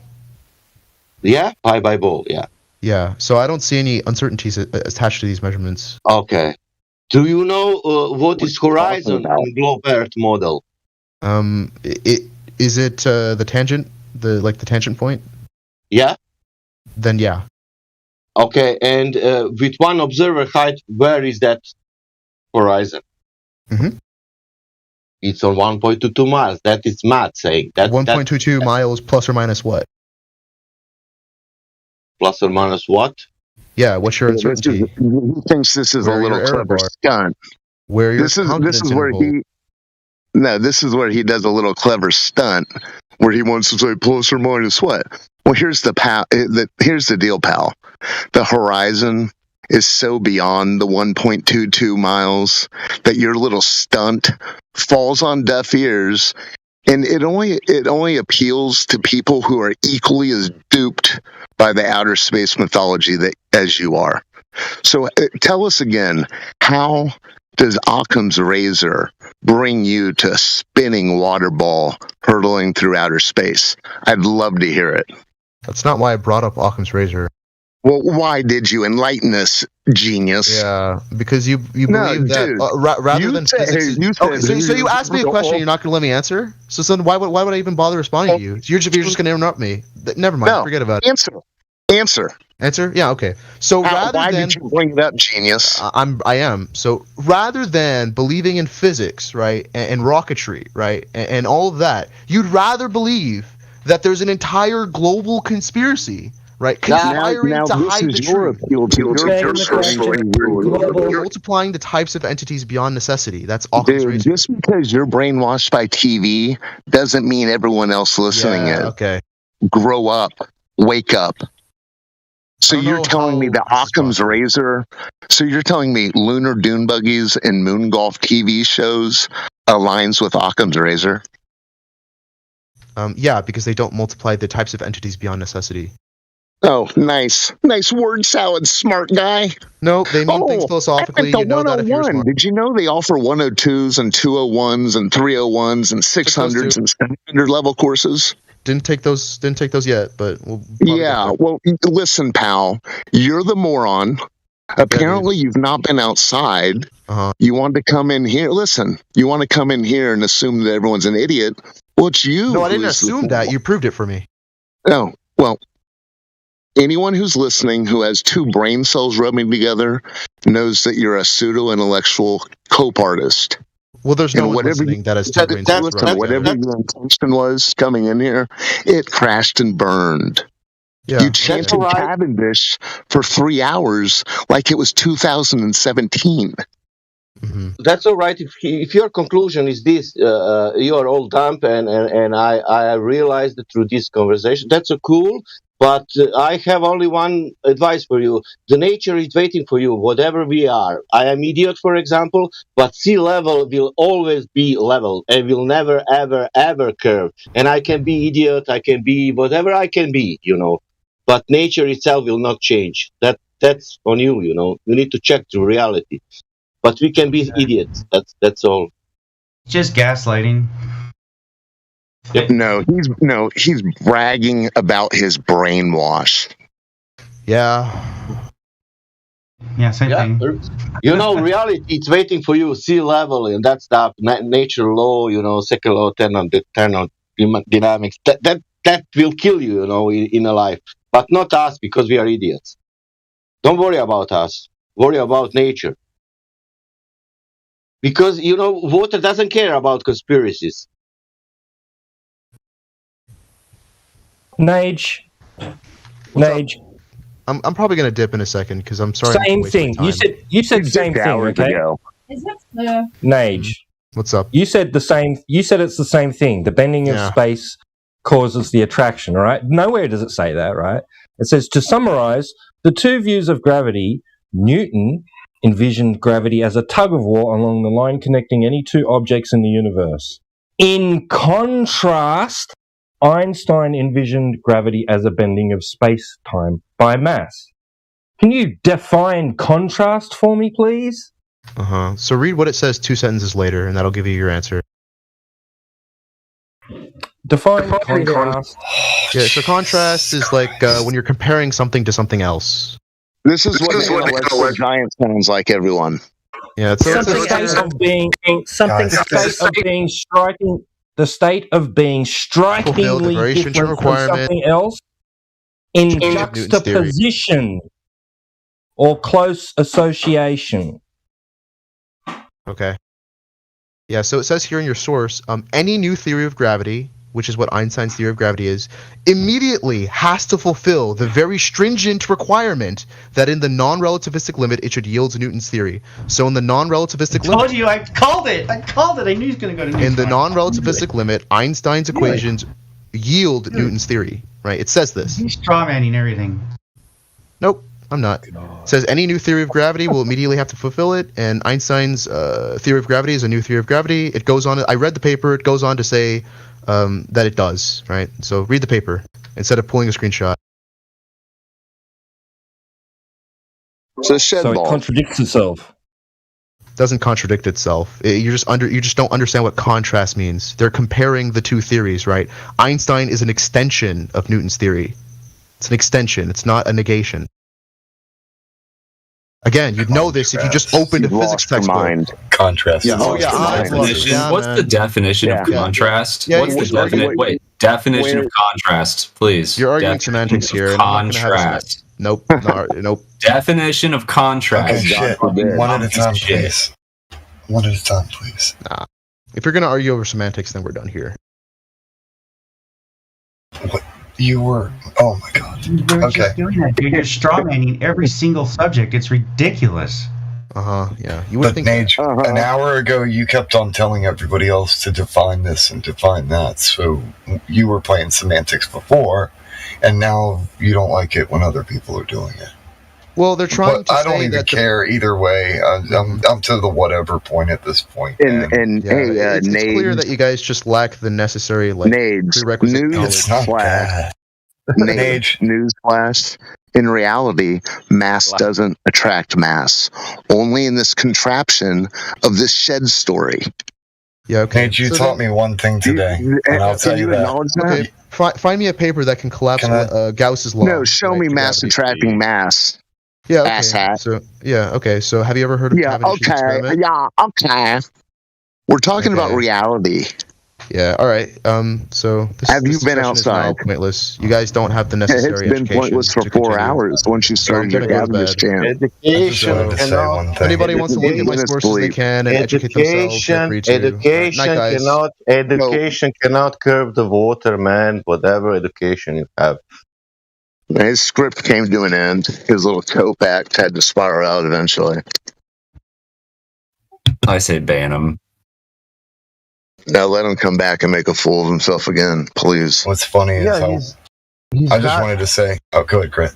Oh, let's say, he's going to have to get to rock bottom, and then he'll reset.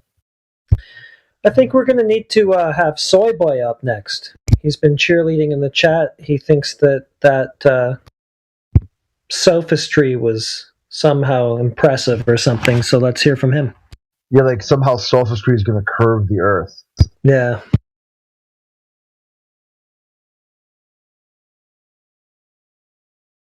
Well, I learned something from him for sure. That taught me one thing. I'm going to avoid using ad homs against people altogether because, fuck, that was intolerable, and he just wouldn't stop. I like it.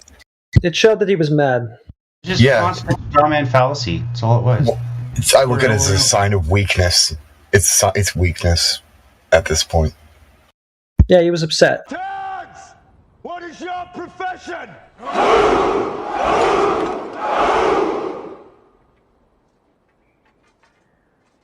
See, old friend, I brought more soldiers than you did.